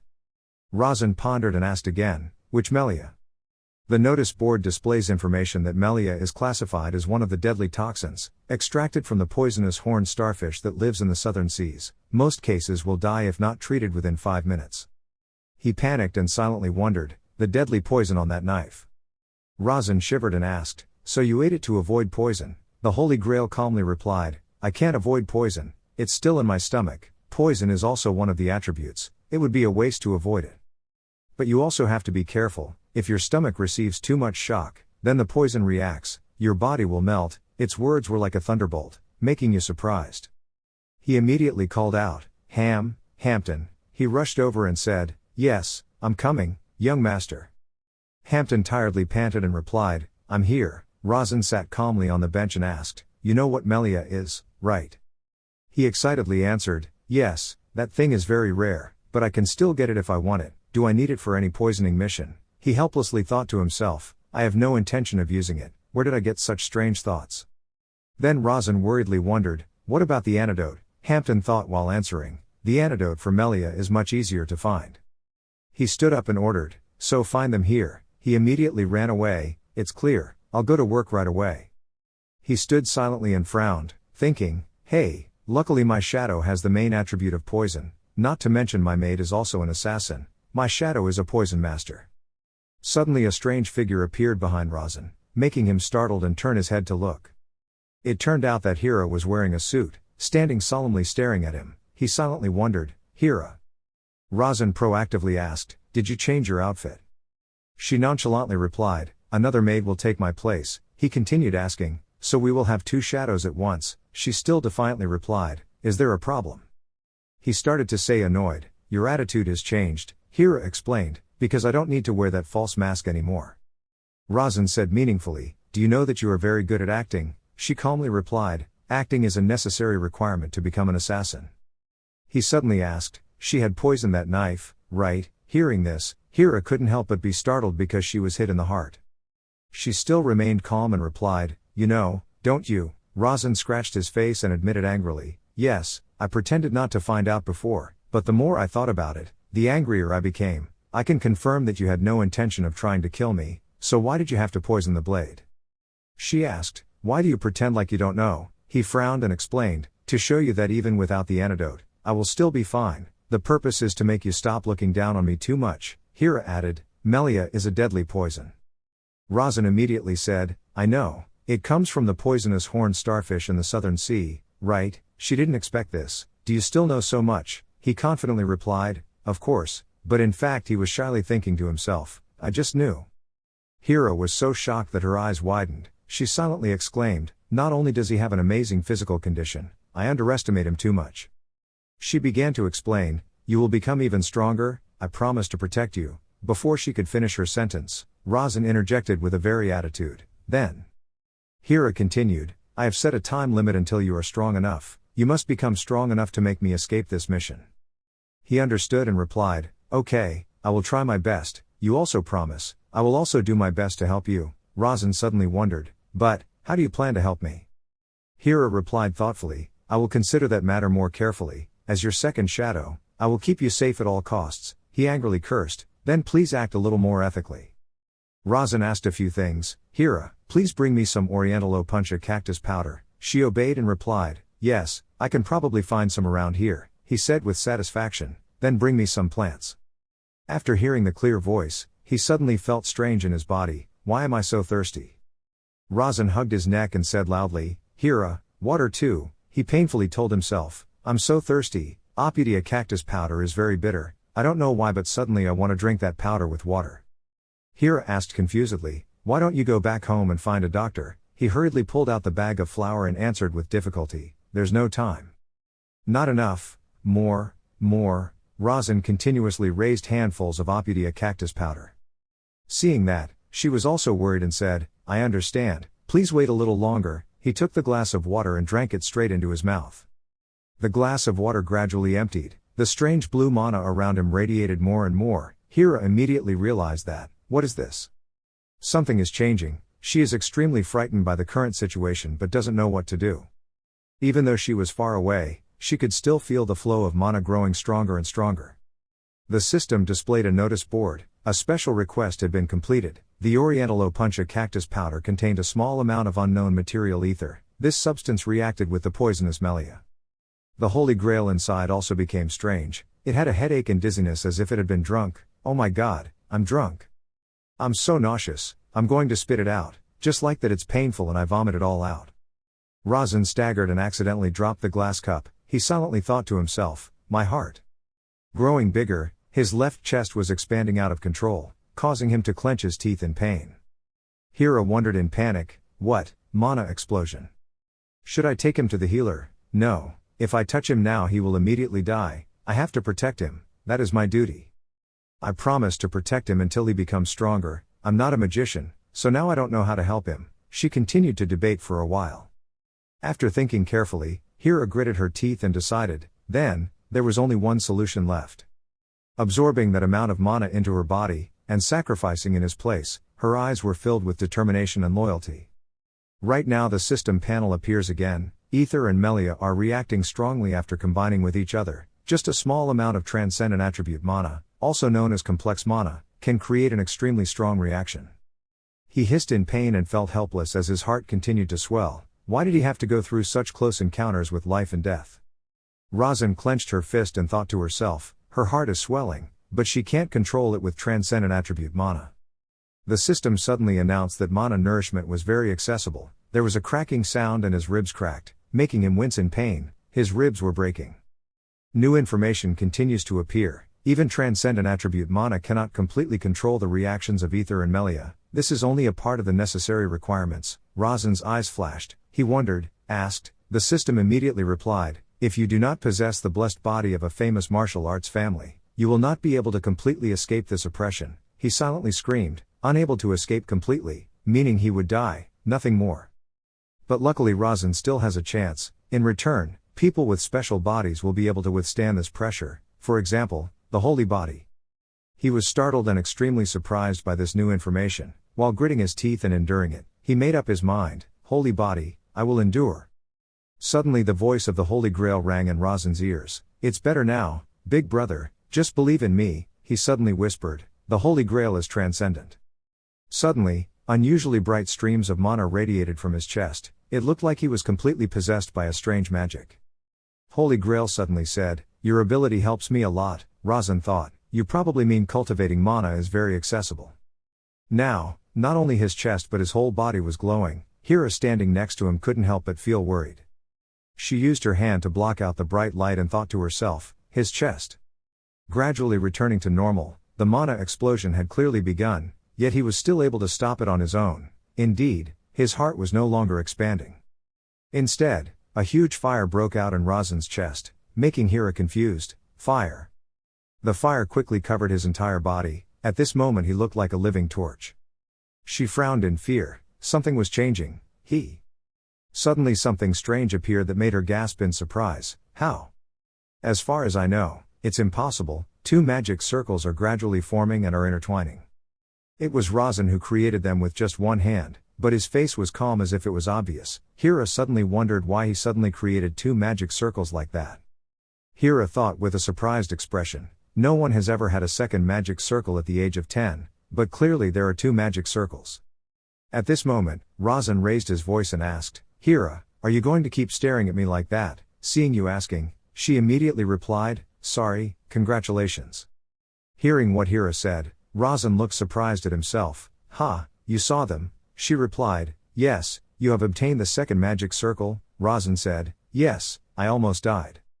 Seeing him repeat what happened earlier, Hera immediately asked, could you calm down the mana explosion yourself? Razan crossed her arms complacently and complimented herself, yes, I'm so good. Seeing you so complacent, she didn't hesitate to pour Razan a bucket of cold water. No, you were born in the Maito family, blessed with heart and mana, so there was nothing surprising. Being told so bluntly by Hera made him a little depressed, looking straight at her and thinking, she never compliments me. Deadly Melia poison and northeast prickly pear cactus extract, transcendent mana and Eucharistic properties, easy mana cultivation method and transcendent Holy Grail. Looking at the two magic circles in his body, Razan thought to himself, all 6 requirements have been met. He turned to call, Hera. She saw Razan calling her and immediately responded, yes, young master. He asked, do you want to do it, like last time? Hearing Razan ask, Hera was a bit bewildered and replied, you mean? Scene changes to a large building. The building pictured is. Inside the building, a person was sitting with his legs on the table, his back leaning back and a book covering his face, looking very enjoying himself. At this time there was a loud call, Noah. When Noah heard his name being called out, reflexively he felt a little guilty and jumped up to explain like a habit, yes, I was just thinking. Young master, he raised his voice to greet when he saw the person standing in front of him was Razan. He politely replied, long time no see. Razan's unexpected arrival made Noah curiously ask, why are you still here so late? Suddenly his eyes became much brighter, his hand pushed up his glasses frame and looked with surprise, thinking, ha. Noah looked at the two magic circles in Razan's body and suddenly thought to himself, the second magic circle, are my eyes blurred? A month ago he only had one magic circle. He looked to Hera's side and silently assessed, the servant standing next to him, seemed to be an assassin, now that he remembered, last time Jaffel said.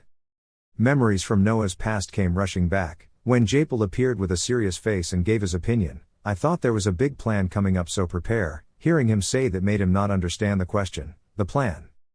Japel's face showed concern as he explained that someone was plotting something with the seventh young master. Noah looked towards Razan and thought, he was right, for a 10-year-old child with a second magic circle, he was too relaxed. It seems dangerous, let's not find out any more, he asked with a face showing concern, how can I help you? Razan glanced and pointed his thumb at Hira and replied, I want to fight with my shadow. Your answer made Noah surprised and thought, shadow, when did that maid become a shadow? Standing still in the booth, he calmly continued to say, okay, is the space wide and open? Razan left and replied briefly, okay. At this moment, Hira's eyes revealed a terrifyingly large murderous intent. Catching her gaze, Noah immediately turned his face away with a clueless expression, but inside he was extremely scared and thought, pretend to be stupid, pretend to be stupid. The system displays a notification, current location, training center, empty area. Moving inside the training room, Razan stood in a ready position to face Hira and offered, Hira, you already understood my skills last time, right? She immediately replied, yes. He carelessly made the suggestion, can you just fight based on my skill level? Seeing that it was a rather unreasonable suggestion, she immediately asked the opposite, without taking into account that you have an additional magic circle. Without any embarrassment, Razan replied, I'm testing something new. Hira's face was unmoved and coldly asking, what should I do? He replied, don't try to kill me, just attack slowly. In her eyes, there was a sharp and murderous look as she said, the enemy will not be so kind. Razan was not intimidated by Hira's aura but calmly replied, you are not the enemy, you are my shadow. The answer was beyond her expectations, leaving Hira bewildered. She tightly grasped the hammer in her hand and said, okay. At this time Hira replayed Razan's words in her head, my shadow. He was in a prepared position, glancing down at the 2 magic circles in his body and thinking, I now have 2 magic circles, the amount of mana I contain changes when the 2 circles merge together. I understand, I can move mana as I please. Razan's eyes showed certainty and steadfastness in himself. He clearly felt the vibrations of the 2 magic circles in his body and thought to himself, I will transmit it throughout my body. The system sounded a notification. The newcomer's battle magic had been affected by high-level mana. The newcomer's battle magic had leveled up. The newcomer's battle magic had increased from ordinary to skilled. The newcomer's battle magic had become the novice's skilled battle magic. With a fiery spirit, Razan said loudly, okay, let's go. As soon as he finished speaking, he saw Hira's shadow disappear before his eyes. His eyes narrowed in concentration, observing and thinking, the same way he fought as before. I still can't see her. In Razan's gaze, white spots appeared moving zigzag continuously towards him. Observing that scene, Razan thought to himself, but the celestial eye could now observe all her movements. That was the difference between 1 and 2 magic circles. The flow delay must have gotten stronger. Hira is very stubborn. In Razan's attentive gaze appeared the image of Hira with a burning fighting spirit holding a hammer and rushing forward. The system displays a notification, using the floating delay feature. Observing her every move, Razan silently judged that she would aim for her legs again. Immediately after making a prediction, he immediately jumped up to avoid the attack. Razan's avoidance made Hira clearly surprised and thinking, he has already avoided, can he see my movements? Taking advantage of this moment, he quickly rushed behind her. Razan gathered a stream of lightning into his palm, preparing to strike with powerful momentum. His clenched hand suddenly appeared in front of Hira's surprise. Even though he was very fast, his punch hung in the air without a trace of anyone. A blade suddenly appeared right next to Razan's neck, causing him to freeze and widen his eyes in surprise. Without any fear, Razan's face shone with a mysterious smile, thinking, Hira, she is really strong, I couldn't see her move just now even with my heavenly eyes. He spoke up, I lost. When she heard Razan speak, she immediately lowered her hand holding the mace. Hira spoke first and said, I promised to use the same skills as last time, but I broke my promise. You have become a bit stronger. Hearing her praise, you immediately replied, yes, now we have 2 magic circles. She said, I didn't expect it would be this different. Hearing Hira's compliment, Razan's face revealed joy and asked, are you praising me? She still denied it without any mercy, no, you are still very weak. Hearing Hira so cruel made him uncomfortable and asked, can't you just praise me? She still replied coldly, only to make it sweeter when she hated it. On the other side, images of Razan and Hira appeared on a sphere. Suddenly, on the surface of the sphere, a drop of water appeared from an unknown source. On the side of the ball is the image of Noah intently observing every action on his side with an extremely surprised expression, thinking, what the hell am I seeing? That 10-year-old, a magician cannot use moves like that. Without using magic, her movements were difficult to see, and the destructive power of that attack was still the same as a month ago, when he recalled Razan and Hira's match.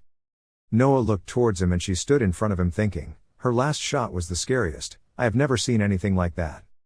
I didn't know anything. He was scared and looked at the direction Razan was leaving. He said, we're going, Noah, sorry for being so late. Noah quickly replied, oh, it's okay, goodbye young master. He heard Razan's greeting before leaving and silently thought, he's sorry.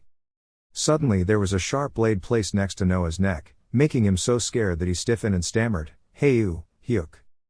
Behind Noah is Hira with a cold face holding a mace against his neck threatening him. Forget everything you saw today. Noah's face stiffened and stood still in fear and replied, I went to the bathroom so I didn't see anything. Is something wrong?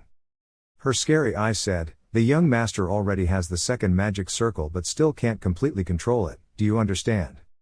His voice carrying fear continued, young master already has 2 magic circles, when he was only 10 years old, this is the first time I heard it. The blade that was on Noah's neck left a bleeding scratch on his neck. Hira spoke up and said, I'm glad you're not stupid. After saying that, she left, leaving panic and coldness behind him. Because he was so scared, Noah still hasn't been able to regain his composure about what just happened. He thought to himself, what? The scene changes to the luxurious setting of a mansion under the early morning sunlight. In the space is the steady sound of counting numbers, 204 years, 246. At this time, Razan was hanging on a high beam doing sit-ups. He counted the numbers evenly, 257, 248. Suddenly Razan was distracted when Hira came in to announce and held a piece of paper in her hand. She said, young master, you have a letter. He immediately replied, letter, give it to me. Razan took the letter and picked it up to see, let's see. Because he was so busy reading the letter, he forgot that he was hanging on the beam, causing him to stumble and fall down. Hampton saw Razan fall and worriedly said loudly, young master, are you okay? He picked up his trembling body and stood up weakly, saying, Gia. He saw Razan like that so he did the same, Gia. Holding the letter in his hand, he clearly showed surprise and suddenly said loudly, the famous swordsman sent me an invitation. Razan thought to himself, I didn't write this story, this is a variable.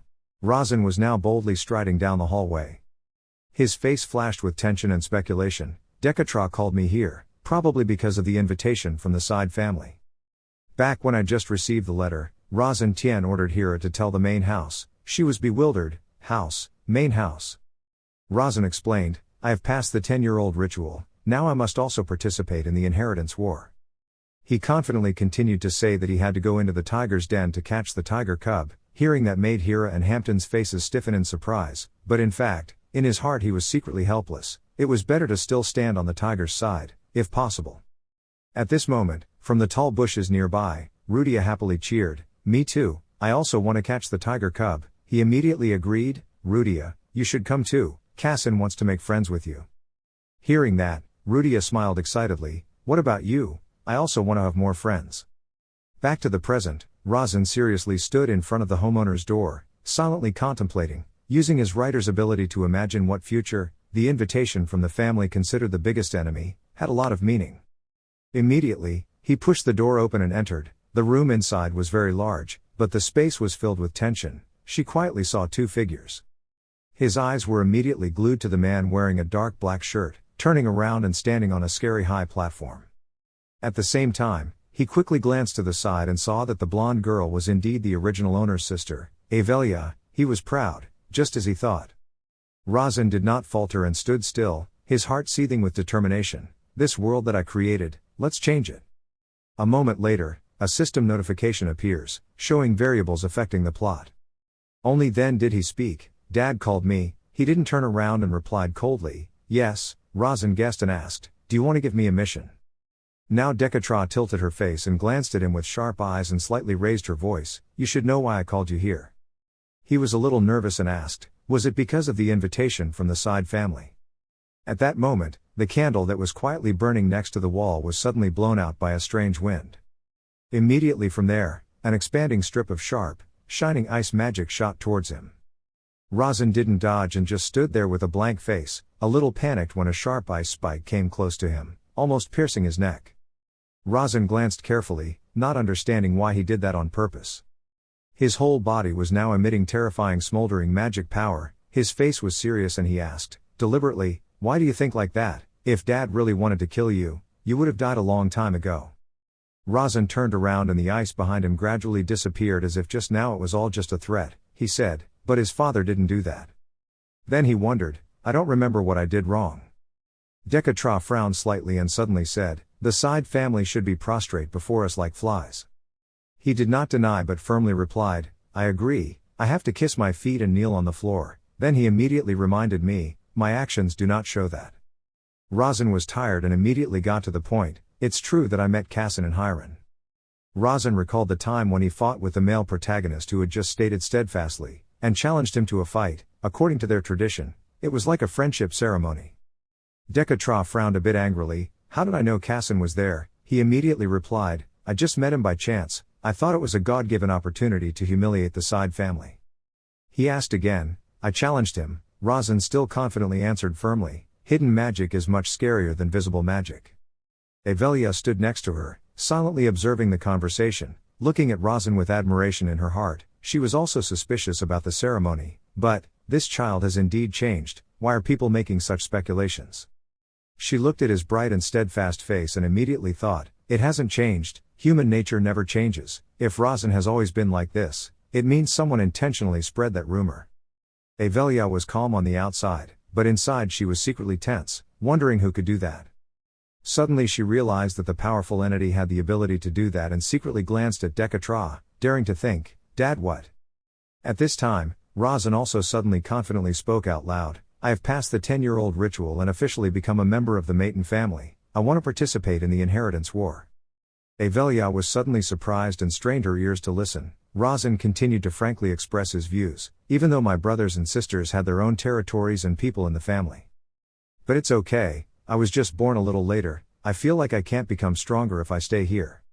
So I want to go to the outside world and establish my own power." Dekatra's face suddenly dropped and coldly questioned, "Do you mean you want to drag outsiders into the war with your brothers and sisters?" "You don't refute and strongly confirm, it's the only choice I have." His father frowned and said, "Do you know what you are saying?" Razan's heart did not flinch before his scary gesture, but he remained determined and loudly persuaded, "I know very well, I befriended Kassan to turn him into my hunting dog, a well-trained dog that can take down even tigers." Dekatra quietly rebutted, "Sometimes they even bite back at their owners." He suddenly agreed, just like his father said. Razan smiled firmly, exuding the demeanor of a crazy dictator and continued, "If that happens, then it's fate that you will be eaten.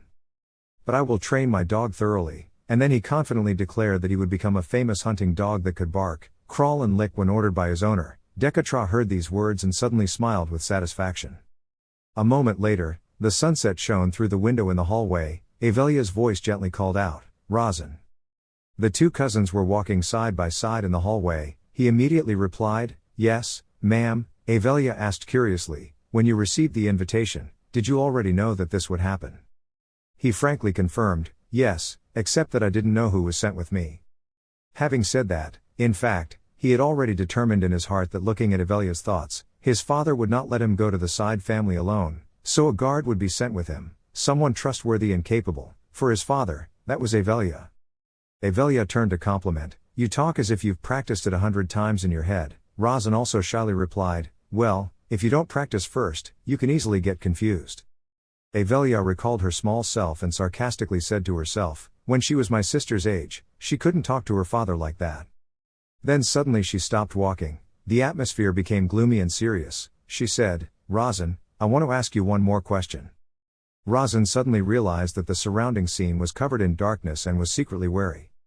Avelia faced him face to face, looked at him with sharp eyes like her father's, and asked seriously, "Did the magic strengthening ritual really fail?" He simply replied with one word, "No." Then she didn't stop to ask, "So what happened to the transcendent mana on the scroll?" Razan bluntly replied, "Sorry, but I couldn't say it." She immediately wondered why. Razan said one sentence, but it was full of weight, "My father told me to keep it a secret." Avelia's expression remained unchanged, slightly thoughtful, and she said, "I understand, I was secretly convinced, I'm sure."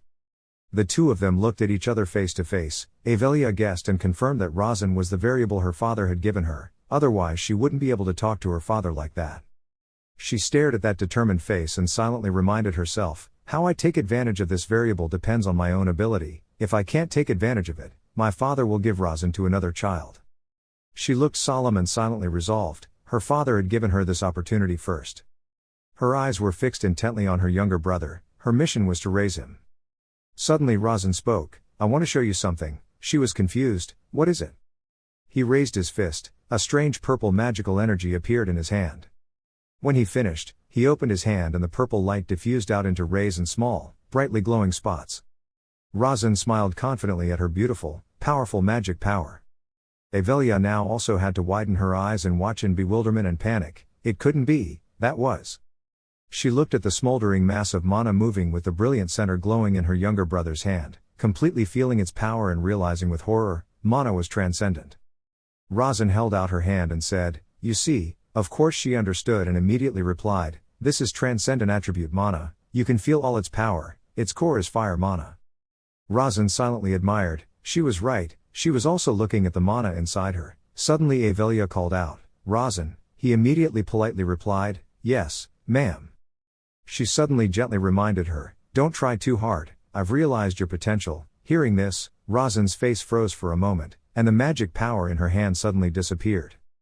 She worriedly explained, keeping mana in its physical form puts a heavy burden on the heart. He just now realized it with a surprised whisper, I didn't know about that.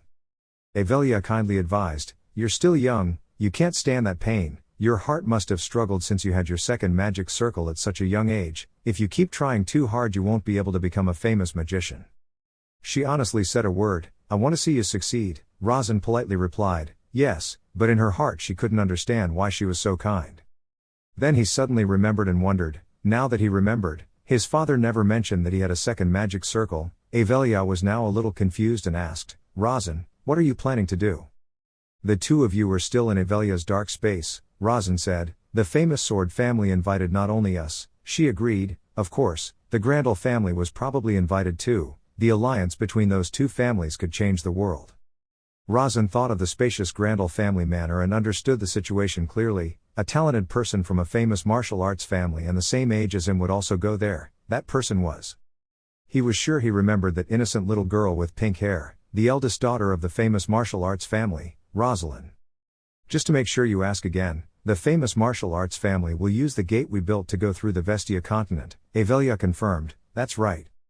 Razin bowed slightly, showing a sad expression and said, I will go there to wait for them first. She immediately wondered why. He shyly explained, because I treated them inappropriately. In fact, in the past, Razin's original owner used a stick to brutally beat her until she bled while cursing at her, you look like a fish. He didn't have any mercy towards women, so he swung a stick to attack and insult her like a madman, wanting to be beaten to death. He miserably remembered the original cause, the reason he was exiled, was because he beat Rosalind. Razin was now determined, I will apologize to Rosalind. Avelia was bewildered, sorry, you insisted, yes, I did wrong. Avelia protested and stopped her, our family does not bow to anyone. Razin values dignity above all and firmly denies, a magician will not bow if he is pure. His heart ached secretly in pain and regret, but if he had lost his honor because of a bad deed, that would be a different story. Avelia remained silent, unable to say anything more in response to her younger brother's argument. Razin continued, I hit Rosalind, I behaved inappropriately, so I have to apologize. Then suddenly he started to feel nervous and remembered, wait, before I entered this body didn't have any fighting skills, how could he beat the main daughter of the family who is the best at martial arts? At this time, the system displayed a message explaining that the only daughter of the famous martial arts family Grandel Rosalind is sensitive and kind. Unlike her family, she does not like to harm others or be violent. He read these lines and exclaimed, but the future Rosalind is completely different, she is violent and shocked. Could it be that, at this time, somewhere else on the ground there are piles of broken wood? The once innocent and pure pink-haired girl now has scratched fists and sharp eyes that are crazy about martial arts attacks. The system explains, Rosalind is very angry about being beaten by the seventh master of a famous magic family. She realizes the importance of strength. Therefore, Rosalind tried her best to train. The head of the Grandel family, Fawn Grandel, eagerly taught Rosalind. The little girl was now so strong that she threw a punch that shook the wood in front of her into pieces. Razin suddenly realized in panic that it was because of her.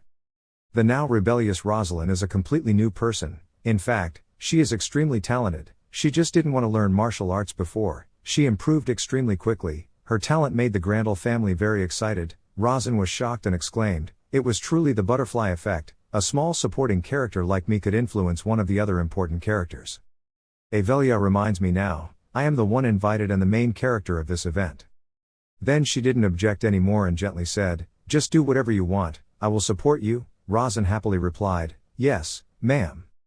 The next morning, in the direction of the square, at the third gate, they walked up the long stairs at the top of which was a brilliant golden space gate.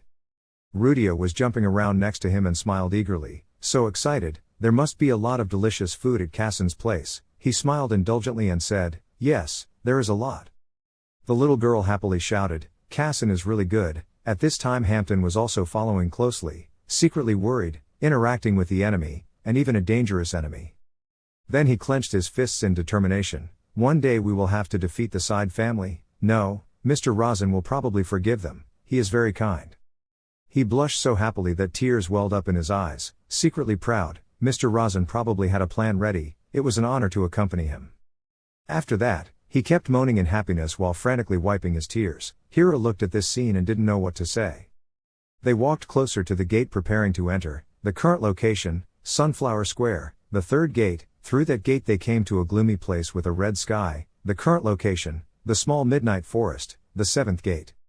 After that, they went through the gate again. In front of them was the sea and the night sky under the quiet moonlight. The current location, the Black Sea, the first gate. After passing through so many other places like that, they passed through the last gate. The system announced again, current location, Grave Search, Central Gate. Hampton felt weak and no longer had the strength to let Hira carry him sadly. "I'm sorry, I'm so weak." Razin is now also stressed and tired, secretly screaming, "To get here I went through 22 gates, it's so uncomfortable." In front of him was the scene of a spacious city amidst the bright yellow desert sand. Razin exclaimed, "The tomb was one of the largest gates near the Sade family." Looking at the bustling crowd of people, he thought a bit ridiculously, "The name is quite unlucky but this city is quite vibrant." They walked down the stairs together. Avelia calmly asked, "Are you okay?" He calmly replied, "Yes." Then she reminded her, "According to the exam plan, the Grandel family will be here in 4 hours." Razin showed that she understood and said, "While I wait, I will practice mana." She agreed, "Okay." In front Hira was carrying Hampton as she said, "We will go get a hotel room." Immediately after that, he sat down on the floor, closed his eyes and concentrated, surrounded by a calm flow of mana. Avelia quietly observed her curious younger brother, Razin, "What else are you going to show me?" Now in his empire in a quiet room covered in soft blue magical light, Dekatra's voice rang out, "Senkin." He sat at the top of a long bronze table facing the other person and said, "I met the youngest boy just now." Senkin was surprised. "What do you mean, Razin?" He replied, "Yeah." Senkin asked curiously, "Did the magic strengthening ritual fail?" Dekatra still kept a calm expression denying, "No, it was successful." Senkin was surprised, "It looked like a failure to me." Then he simply explained, "It happened in the boy's heart." Senkin heard that and was bewildered. "What?" He really didn't understand and immediately said, "I don't know, I've never seen that before." Dekatra smiled and said, "It is melted into the heart of Razin. I think it seems to surpass the Holy Grail." Senkin was bewildered. Transcendent, the Holy Grail. Dekatra also described the turmoil of that black-haired boy. The story was that Kirtle brought that grail around the world. After finishing, he immediately explained, "But before Kirtle died, he realized that the cup was not the transcendent Holy Cup." Senkin was surprised. "I had never heard of that." He immediately replied, "Of course, it was only recorded in the history of the Maton family. Before, the blonde girl was the head of the Maton family who was Kirtle's lover." Dekatra recalls the past. At that time, the first head of the Maton family was very close to Kirtle. After Kirtle died, the transcendent Holy Grail disappeared and was then forgotten. Then he smiled and said with satisfaction, "I investigated and found out that the child adopted by the youngest son belongs to the Fire tribe. That's why I think he can absorb everything into his heart." He smiled smugly and asked his guardian, "Do you know what the first homeowner called the transcendent Holy Grail?" Senkin immediately replied, "No sir." Dekatra looked at him with interest as he said one sentence, "Extra magic circle." Senkin didn't understand very well and said, "It's the first time I heard it." Dekatra continued to explain, "Kirtle called it a mobile charger." Senkin was bewildered and didn't understand the meaning of that word. "Charger, what?" The homeowner already had a guess and said, "Yes, I think it probably means battery." Senkin asked again incredulously, "Are you sure the young master has absorbed the transcendent Holy Grail?" He firmly affirmed, "There is no other way to explain this matter." Senkin didn't understand what he said just now. What was the meaning of this? After speaking, he calmly explained, "Right now, the boy has 2 magic circles and can also control a bit of elemental mana." Hearing this, Senkin's eyes widened in surprise and he was speechless. Dekatra recalled the past and exclaimed, "When we were children we were both called prodigies. I was talented in mana and you were talented in physical strength." Having said that, he seriously asked, "Senkin, can you have 2 magic circles at the age of 10? He hesitated and replied, "Maybe." However, Dekatra knew it couldn't be said completely, "But you will die from the side effects." Senkin did not refute and agreed, "I will not live to be 20, no, not yet 17. Remembering her strange youngest son, Dekatra inexplicably exclaimed, "But there was nothing wrong with the youngest son, that stupid boy, very impressive."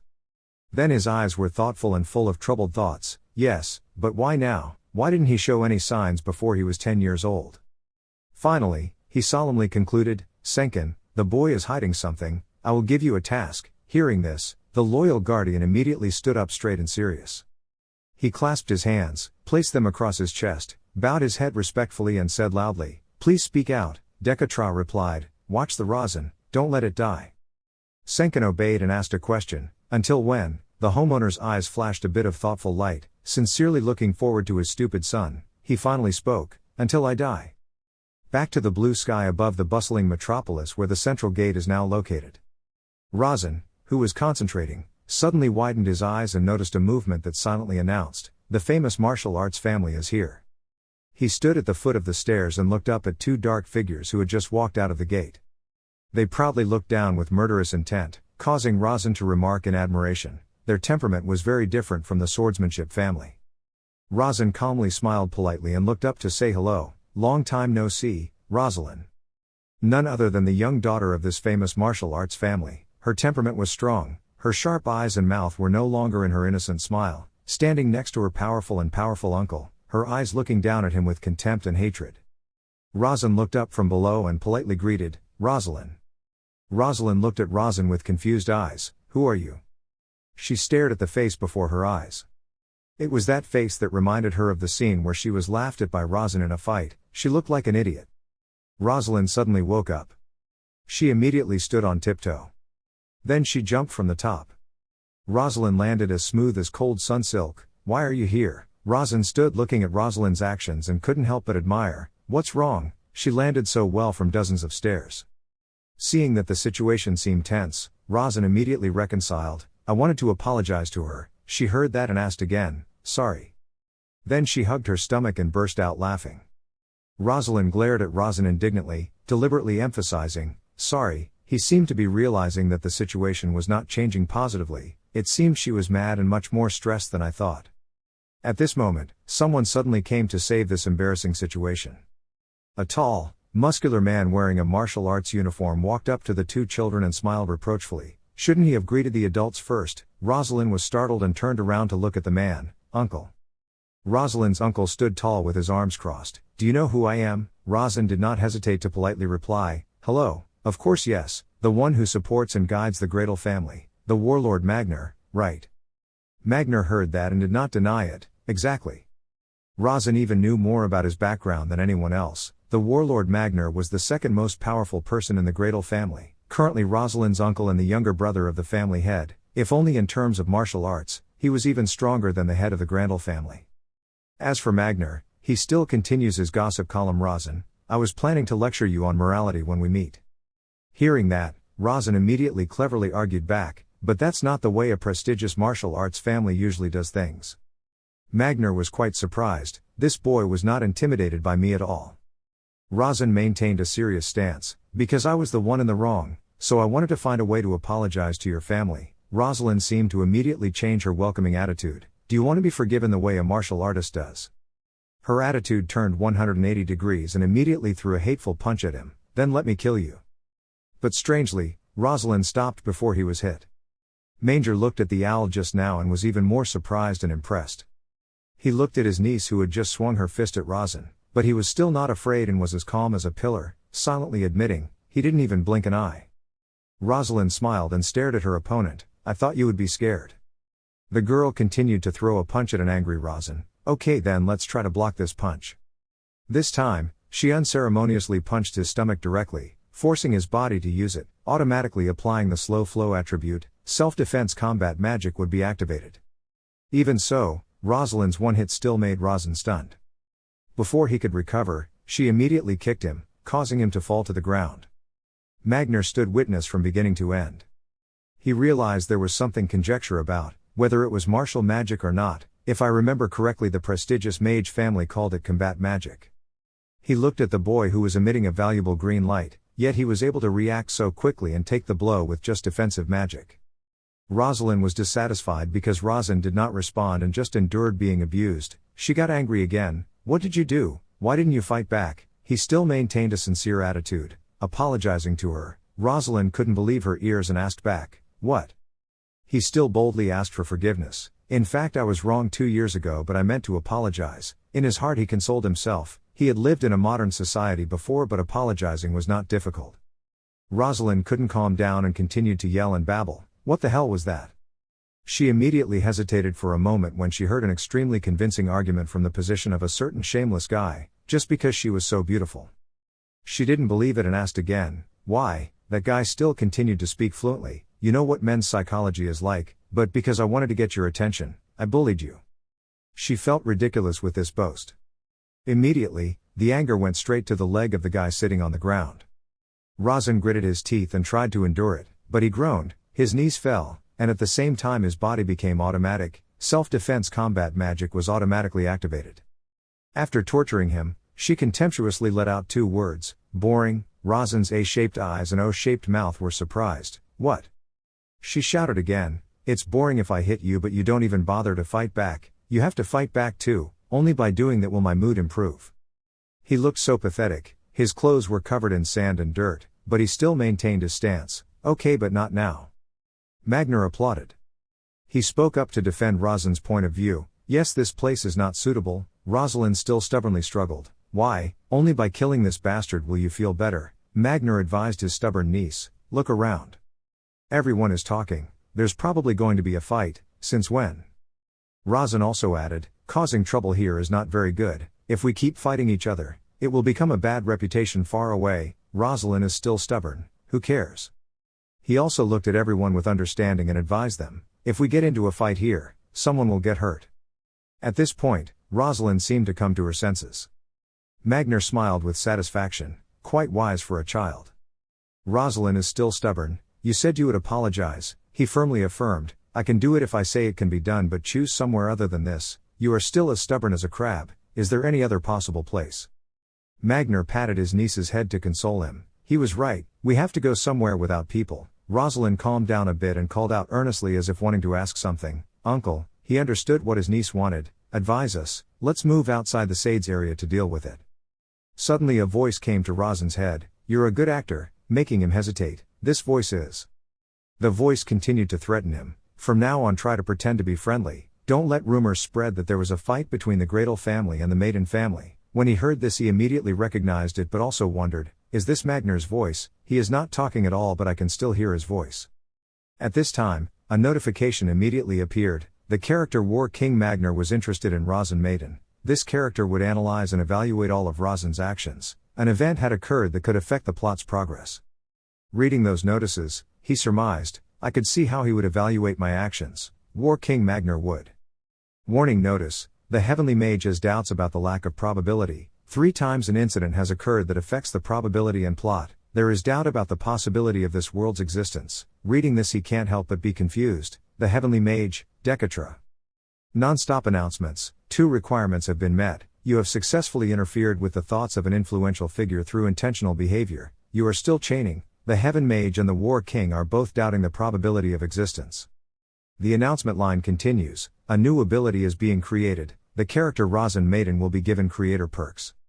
He hesitated a bit. This is it. The system continues to display. The character Razan Maiden has received creator's privileges. The system lacks probability and will be passed on immediately.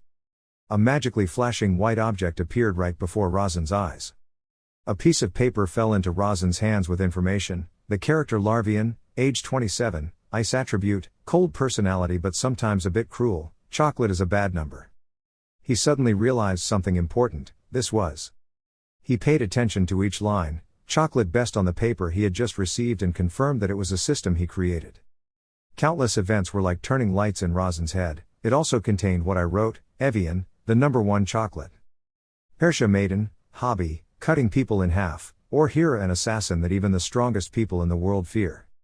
Rosin silently evaluated, but there were more spaces than words, the settings were left, that probably meant the settings weren't complete yet. The sudden appearance of the notebook made him confused, somehow, why was he reincarnated into Rosin? Why were these opportunities and plot links created? In the midst of chaos, the system announced, you have reached the time limit to set up and use. The encrypted strings and items disappeared at the same time.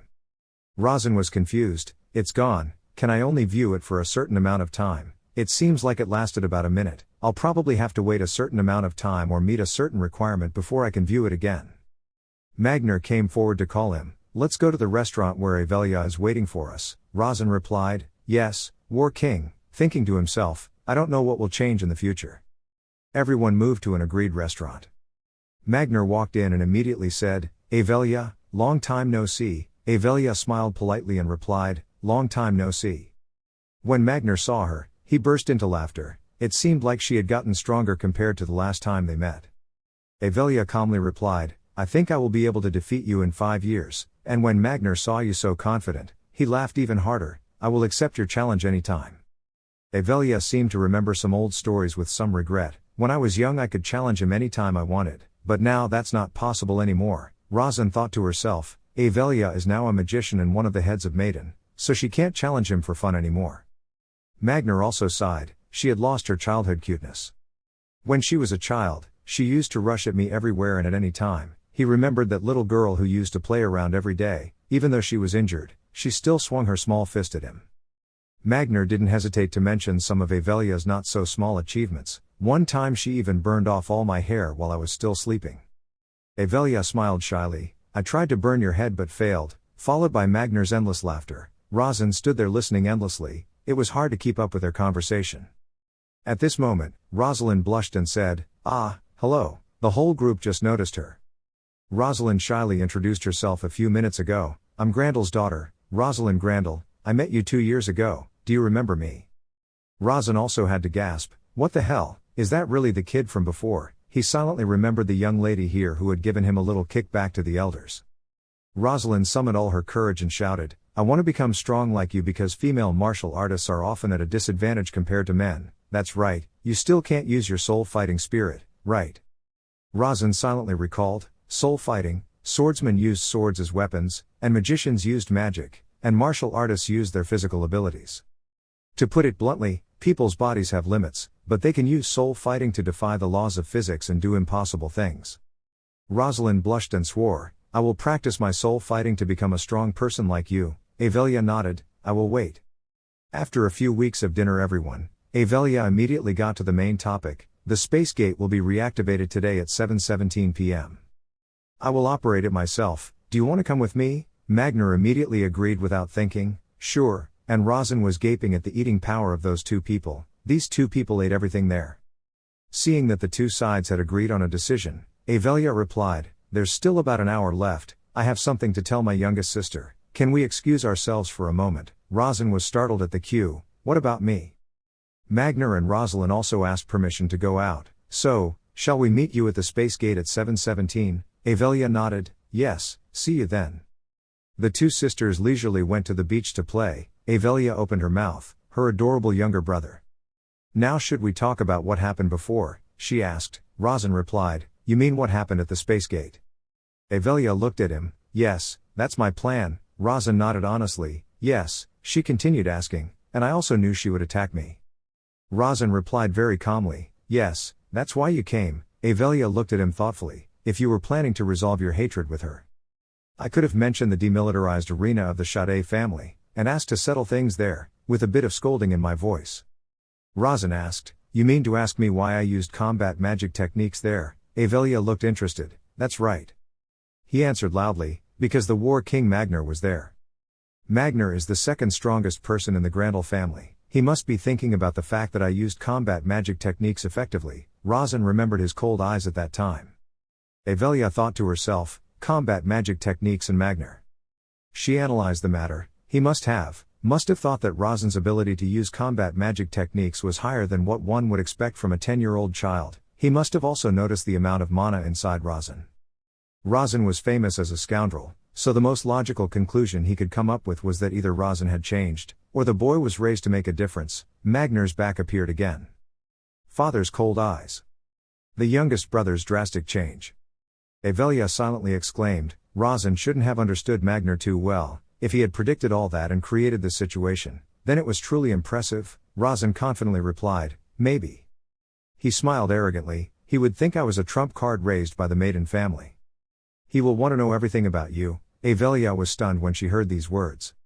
She suddenly remembered what her father said that day, making the fact that he was a trump card obvious to others. Her heart also became clear. I think I understand why father said that. Avelia once again couldn't help but be surprised by the child in front of her. His combat magic techniques had limited potential, but his ability to plan everything while considering the situation at that moment and possible scenarios was outstanding. The most important thing is that the boy is only 10 years old. She looked at that 10% certain smile. Avelia thought to herself, her potential is greater than anyone else's, even without her father's orders. I still want to turn this child into one of my subordinates. Contemplating for a moment, Avelia suddenly changed the subject. I met Magner when I was 14 years old, as a pilgrim, not a magician. You know that the successors of the Maiden family will go through levels of pilgrimage and search for the truth before being recognized as a candidate for the position of head, right? Razan replied, yes, you. She recounted, at that time she didn't even know who he was. If she knew, she would have tried harder to kill him. Razan exclaimed in her heart, sister, your expression was warm but the words you said were so cruel. Avelia still clearly remembers her disheveled appearance at that time. And the War King that year looked very chill even standing in the snowstorm. He told me to kill him if I wasn't happy, and that he would give me 3 chances. Razan first saw that his big sister was different from usual and thought to herself, I don't know how many memories she has with him, but it seems they are all good memories. Avelia smiled unconsciously. After all, he is the type of person who is forced to get to the bottom of something he finds suspicious or curious, even if it is a newbie mage trying to kill me. If he is curious enough about you he will approach you himself. Having said that, she nodded as if to confirm, yes. Razan also agreed with Avelia, I think I will learn a lot from him. In the murmur of the waves, Avelia spoke again, Razan, there are still about 30 minutes, he replied, yes, ma'am, she replied, why don't we go on a little sisterly date? This is a commercial city so there must be a lot of things to see around here. Razan is puzzled, I have been to the commercial city many times. Avelia's gaze turned towards the sky again, that's right. She was again immersed in past footage. Most of the trading cities she had been to were destroyed. Because of her, all Avelia's memories of the trading city were only ruins and gloom. Suddenly, Razan approached her. Take that slender hand and let's go. Razan looked at Avelia and smiled, I will lead the way. And her, because of this hand holding, her bad mood seemed to disappear.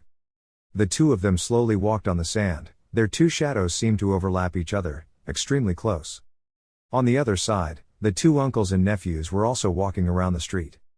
Magner thought to himself, 2 years ago, 8-year-old Razan was an extremely scoundrel. He suddenly remembered what you said before, everyone would get hurt if we competed there, secretly evaluating, but now he has become a completely different person.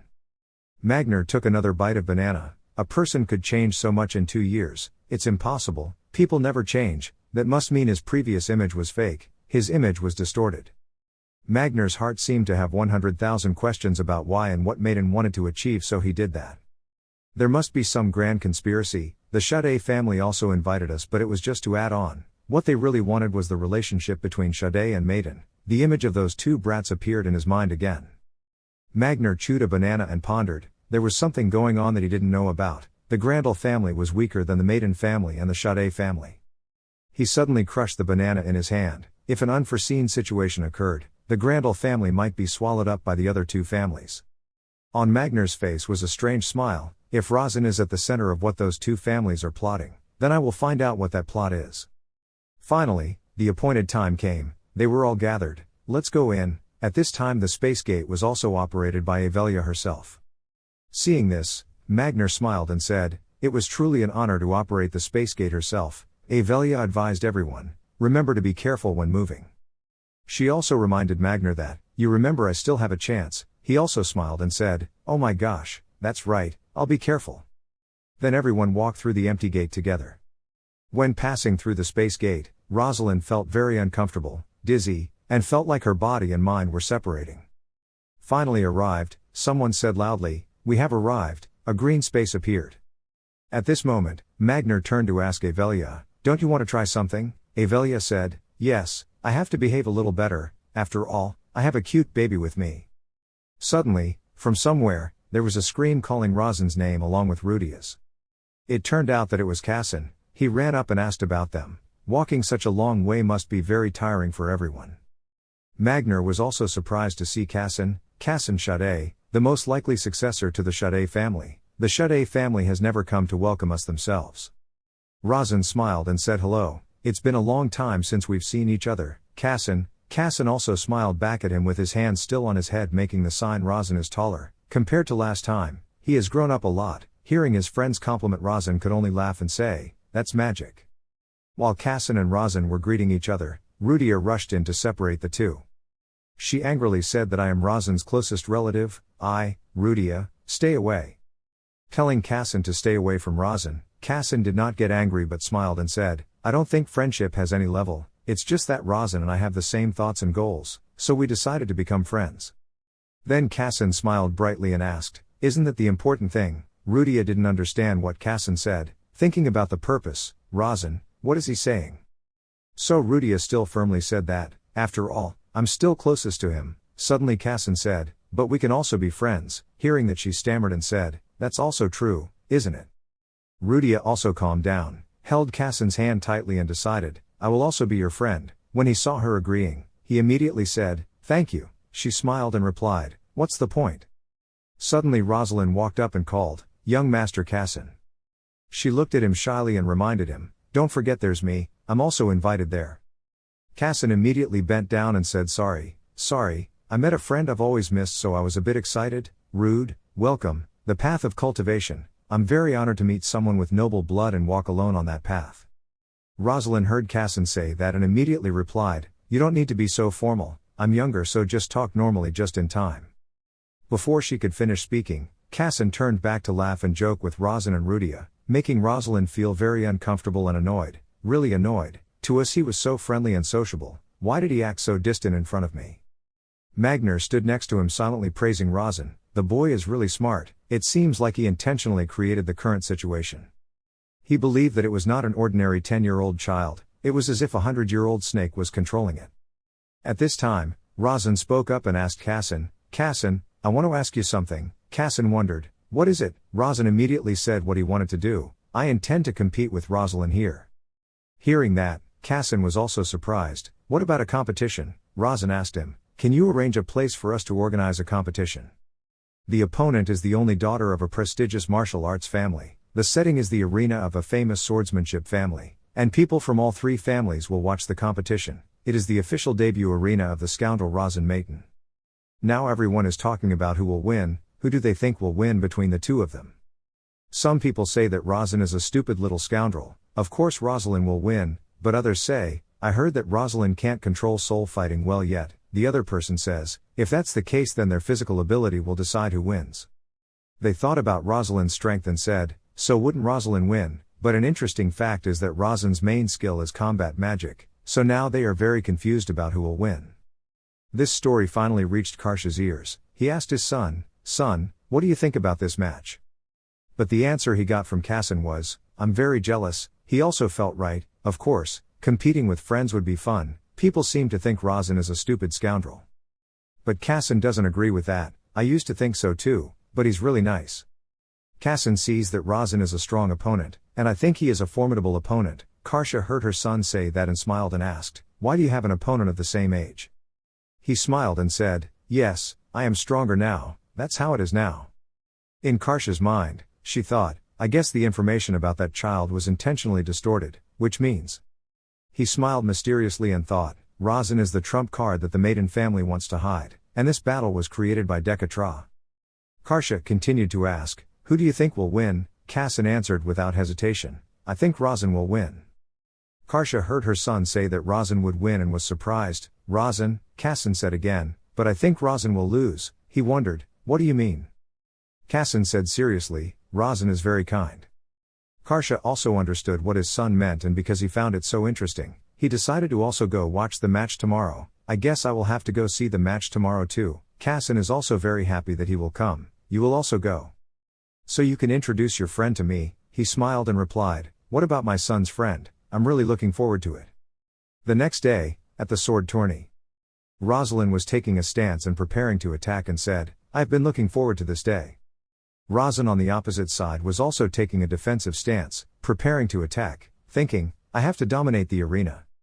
Then he looked up at the stands. Here he was just a normal kid with no benefits at all. This is my official debut arena. After the bell rang, Rosalind rushed towards Razin like a wild animal. Here I come.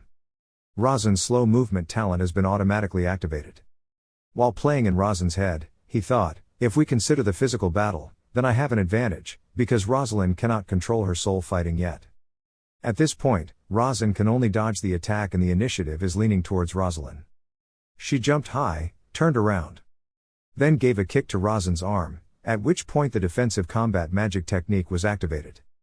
Rosalind was surprised when she hit his arm and thought, I was planning to use a move to break his arm and ribs, but it was as if I hit water. Magner and Avelia watched and were also surprised by this. Rosalind continues to attack. Don't act arrogant because you're lucky enough to block one attack. She deserves to come down on you. You still have a long way to go. Razin continues to help. Rosalind continued to attack and punch him. But Razin still just dodged the attack. Suddenly Razin counterattacked her. He threw a blow towards her. She immediately jumped back to avoid it. Now her strength was almost exhausted. Yet Razin is still very normal. Everyone watching had to gasp in surprise at this. Magner thought to himself, the boy was seeing through one or two of Rosalind's attacks. Domestic animals have neither feathers nor wings. Now they can be sure that the rumors about Razin are definitely fabricated. That kid has been strictly trained by the maiden family. Rosalind tiredly panted. As for Razin, he still calmly raised his fists in front of him in a defensive position. Rosalind thought angrily, he just defended and distanced himself. Why? Magner crossed his arms and analyzed the situation from the observation deck. Razin had just discovered a loophole in Rosalind. The longer the time passed, the more force Rosalind would appear, but the more she rushed, the more loopholes she would reveal. And Razin also discovered those loopholes, so he always calmly stood still and observed. Then with Rosalind's moves, you can easily defend, while only attacking when it's safe. You can only do that when you are much stronger than your opponent. Thinking of this, Magner couldn't help but sweat. He was defending and showing that he was much better than Rosalind. He was truly a child of the maiden family. Looking at the ongoing battle, I thought to myself, combat magic is one of the lowest level forms of magic, but the boy is much better than the fighter. Even though they are children, those two have a lot of potential. Magner looked at Razin somewhat appreciatively. The boy acted like that for two reasons. One was to show that combat magic could be better than martial arts. The other reason is to show the strength of the maiden family in a place where there are three famous families. Karsha stood next to him and said, it seems you and I think the same way? Magner replied, yes, probably so. He surmised that Razin was probably trained as a magician specializing in combat magic in secret. Karsha agreed and said, I agree. Magner added, but why did he reveal it here? Looking at his other strength, he continued, it seemed like he had secretly practiced combat magic and now wanted to use it in real battle to prove himself and improve. And I'm sure he knows we found out, Karsha commented. A provocation? Magner replied, yes. Avelia smiled and thought to herself, so this was my plan. Razin. Cassine looked intently at the battle with a surprised look on her face. During the match, Rosalind tiredly told Razin, until you plan to keep defending. Razin replied, until she is no longer angry. Rosalind clenched her hands into fists and said, if that is your intention. At least, she seemed tired. She swung her spear and rushed forward. At the same time, the system announced, Rosalind used her soul to fight. She punched Razin hard in the stomach, making him grit his teeth and endure. Razin stood still and endured the pain. He fell to the ground and vomited blood. Rosalind cried out in panic, why didn't you avoid it? Razin smirked and replied, she seemed like she wanted to hit me. Rosalind shouted, what kind of fight is that? Drink this. As she said, She threw him a bottle of blue medicine. Rosin caught him thinking, medicine. Rosalind turned around and said, I lost. Rosin asked bewilderedly, what? She turned around and said, you're so annoying, you probably won't notice, but at this point I've used my soul to fight, you're being so kind, so I don't want to be angry anymore. I forgive you, you broke your bones, so I won't hold any grudges about what happened before, Rosin replied, thank you. Cassine jumped over the railing and shouted, Rosin. The system appeared and said, little Cassine loves heroic stories, he looks at life with a positive look. Cassine ran to Rosin with sparkling eyes, because he was lonely and had no friends. The boy really liked things like friends, trust and friendship.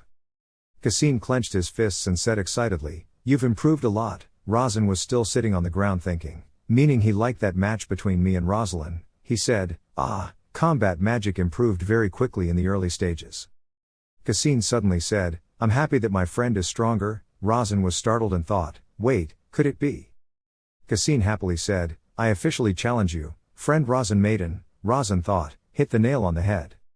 You politely refused, thank you, but I'm too tired, combat magic consumes a lot of mana. Cassine asked again with worry, really? Rosin said again, I want to fight you in your best condition. You think, if I fight you when you're this excited, I don't think I'll survive.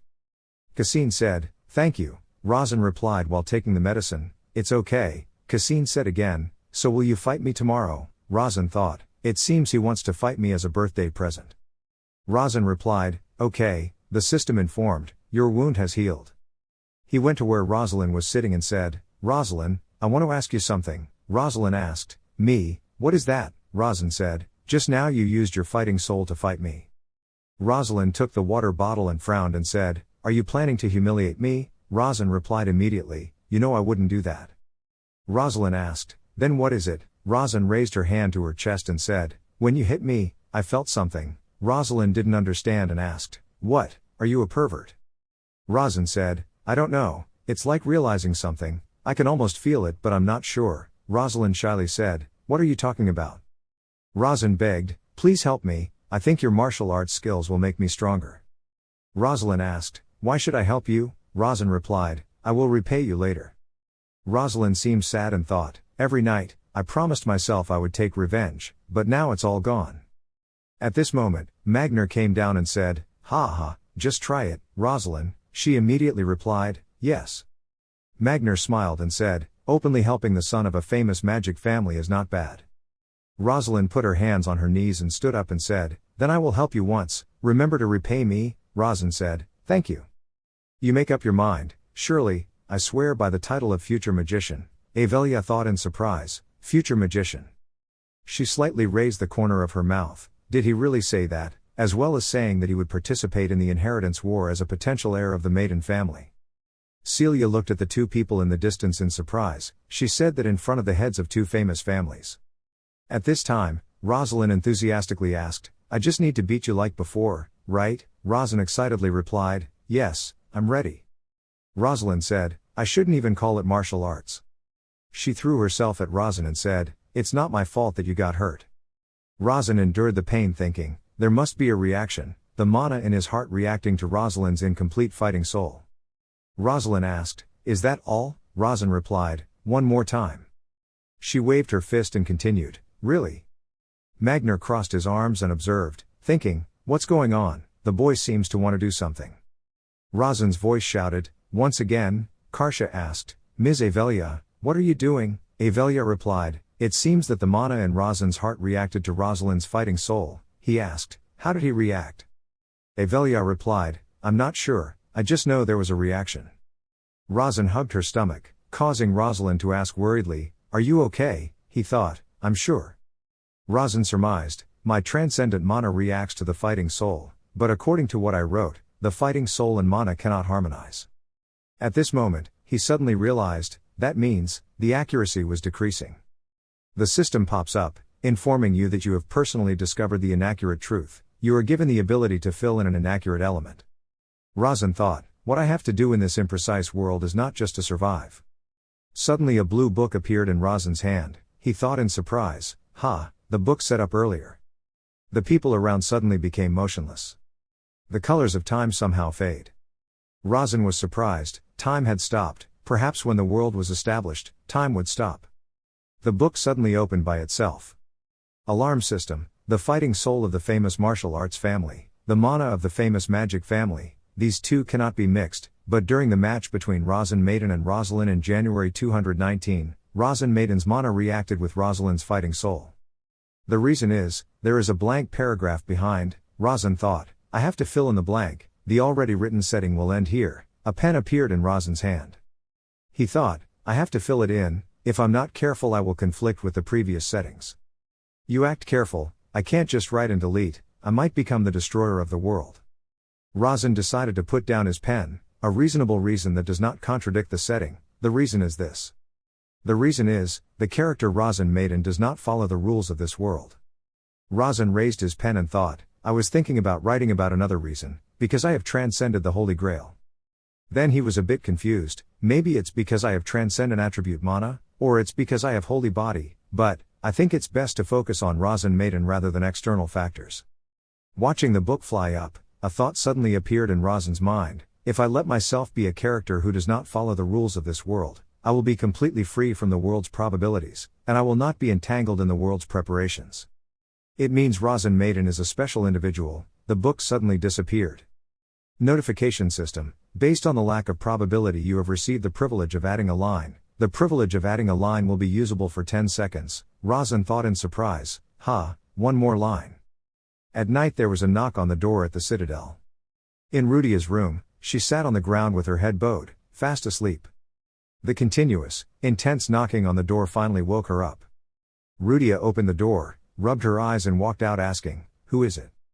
Magner introduced himself, I am Rosalind's uncle, I came with a famous swordsmanship family. He asked, where is Rosin Maiden? Rudia cautiously formed a fist with his hands and said, are you planning on scolding him? Magner asked again, do I look like a bad person? Rudia replied, Rosin. Just at this moment Rosin was about to come.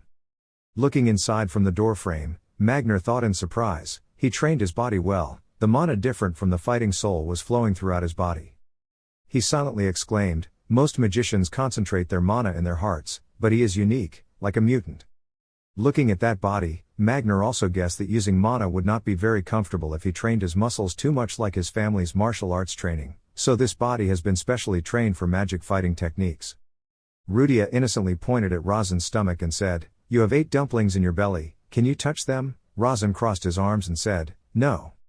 He called, Hira close. Hira immediately appeared from the air and replied, yes, master. Magner witnessed and thought, that servant's moves were also on another level, how could he use such a strong person as a servant? It couldn't be. When the two of them sat facing each other, Hira bowed and said, I have prepared some fruit dishes. Rosin opened his mouth, I think you came to see me because you were curious about magical combat techniques. Magner also frankly replied, yes, you have piqued my curiosity. Rosin said, me too, I'm also curious about martial arts. Magner grabbed the fruit on the dining table and rolled his eyes and said, you. He asked seriously, he seemed confident that I would tell him about martial arts. Rosin smiled and replied, I'm sure you're curious enough to tell me about it. Magner said, okay. He continued, even if you learned martial arts from me, you wouldn't necessarily be successful. Rosin said, that's why that prestigious sword family invited strangers. Ironically, my father's eyes could no longer see clearly, even the head of the Decatra family could not plant a spy in that sword family for many reasons. The prestigious sword family was the strongest lair of the enemy, but in other words, it was also the safest place for some people. In a private interview, Rosin thought, this old man, wasn't he trained by Mating? Magner said, then, let me take a look at your body, take off your shirt and turn around for me. Rosin replied while taking off his shirt, okay.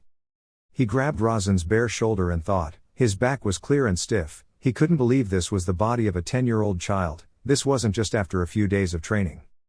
Magner said to Rosin, my fighting spirit will roam around your body, don't resist it, just go with it. Rosin asked, are you sure there are no side effects? Magner said, trust me.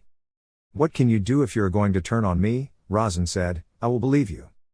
Magner thought, this cunning kid, he created a situation that I don't know much about, but he behaved quite wisely, he's really smart. Rosin smiled as if he knew everything.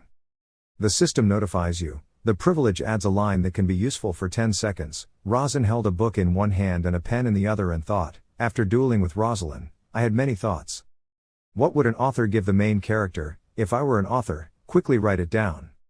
Notification system, martial arts of the sword family, combat soul, reacts to Rasen Maiden's mana, helps Rasen grow without being affected by enjoyment.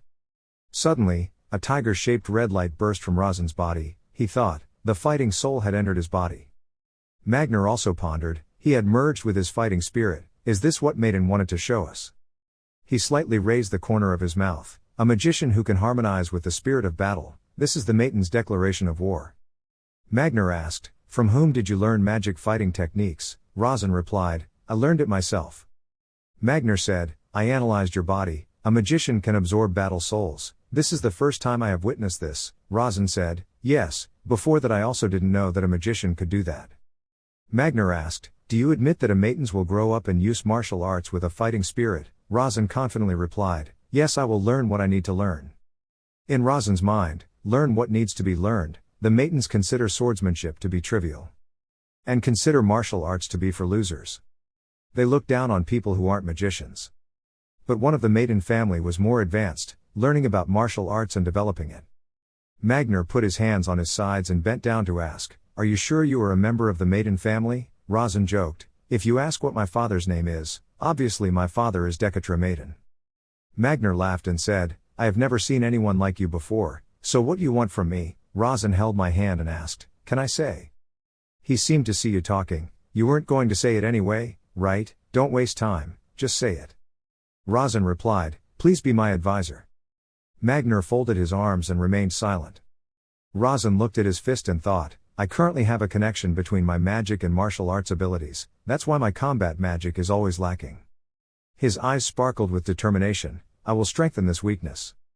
Magner reacted and said, you just said advisor? Rasen affirmed, yes, I said that. Magner asked, do you think the Maidens will allow it? Rasen said, I will make sure they will allow. Magner asked in surprise, who are you? Rasen replied casually, I am the seventh son of the Maidens. Magner said, I am not asking that. Rasen continued, at the same time, also a magician who wanted to learn tail magic. Magner rolled his eyes, that's the craziest thing I've ever heard. Do you know what you're talking about? Rasen said, stroking his hair, yes, as a potential successor, it's like the Maidens bowing to the Grandels. He gently stroked his hair and continued coldly, but War King, if you refuse my offer, you have already refused. Magner thought, this kid, he made a situation that I couldn't refuse, and even made me more curious and probed this kid's body, by not rejecting his offer right now, I lost to this kid. He smiled. Rasen said, but you're not, aren't you interested in combat magic techniques? Magner sat down on the chair and replied, I agree that I'm interested in what you have to say. Rasen raised his hand forward and said, combat magic is most effective when combined with fighting soul and martial arts, that will be my own new martial arts. Magner thought agitatedly, this is not something a Maiden magician should say, if he was born a magician, he said, you tell us your power because of this, since you met Rosalind. Rasen replied, yes, I saw you noticed me. Magner said, it seems you had something else in mind, then, what was that duel for this? Rasen replied, yes, I also want Rosalind not to be angry with me anymore. Rasen invites, War King. He asked him seriously, do you want to see the birth of a new type of martial art? Rasen calmly replied, I was planning to let a prestigious sword family, Sade, take care of me here. Magner immediately got angry, the others will consider you a hostage. He patted his chest and assured, it's just because I'm a damn brat, it has nothing to do with whether I'm part of the family or not, in exchange for me staying in the Sade family, father will definitely get some benefits. Magner didn't expect to encounter a dangerous situation, the main reason you let us take care of you is because that place is the safest place, right? Rasen replied frankly, yes, making him give up, this is really too crazy, I'll say it straight. Magner lamented, I really don't understand if this is because you were raised by the Maiden family, or if you are some kind of weird mutant. Rasen smiled and nodded, I'll take it as a compliment, but Magner looked at this stubborn guy like a Taurus and whispered, this brat, he's as steady as a rock, this is not an impulsive decision, but a pre-planned plan. He leaned back in his chair, we'll find out for ourselves. Rasen looked at him, like, Magner nodded, yes. He gave this boy an interesting smile and said, you can start from being my disciple, I will analyze your fighting techniques and magic little by little, and observe your body and mana like an eagle. Having finished speaking, Magner did not hesitate to add a firm sentence, I will find out everything that Maiden has prepared. In the meantime, if you are good, take everything you can from me. Rosin's eyes lit up. Okay, that's what I want. Night fell. Outside the yard practicing martial arts, Hampton sat absent-mindedly. Young master, is someone so great that I cannot understand? He remembered Magner and Rosin's conversation. He was willing to let me eavesdrop because he completely trusted me. Hampton could never forget his surprised expression at that time, the world the young master dreamed of. His tears couldn't help but fall. It was a world where all three families gathered, a beautiful world where everyone was happy. At this moment, a handkerchief was brought to Hampton. Hey, handkerchief. Hampton was so deep that he was startled and screamed, "You startled me, why are you here?" Hera coldly replied, "Don't cry."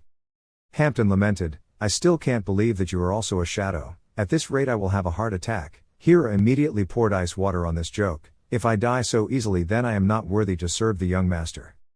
He shook his head sadly, so coldly. Hera immediately changed the subject. "Hampton, you must have heard the young master's decision." He nodded. "Yes, he said he would stay here."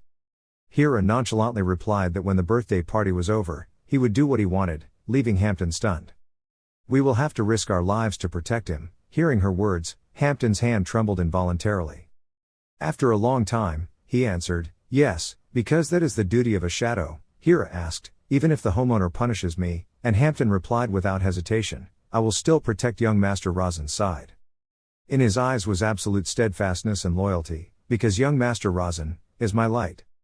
Hampton was still explaining himself. He was so dumb, sis.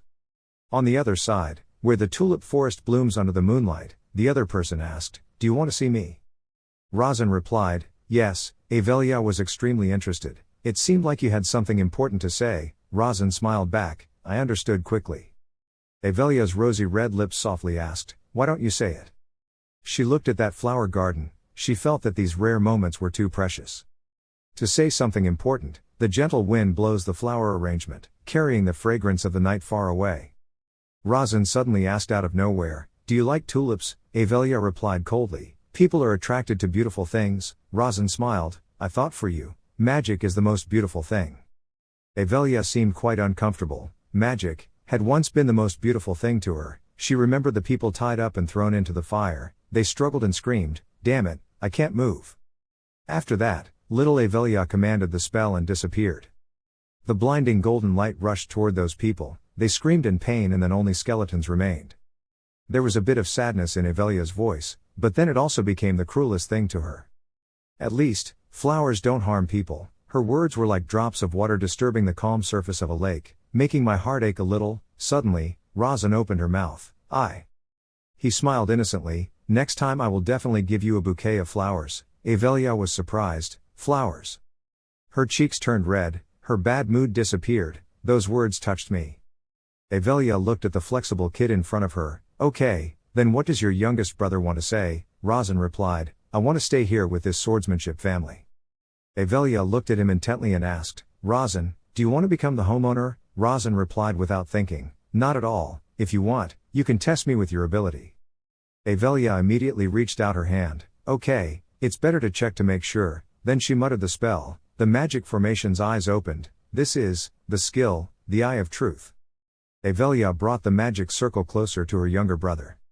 She closed her eyes to feel the feedback of the formation. "I told the truth." "Then why are you so enthusiastic?" He calmly replied, "I want to live." Avelia opened her eyes. She wanted to live. Rosin remembers her portrait hanging on the tree, including her brother, the sixth young master. He said, he also wanted to kill me. Then Carlton called out the water giant who chopped the beautiful photo. He shouted loudly, "You bastard Rosin, I will definitely kill you." Avelia was extremely angry. She knew the inheritance battle was very cruel, but it was not necessary to take the lives of siblings. Rosin immediately shook his head. "No sis, even our father killed his brother to get the position of homeowner." Avelia glared at him. "Okay, so what if it's like that? Why do you want to stay here?" The two of them continued their conversation and I replied. I asked, "You want to become stronger?" "Why?" "Because you want to live." I asked because I thought you had another reason. He hummed for a while and then finally chose to say, "I want to protect." She asked, "Protect what?" Rosin answered loudly, "My mother and I," making Avelia dumbfounded after hearing that. Yellow eyes due to magic open wide to look at him. Rosin knows, Avelia loves the Maiden family unconditionally. Avelia can destroy everything without hesitation. For the maiden family, she can become a devil, she can also become an angel. Even though there will be countless people who hate her, die, you witch. Then those cold eyes wouldn't have much emotion. And even though it's a child, Avelia will still act as usual, even though the child screams. Avelia will also suffer, I don't want to kill you, even though that child is tied up, she will still stubbornly look at her. Avelia wished countless times, I want you to live, but then she remembered the white bones scattered on her life's path. Avelia still wouldn't hesitate to take action, but, that's not right. Her tears fell countless times. Razan knows, she loves everything about the maiden house. She despised the family's inheritance war, she hated the maiden she loved, pointing their swords at each other and making each other bleed. So she decided to do her best to become the head of the house, she vowed to become the absolute ruler to stop the war between brothers, therefore, she needs magic, the power that surpasses all, the power, to achieve peace. It's that she doesn't care about danger, standing alone in front of a great demon, Avelia is a magician looking for that. Razan silently recalled the plot, thinking back, they said Avelia had been hunting the evil spirit Balrog for 10 long years, which was a much more difficult mission than the missions completed by the other siblings, but she chose to hunt monsters instead of humans. He remembered his notepad, all the words he wrote without thinking much, became their truth, it's not difficult to write about someone's death. Just like that child's instant disappearance. And Avelia's silent scream. Her loneliness, Razan sighed, because it was just words. Razan called softly, sister. He looked at her with his most sincere eyes, if you told me you wanted to become stronger. Every word Razan said was extremely serious, to the point that I can even protect you, do you consider that pride? Avelia was stunned, protecting her sister. She burst out laughing, making Razan also admire, this is the most genuine laugh I've ever seen from Avelia. Avelia said in a giggling voice, I want to protect you, this is the first time I've heard that, Razan faltered, really? She wiped away the tears on her eyes, not sure if it was because she laughed too much or because she was touched, but she always felt so comfortable when talking to you, little brother. Razan frowned and begged, please help me, I need to get father's approval. Avelia also returned to a serious state, I don't think father will agree. Even so, Razan's eyes are still very determined, I will convince him. Avelia is also helpless in front of his stubbornness, she will convince her father. The next morning, in the giant pavilion, music echoed in all directions. Razan sat with a stiff spine, trembling more than a vibrator, a place simulating Kan Hoi Lao and Kan Fook Palace, but he looked at that ancient symphony orchestra, maybe I was too hasty in connecting everything together, how could I arrange classical music with Kan Hoi Lao? Rudia, wearing a princess dress, said excitedly, Razan, look at that, making him wonder even more, Rudia, where did you find that outfit? Rudia drooled, do you see that cake? It has 4 layers, Razan, seeing a 4-layer cake is so cool, and Razan is just afraid she can't wait to eat the cake, I find her shining eyes even more interesting. The 3 young guests looked at the host of today's party and shouted, Happy birthday, Kassan. Kassan scratched his head shyly in the blessings of his friends, congratulations, Kassan, congratulations, congratulations, he replied with a smile, thank you everyone. Rudia pulled out something black, Kassan, here is your gift, my father gave it to me, he said this was a lucky pebble. Kassan cherishes the gift in his hand, thank you, Rudia, but the person who is given his duty only focuses on the other object, nothing, can I eat the cake now? Razan looks at that thing and shows that it is a bad gift, it looks like the stone I saw on the side of the road just now. Rosalind maintained the politeness and handed over the prepared gift box, this is a gift containing the sincerity of me and my family. Kassan replied, thank you, Rosalind, making the little girl who was pretending to be cool blush, he was talking closely to me, but on the outside he was still very cold and replied, ahem, nothing, over there Rudia was constantly mukbanging the cake. Unlike the excitement and decoration of the 2 girls, Razan only smiled faintly, Kassan, I didn't prepare any gifts for you. Kassan doesn't get angry either, it's okay. Rudia looked at this confusing atmosphere and wondered. Razan continued lightly, instead, I want to continue staying here and duel with you, even though this is not really a gift. Kassan was immediately dumbfounded. His face seemed to light up, here, at my house, Razan nodded, I will ask my father's permission, but Kassan still couldn't believe it, really. He suddenly became cheerful again, what an unexpected gift, Razan replied with a smile, right. Kassan kept nodding, yes, of course, staying with friends is always fun, Razan replied, Kassan, please inform the homeowner. I will ask permission from the maiden family. Hira stood outside with an expressionless face listening to the conversation of these two boys. The portal has opened, Razan thought. Yes, I have two goals. He walked out of the pavilion, brought Kassan to his side, and used Magna as much as he could. Kassan waved goodbye to everyone. Razan, come back soon. He smiled confidently. Yes, I'll be back soon. Rosalind stood far away looking at the crazy boy from before. He was sure, not the Razan I used to know. She just opened her mouth. The next time, Razan took over. I hope the next time we meet we can smile and greet each other. Being robbed of her coolness made Rosalind extremely upset. I wanted to say that first. Avelia also approached the youngest sister. Little brother, do you know the dangers involved? Her voice gently reminded him that if father was angry, no one in the maiden family could bear that wrath. Razan was silent and nodded. I'm confident. The two sisters returned to the maiden family mansion. Around the castle was a gloom signaling a rage. Razan looked at the dark scene outside and couldn't help but break out in a cold sweat. I can feel the cold in my bones. But he knew that the flag was down and he could only continue. Razan approached his father. As soon as the door opened, a cold voice rang out, no need to greet me. Dekatra turned to look at you. I received a full report from Elavia. You said you wanted to stay with the Shade family. Razan walked up to him. Yes, that's right. Dekatra's voice dropped a tone. Do you know what this means to outsiders? His eyes are like knives. If you don't make me understand, I will consider your actions as an insult to the family I own. Razan was also pressured by that threat and insult, when a light suddenly emitted from his hand. Notification system, sudden death dagger. If a mage under 3 magic circles touches the blade, that person will die immediately. Razan holding the knife also howls, dies instantly. His eyes were a bit shocked. The price of this insult was death. Razan looked at the person standing far away. Father. His eyes were filled with malice. Do you remember the Sword Hound family? Dekatra replied. Yes, they were great pawns. Razan said again, the boy who met Kassan was especially weak towards human relationships and emotions. Dekatra still remained cold. So, Razan replied confidently, if I stayed with him, I would confidently make him my pawn. My father listened and laughed coldly. Is that the only reason I want to be in the Hound family? Razan replied calmly, as for the rest of the magical world, my research on combat magic skills was not yet complete, but I saw the potential of those magics. Dekatra's face remained unchanged. Then what? Razan says, as you know, I have completed my second round of magic, and there is something special hidden in my body. Dekatra quickly exposed. Are you talking about transcending the Holy Grail?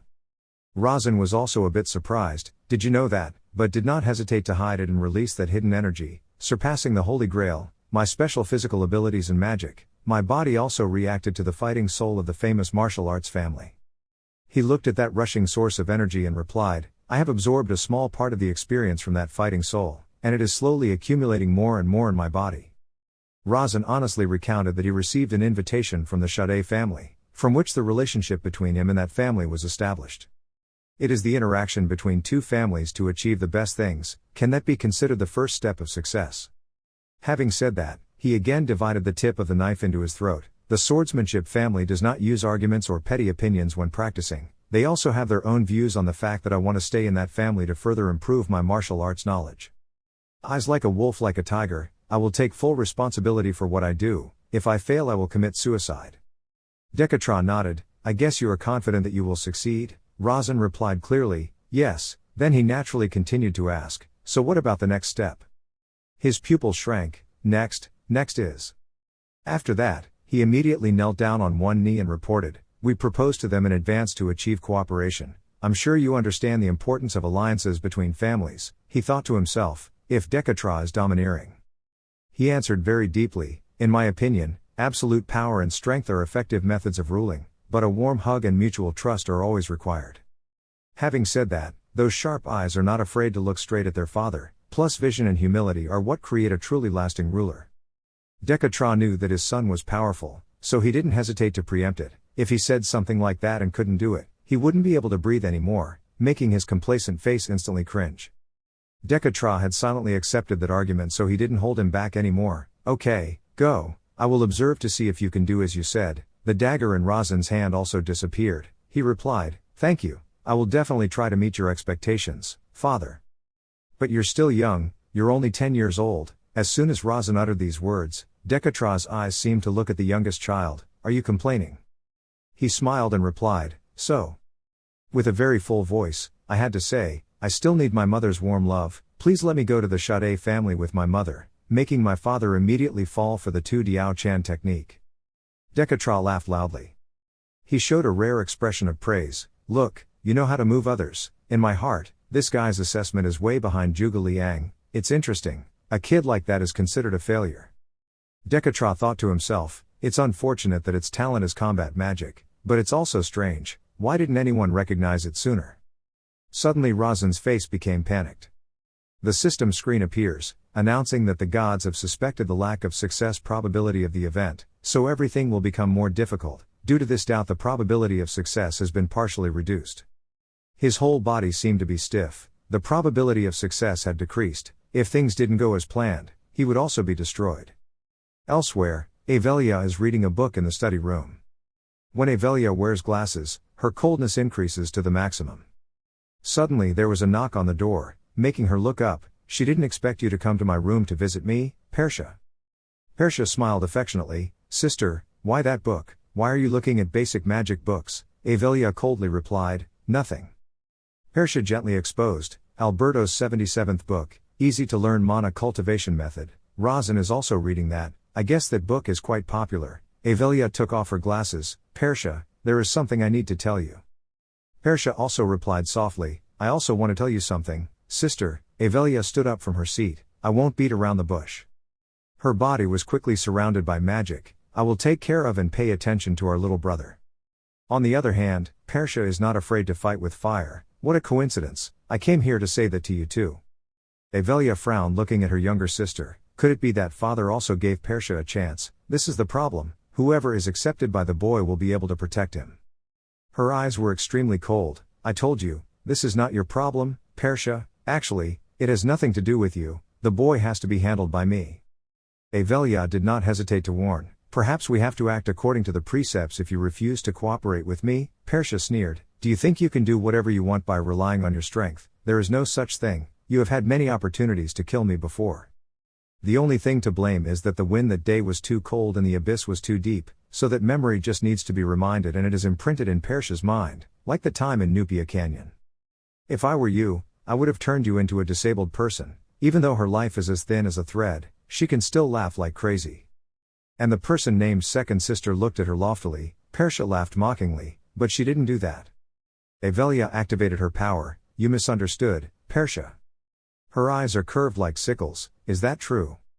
Soon the room was the brightest of the night. A bright red color permeates the carpet. Even in her cruel appearance, Persha still kept that mocking smile. See, she's so soft. Suddenly, the other person's shoe strongly stepped on her shoulder. Persha was trampled into a kneeling position on the ground, still opening her mouth to question. Why do you care so much about the youngest child? Avelia's feet have increased in strength. I have nothing to explain to you. She giggled. The way she reacted made me want it even more. Avelia's cold eyes looked at the other person. So what do you want him to do? Persha replied lightly, it's cute. Avelia saw her joking and didn't hesitate to push her head against the floor. Stop joking around, making Persha grit her teeth in pain. Persha moved her lips as if she had the initiative in her hand. I heard that the boy has already reached the second magic circle. Do you think I don't know? There must be some reason why a boy has such a special body. It's interesting. The second magic circle is at 10 years old fire. She shouted loudly, and I sent a shadow to follow it, and then somehow that shadow disappeared. Having said that, Persha is not afraid to poke fun at Avelia. Plus, she is also obsessed with that kid. Avelia seems to have answered the question. The reason Persha came here was to see my reaction when he talked about it. She took her feet off Persha. Wake up, the adults will be here soon because the battle just now was too violent. Persha staggered to her feet. Her red pupils were filled with excitement. Seeing her reaction made me want the youngest more than ever. Rasen in another place gives me chills down my spine.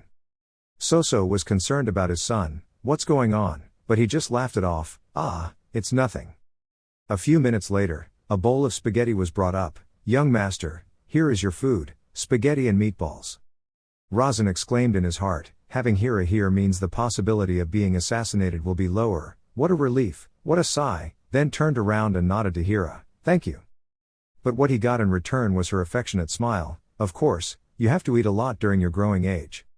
Razan had just finished praising Hira and had to be wary. She seemed kinder than usual, really suspicious. He immediately opened the skill, the notification system, activated the heavenly eye. The spaghetti and meatballs showed signs of Saken. Razan was curious. Saken. The system immediately provided information and announced that Saken is a type of poison for people without mana. For people with mana, the poison does not show much. Razan still calmly replied, "Hey Hira." The assassin looked at him. "What's going on?" He casually asked, "Is there anything special in the dish?" Hira still very innocently replied, "Nothing." That said, Hira still remembers that first time. It's the rotting smell of corpses, it's the hunger that blinds Hira. Even if he knows it's poisonous, if he eats it, he'll definitely be relieved of his hunger. "I've grown up eating Saken since I was 3 years old." Razan looked at her shyly. Maybe it wasn't special, but what about poison? Then a loud voice interrupted, "Young master." Hampton knelt on the ground, tears streaming down his face. "I forgot to inform you, it was also because I was careless. Please kill me." Razan comes to 3 points, stand up first and then explain. The whole house was dark, only his room had a light on. Razan nodded after hearing this. "I understand." Hira asked directly, "How did you know?" Razan was in trouble, what to do, but her mouth made up a reason. "Well, intuition." Hira raised the glass and seriously assessed, "You have excellent observation and judgment, you must have smelled Saken." Having said that, she didn't hesitate to praise, "It's really smart that intuition is your answer," and Razan thought to himself, where did she get her glasses from? In her heart, Hira once again admired the little master. "He always exceeded my expectations." With a sweet promise on his lips, "I will continue to try my best, be his shadow, and help him become stronger." Then, she turned to Soso. "Oh well." She smiled sincerely. "Miss Soso's dish was specially cooked by me, so there's no need to worry about anything strange in it." I thought Hira was from Soso. Soso's smile is so sweet. "Thank you Hira." After finishing eating, Razan lay bored in the room. The holy cup immediately appeared. "I'm already here," Razan replied, "but it's still poison." He replied very confidently, "That kind of poison is nothing." Razan looked at that extremely drunk look and criticized him, saying so, but he didn't look drunk yet, and the Holy Grail was still blabbing, "Hey, listen here." At this moment, Rudia appeared behind the door. Razan, and her appearance made him stunned. "Rudia." She asked, "When are we leaving?" He replied, 8 a.m. Rudia tried to ask, "Can we leave now?" Razan calmly explained, "Now we can't go through the teleportation gate." Rudia wandered into the room, "Is that true?" After that, the girl did not hesitate to lie down. "So now I will go to sleep. If I go to sleep now, tomorrow will come soon." And Razan saw this action and could only stay speechless. He looked at the child sleeping until he didn't know the sky or the moon, then sighed, "Hira, are you there?" Hira quickly appeared. "Yes, young master." Razan saw her coming in less than a second and exclaimed, "How long has she been there?" "You order, take her to her room without waking her." Hira replied, "Yes." Then, as soon as she read the command and flew up, Rudia's whole body floated. Razan fell backwards. The door of the room closed again. The other two disappeared in a minute. Razan thought to himself, it was Hira, so impressive. The next morning, the sky was blue with white clouds, suitable for traveling. Hampton looked dissatisfied. "It's a pity we have to go by carriage." Soso comforted, "It's okay." Razan silently expressed that at this age, driving with magic is only possible for the nobles. Having a car to pick up their mother is something other mothers are jealous of. Rudia stroked the horse's head. Good, good. Razan was calculating in his heart, no need to attract jealousy now. "Now, I will take the first step of independence," Razan thought as he stepped onto the carriage and secretly smiled. "With the help of the Sword family can help me complete my plan." The car immediately departed. The destination was the Sade family. The horse ran non-stop, finally arriving at the destination. Hira stood next to report, "We have arrived at the Sade family." From afar, a somewhat immature voice rang out, Razan, causing him to turn around in surprise. "Kassan is neatly dressed and the homeowner has been waiting for you for a long time. I knew you would come." Razan smiled and replied, "I'm here, Kassan, I kept my promise." The two of them were separated by a flight of stairs. Razan shouted loudly, "Let's fight." Razan touched the button of his cloak. Everything was going in the right direction. As soon as the shirt was thrown off, Razan did not hesitate to show off his dense mana. "This time I will not hold back, Kassan. My heart is full of determination. I will show my full strength." While the two of them were standing facing each other, someone's thoughts suddenly flashed through their heads. I have changed a lot since the first time I met Kassan. I have become much more proficient in fighting techniques with magic. While looking at the person in front of him, Razan continued, I need to compare myself with an opponent like Kassan. He looked serious, clenched his palms in a defensive stance. Even though he couldn't win against him yet, he still needed to try. This will be a formidable opponent in the future. That's how I established his character's personality.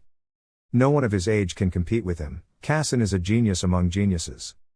He's so talented that he overshadows other talents. Even though he's excellent, he still practices harder than anyone. The youngest son of the Sade family is the strongest crystallization of both perseverance and talent. A drop of sweat ran down Razan's cheek. I'm the same age as him, but his talent is beyond outstanding. Suddenly, a point of red light suddenly flashed called the strong seal. At this time, he wondered, a point of light. Razan still remained in the same position to try using the move. As expected, the attack speed and damage were much greater than before. The system also recognized that the mobile delay talent was automatically activated. He turned his eyes to the person in front of him who was approaching him and commented. His heel turned very slightly. He was about to use a deadly sword strike. Razan's eyes opened wide to observe. The strong seal was just an opening move to prepare for the main attack. If I dodged. The two faced each other head-on at closer range. A judgment continued to rise in their heads. Kassan would definitely close the gap. As he watched the opponent swing his sword and prepare for a spinning/attack, Razan was a little panicked. He was so fast that the delay of movement was almost useless. Once again, he looked at Kassan's hand holding the sword aura. Maybe it wasn't his intention. The mouth is slightly raised, but that works to my advantage. As for Kassan, his face was full of bewilderment and his mouth was open. He probably recognized it too. Razan knelt down on one knee and prepared to gain momentum. Using sword energy in a duel is against the law. He has an opening. Later, he quickly ran forward and continued, I have to take advantage of this opportunity. Meanwhile, Kassan's legs suddenly leaned back. Immediately, Razan immediately realized that he was avoiding. I had to approach more directly. On the other side, Kassan can also easily recognize his opponent's actions. Razan keeps following him, which will make him hastily make moves and there will be loopholes. If he takes one more step, I will counterattack. At this time, a fist is also formed. Razan gritted his teeth and furrowed his eyebrows, pouring all his strength into it. There was a notification from the system that the basic magic move of a magician using balance was being used. Kassan's eyes immediately turned red when he saw the scene in front of him. He regained his balance. Two people, one attacking, the other using a sword to block the attack. When the hand and blade meet, they create an extremely powerful force. The airflow spread out over an extremely large area around them. Japal, on the other side, couldn't believe his eyes and frowned slightly. He observed Kassan trying his best to defend himself and silently commented, not much, but I'm still injured. His fighting style is different from everyone I've ever fought. I'll lose if I let my guard down. Kassan bared his teeth and whispered, how could he have improved so much in such a short time? As soon as he finished speaking, a familiar sound immediately rang out, even though he knew that magicians had a rapid growth rate in their strength. You and Razan stood face to face and exchanged words, but you were almost a completely different person. I still have many things you haven't seen yet. Don't be so surprised, Kassan. Outside, Japal was still crossing his arms and concentrating, silently appreciating, that kid, quite real, if it was Rosalind. He remembered the spinning/technique using his sword to slash horizontally. The match was over after Kassan's first attack. However, Japal clenched his teeth, his face full of discomfort. What if he was born into the Grandal family? How could I think like that? But he still silently continued to observe. In front of such an opponent, he was not weak at all. If Kassan had killing intent, he would not be able to last. The stream of thought still flowed like a stream, but the most surprising thing was that he could predict Kassan's movements. He chose to move forward when Kassan used sword energy. While thinking about Razan's scheming face, Japal thought more. That was not a coincidence. He already had a purpose. He took advantage of the opportunity when the sword was swung and immediately took over the opening with his magic skills. Decatra maiden, what message does this child carry? A moment later, someone was breathing heavily, another person was sweating profusely, his mouth gaping continuously for oxygen. The two leaned back against each other and repeated that breathing movement over and over again. However, Kassan turned his head slightly and spoke, I heard that magicians have a very fast rate of developing their strength, but I didn't expect it to be that fast. And after listening to the other person's answer, he continued, I still lost. In a comparison, it doesn't matter who wins or loses. They talked like they were very happy. I was very happy. Why was I happy? My friend became strong so quickly. At this time, the system brought up 2 lines of text. No one of his age could defeat him. In other words, no matter how fast I progress, Kassan is always 1 step ahead. Because of this setup I won't be able to win against Kassan. Then Razan stood up and left behind the words that made Kassan not understand anything. Don't be so happy, why don't you? Hearing this, he slowly explained, maybe one day we will be enemies. What do you mean? It's fate. His eyes glanced slightly at the person behind him. I'm the maiden family, you're the Shade. Even though Kassan was still stubborn, Razan calmly explained, so what, I will always think of you as a friend and we will always be friends. The last sentence was a fatal blow to Kassan, but we cannot be free in a world where people fight for power. Suddenly, Karsha suddenly cleared her throat, you guys did a great job, even though you were so young, you were already excellent. As he held out his hand, he continued, I am proud of both of you. I heard that magicians can develop their strength very quickly, is that true? As soon as he finished speaking, Razan quickly replied, I am very honored. An old person and a young person talked to each other, I want to become stronger, that's good, not just stronger. Your determined voice echoed in the space, I want to become stronger than Kassan. And the person whose name was mentioned was still extremely bewildered, stronger than me. But Karsha grinned, this child is not simply a passion or desire, he is truly determined, very good, you will be a great opponent. The 2 of them stood facing each other and exchanged words, so, what are you going to do to make that happen, you? Thinking for a moment, Razan's answer startled everyone, intending to learn martial arts from the King of War. While the sound coming from Razan's mouth still echoed, Japal could only hold his aching head, this is the reason why he let Rosalind go home and I stayed, what a clever brat, he announced in front of the head of a prestigious sword family. He looked at the boy with golden hair and thought, so that means I can't do anything unfair to him while we're still on the land of this famous sword family, but for an heir of a magic family to learn martial arts from the 2nd-ranked guy in the sword family. Razan's face remained unchanged, it was possible that it could be interpreted as the martial arts family wanting to have something against the magic family, but him still doing so showed his great determination. Next, it seemed like Japal was intentionally trying to make it difficult, standing with his arms crossed and asking, okay, as promised, I will teach you martial arts, but has your family given permission yet? However, Razan's answer was a bit surprising, yes, I told the homeowner that I would study in coordination with both families to be able to exchange and practice the knowledge of both sides, does Dekatra allow that? Karsha's face wrinkled, no way, Dekatra wouldn't allow that. But Japal still kept the same gesture, tilting his head in challenge, by the way, there is a test for those who want to learn martial arts.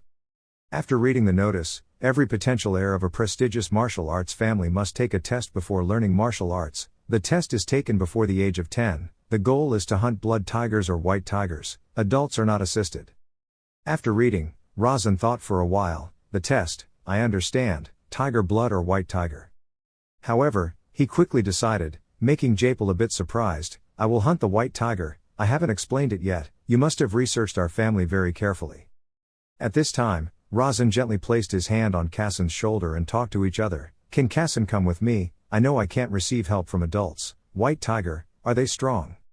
One person's tone was extremely calm, the other person was a bit panicked, extremely strong, and even as big as a house, how can a tiger be that big? Suddenly, someone's voice interrupted, he misunderstood something. Japal folded his arms and spoke solemnly, I never told you to choose between the blood tiger or the white tiger, so my order is to kill the blood tiger. But Razan curled her lips without fear, okay. These words made him just stare with wide eyes, this brat, from the beginning he wanted to hunt tiger blood. While the 2 young men were exchanging words, Razan, how do you know these things so well, I read them in the library, Japal was still in shock, I was tricked by this kid again. As for Razan, he had a cold expression on his face, it was very difficult to secretly hunt a white tiger, from the beginning he wanted to hunt a blood tiger. Later, Japal hugged his head and praised him but he was very humble, he was quite smart, I learned everything from him. Hearing this, his eyebrows furrowed, his face looked unsightly, I may have received a baby that is even better than I expected. While looking at Razan smiling at her friend, Japal continued, being a student. Someone said while biting their snack, it's just like going camping. 2 men, one sitting on the bed, the other sitting with his back against the bed, talking back and forth, like camping. This is my first time going to Garen, I heard that the mountains there look very unbelievable. Garen is a mid-sized city located at the eastern end. The blood tiger resides in the Terran Mountains next to Garen. Even if it was right next to the Garen, it would still take 4 days of walking to get there. Although the Terran mountain range is quite dangerous, it is also very peaceful, because there are no strong monsters here except the blood tiger. So Rudia quickly pointed her finger at me and asked for advice, but Razan didn't want to. Razan, can I go out with you? Ludia, I'm not going there to play. The lights were still on inside the room. Both continued the story, but he said he was going camping. I like camping. I used to camp a lot with my father. I will let you go if you get permission from your landlord. In another development, the hand holding the bronze scroll comes out from the green screen. The magic is really great. Kassan then gently asked, should I put your things in as well? But Razan quickly refused. No, I will take care of my own things. While facing the bright sunlight, he continued, we have arrived at Garen. The woman's feet shuffled tiredly, her voice pleading, let's think about staying at the inn for a while before moving on, because we've already passed through a few gates. Speaking of this, Ludia sat down on the ground and groaned, Razan, I'm so hungry, and the other person saw that scene and immediately judged, there must be a restaurant in the village, right? Let's hurry. The three started going down the steps. Thoughts once again crossed Razan's head, so this is Garen. His gaze was extremely sharp and focused, but while looking at the scene of tall buildings before his eyes, Razan thought, it's strange, there is no life in this city at all. Just when he was about to speak, a guy in the village was extremely frightened and shouted, asking. The other person showed a bloodless expression to answer every question from the person in front of him. What's going on? This is Garen, right? Of course. His next words made Razan and his friends a bit surprised, but most of all, I hope you can find a place to stay and quickly evacuate. Evacuate. They looked at the man who just kept running away, leaving behind just one incomprehensible sentence, robbers will appear. Suspicion welled up in their hearts, robbers. On the other side, Ludia grabbed Razan's shirt and lamented, he just had to calm Razan down, my stomach just kept growling, just try to wait a bit. The long index finger gently knocked on the wooden door, is there anyone here? Razan stood in front of a house guessing, no one answered, I don't think we came at the wrong time. While the three of them waited, someone's thoughts rose again. They didn't expect that something like this would happen in Garen territory. This place must be a relatively peaceful medium-sized city. What kind of robber could cause this? Suddenly, Razan's eyes suddenly shined like stars.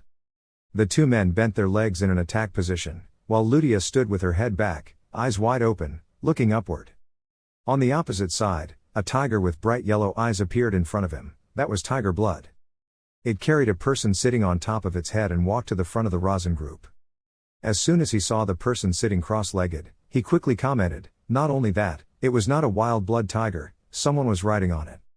Instantly, Razan immediately revealed an incomprehensible light purple eye. It seemed like the heavenly eye had been activated. Why? The system screen displayed character information, name, Caden, attributes, taming, characteristics, hunting instinct. He quickly wondered, why is this bastard here? Caden, he is not a detailed character, but I remember him. A series of details about that person flashed through Razan's head. He was a member of a powerful force other than the three great families, a large group of robbers known as the Incense Pine. His image is even clearer. Caden is definitely the leader of the Pine family, not to mention that a mid-sized city became this desolate because of this guy. Returning to reality, he sat on the tiger's head and opened his mouth. Who are you? You are just kids, right? Not worth worrying about. As soon as he finished speaking, Kassan slightly frowned and asked, are you the robber who threatened this village? This statement made the other person a bit surprised, pointing at himself, me, the robber.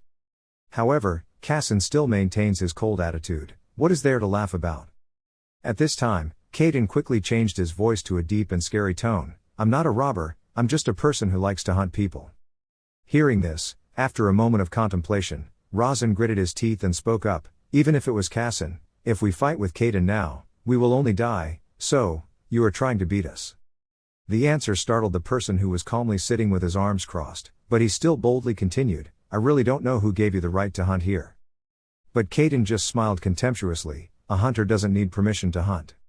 At this moment, both Razan's eyes and voice became sharper. This is Garen, there must be 7 high-ranking swordsmen stationed here, then, why would they let someone like you cause chaos here? After speaking, he immediately thought about it, maybe the answer would be one of two. While looking at the glowing eyes, the red aura constantly emitting, he continued, not knowing if there was a secret agreement here, or if it was due to the bad probability that he had created. Suddenly, Kassan held the sword in his hand and shouted loudly, "It's coming!" While the giant tiger was moving step by step, the system screen showed 2 consecutive messages. The uncertain probability was understood. Notice, the author's privilege belonging to the character Razan Maiden has been awarded. Seeing that, he held the pen in his hand and looked down at the benefits of author privilege. Even after Kaden announced to go hunting, the knights protecting Garen did not make any move. The people were very suspicious about this. The reason why Kaden could hunt as desired in Garen was. A line of thoughts once again crossed my mind. I'm sure I can do it perfectly this time. Humans and tigers are both within a circle when viewed from above. At the same time, it opened its huge mouth with 2 sharp fangs. The tiger easily jumped up high. It used its claws to attack each person one by one, making them unable to react. As soon as this scene caught Razan's eyes, he immediately realized, tiger blood, it was much faster than he thought. Razan did not forget to turn back to observe a man and a woman accompanying him. Thank God, neither Kassan nor Ludia were injured. However, he called out seriously, "Kassan, Ludia." Razan did not hesitate to continue, "As you can see, that dangerous thing is tiger blood. If we are hit by its direct blows, we will all die." Before the words could finish, Ludia interrupted, "However, it also has a characteristic feature, it runs straight, and, I'm very hungry." After speaking, she raised her hands to the sky with a cold voice, calling for fire. Seeing that, Razan quickly shouted to stop. "Wait, Ludia, as long as we get rid of that thing, we can go eat, okay?" But it seemed like the opponent didn't care. He directly pushed the fire towards the tiger. "Eat this." However, Kaden was still extremely calm even though the other side was in turmoil. It was over, then what? At the same time, the tiger let the fireball freely come close to its mouth. It really ate it. Later, Kaden sat with his arms crossed in the midst of countless rising streams of white air and said smilingly, "A young magician, that's fun. Do you want to participate in the pine scent? If so, I will spare my life." Hearing this, Kassan without any sympathy shouted and received an explanation from the other person. "What is pine scent?" "Pine scent are the owners of this mountain range." The 2 exchanged words for a while, meaning they were robbers. "Yes, but robbery doesn't sound very subtle, so what about my proposal?" As soon as he finished speaking, Kassan extremely fiercely raised his sword in front of his face to warn, "I have not the slightest intention of joining the robbers, swearing on this sword, I will behead those bastards who threaten villagers like you." However, Kaden immediately showed a scary expression, curling his lips. "Are you sure? Are you really ready to die here?" Suddenly, someone's voice suddenly rang out, "Wait, I've been thinking a lot, but it's still strange." He looked at the person sitting on the tiger's head and asked, "Why don't you ask who we are? This is a situation where 3 small children are confronting a blood tiger." Hearing this, a certain mouth slightly curled up. The setting value is set correctly, benefiting from the author privileges I wrote just now. The reason Kaden was able to hunt as he wished in Garen was not really because he was simply hunting, but also because he received orders from someone to create a test. From the very beginning, the test was planned, and the heirs were never really in danger. This is also how Rosalind successfully hunted a white tiger. Razan quickly continued, his eyes without any hesitation, "Meaning you already know who we are." He stood in front of the tiger and the other person added, "And why do you keep saying nonsense like this even though you already know who we are?" Turning his gaze towards Kaden's scheming face, Razan came to his conclusion, "Which means you believe in something." Suddenly, another space above his head opened, the voice kept echoing, "And what you believe?" From inside, a bright yellow light shot out. It wraps around the body of a girl with her eyes closed. That person slowly opened his eyes, and immediately had some doubts. Could it be that it was Ivelia? The moment he saw Ivelia appear, Kassan couldn't hide the joy and excitement on his face, while Razan smiled proudly. He was right. Kassan was about to say something, "Lady Avelia." Then a bolt of lightning suddenly fell right near the top of his and Rudia's heads, making both of them startled. Razan was the only one who remained surprisingly calm, knowing right away that something strange was happening. Everything was going so well. As a witness who has seen many people lining up, waiting for their turn to go through the space gate, Razan knows that the people managing the space gate must be at least 3 circle mages. He also understood that it would be unreasonable if robbers could damage the Maiden family's resources.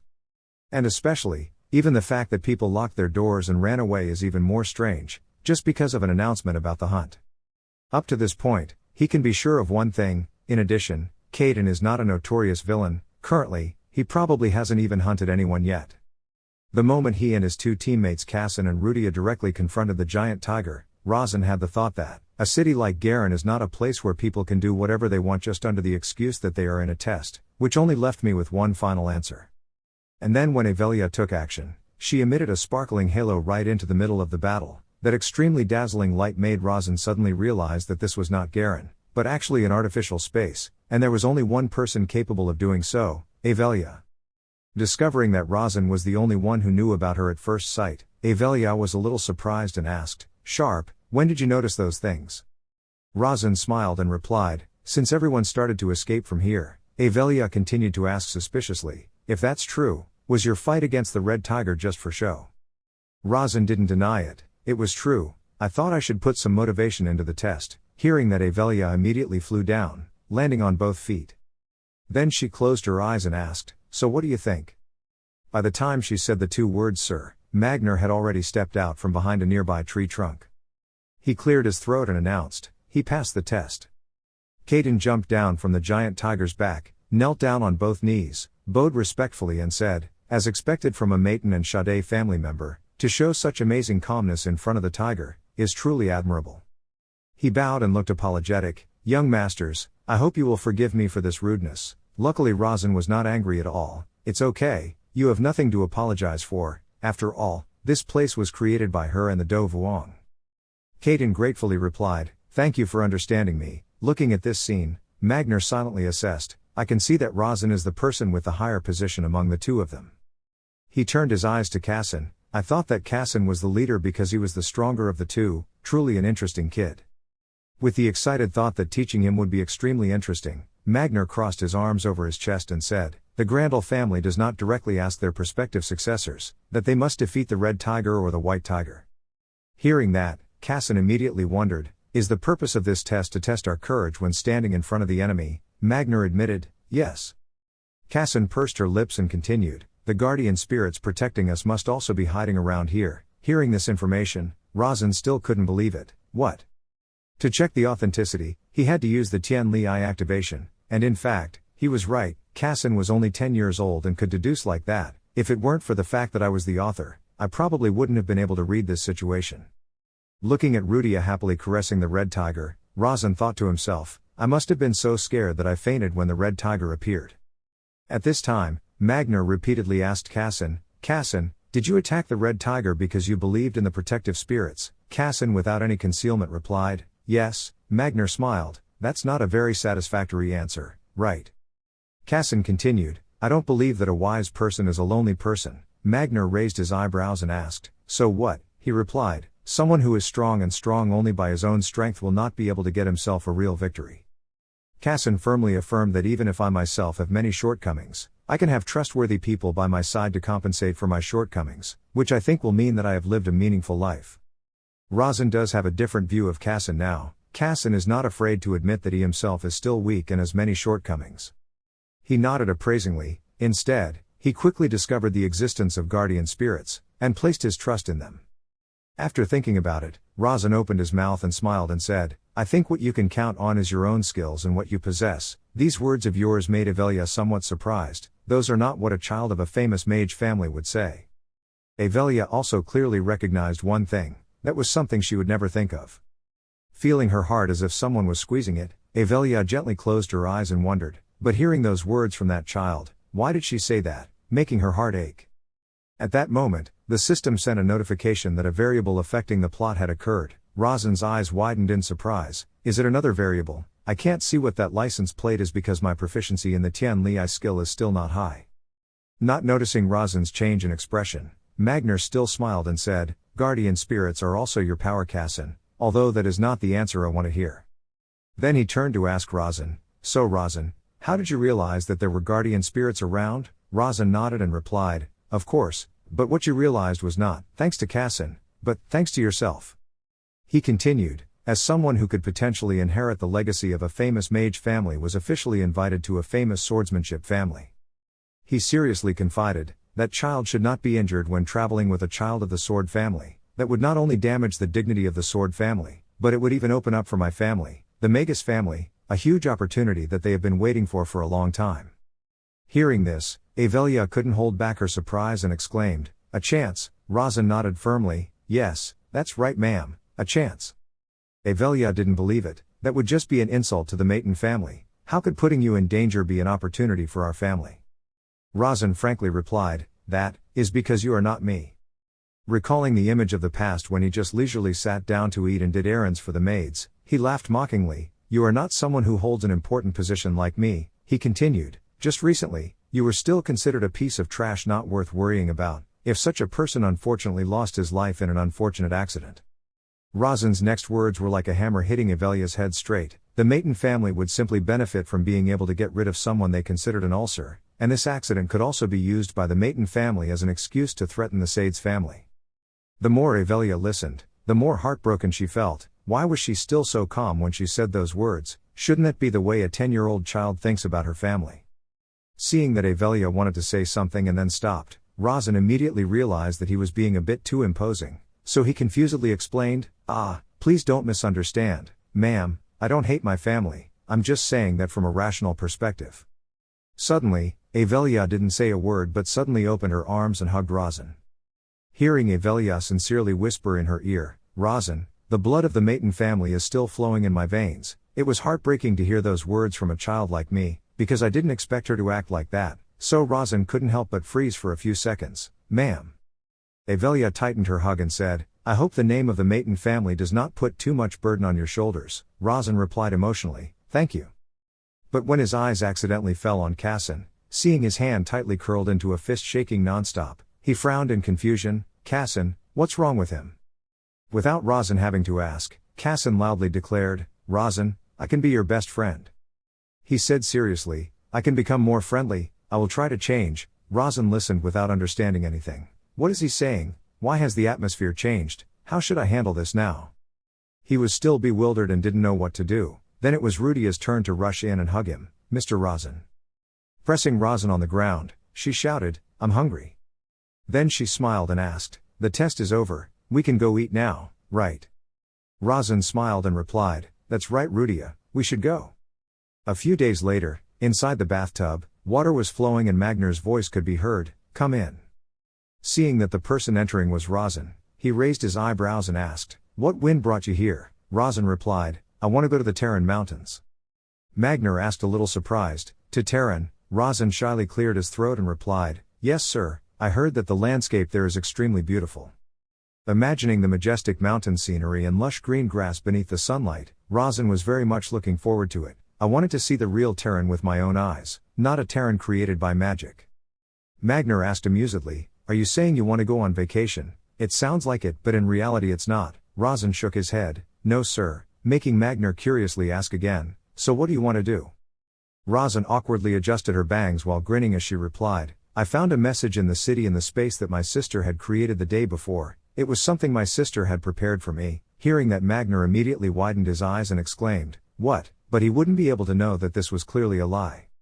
Razan was extremely confident that, as the author, he could simply create a reason. Magnur now wondered, so what is that thing? Razan shrugged and replied, I was only told that it was something resting deep in the mountains of Terran. He also shared what he himself felt, even though it was just an artificial space, I could feel the strange flow of magic there. Listening to Razan continue, I thought that was my sister's way of saying that she had arranged something for me in the Terran Mountains. Magnur felt puzzled as to why I didn't know about its existence. Razan explained, the Maton family has its own way of communicating.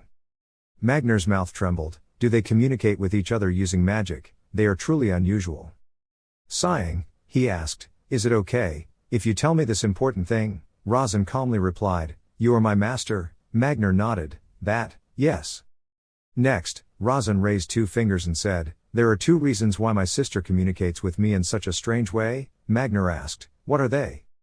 Razan revealed, first, my sister did it, so to keep it a secret from Kassan, someone who could be considered my future rival. This makes sense. Magnur agreed, Avelia would indeed do that. Razan excitedly patted her chest a few times, smiling as she continued, secondly, my sister did that on purpose to test whether I would recognize her message or not. By communicating with me like that, my sister was able to send off the two birds.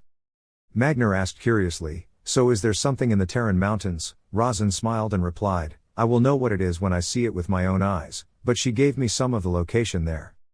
Magner continued asking where it was. Razan didn't answer right away but just thought to himself, I know the exact location of that place.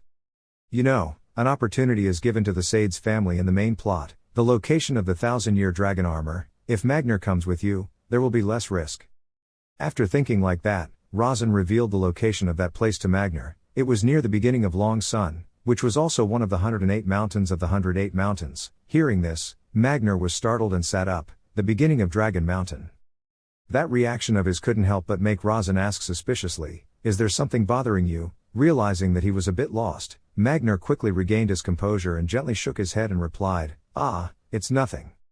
As if he suddenly remembered something interesting, he happily opened his mouth and laughed, I just had some happy memories at that place.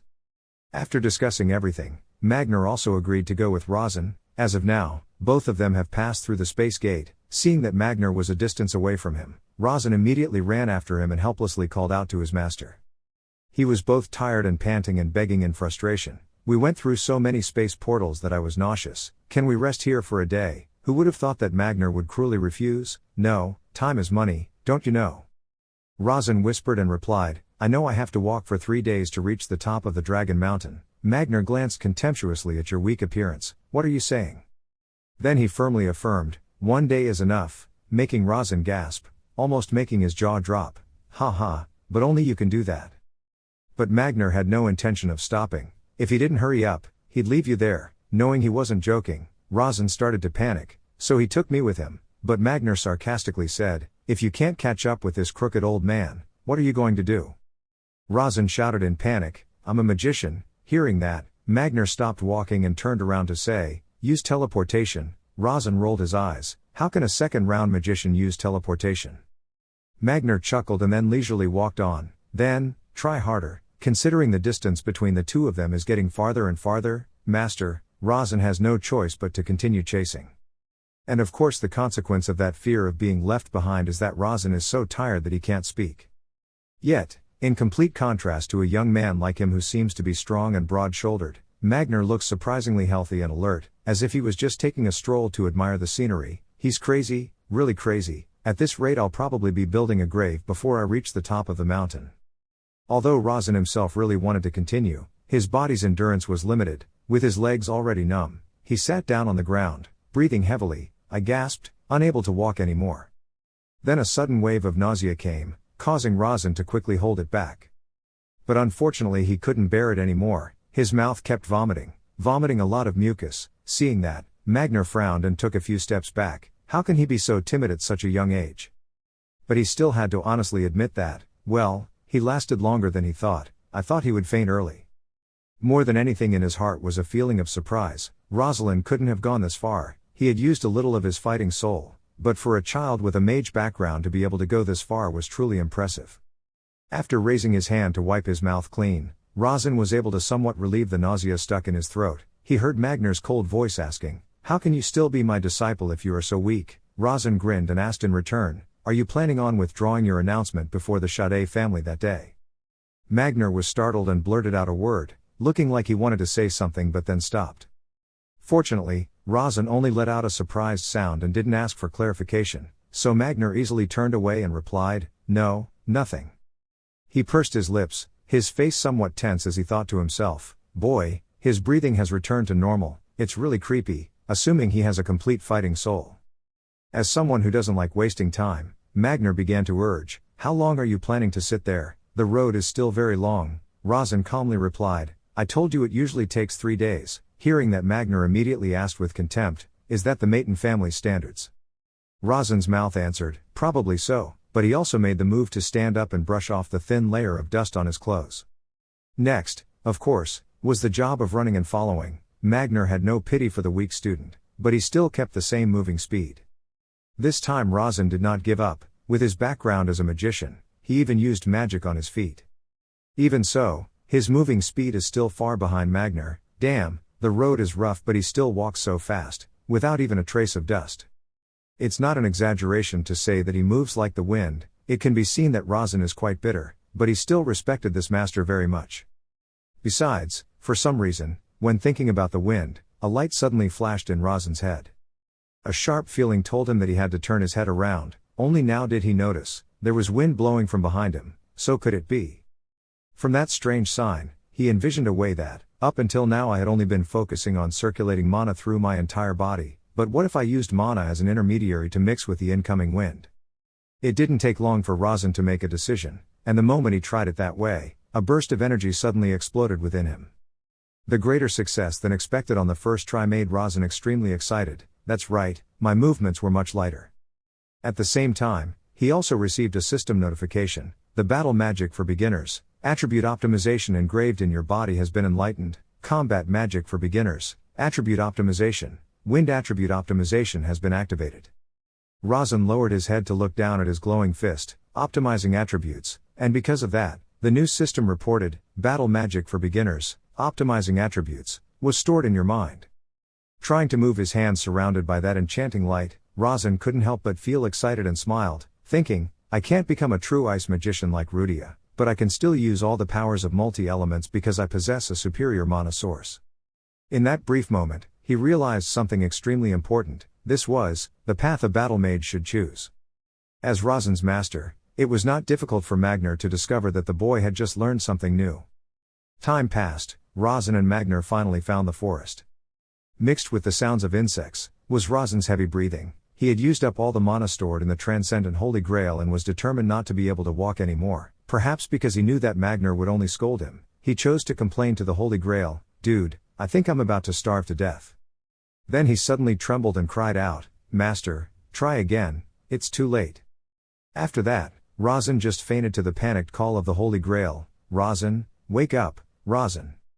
Looking at the young man who began to snore softly, Magnar couldn't help but feel helpless inside. The boy was a monster, moved 100 kilometers in 50 minutes, and was a magician.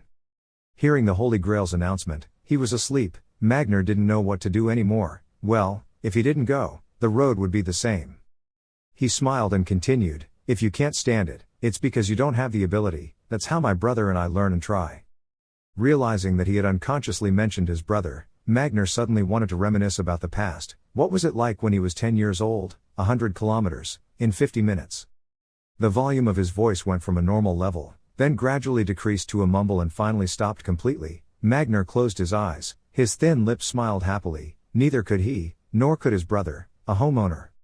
Looking at Razan, who had fallen into a deep sleep, Magnar still couldn't help but comment, after all, the more he practiced, the more flexible his body became.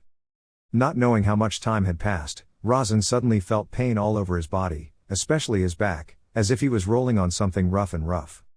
When he opened his eyes and woke up, he discovered that Magnar was dragging him on the ground by his feet. Master, what are you doing?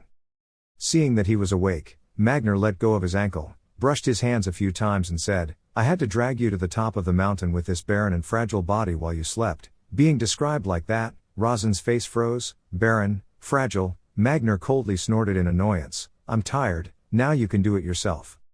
He raised his chin and added, I only came here for your company. Razan gritted his teeth. Ah, okay, thank you sir. But actually, thanks to that dragging action of his, the two of them arrived at their destination earlier than planned. As expected, this beautiful place was exactly like Razan's imagination. This is the top of the Dragon Mountain.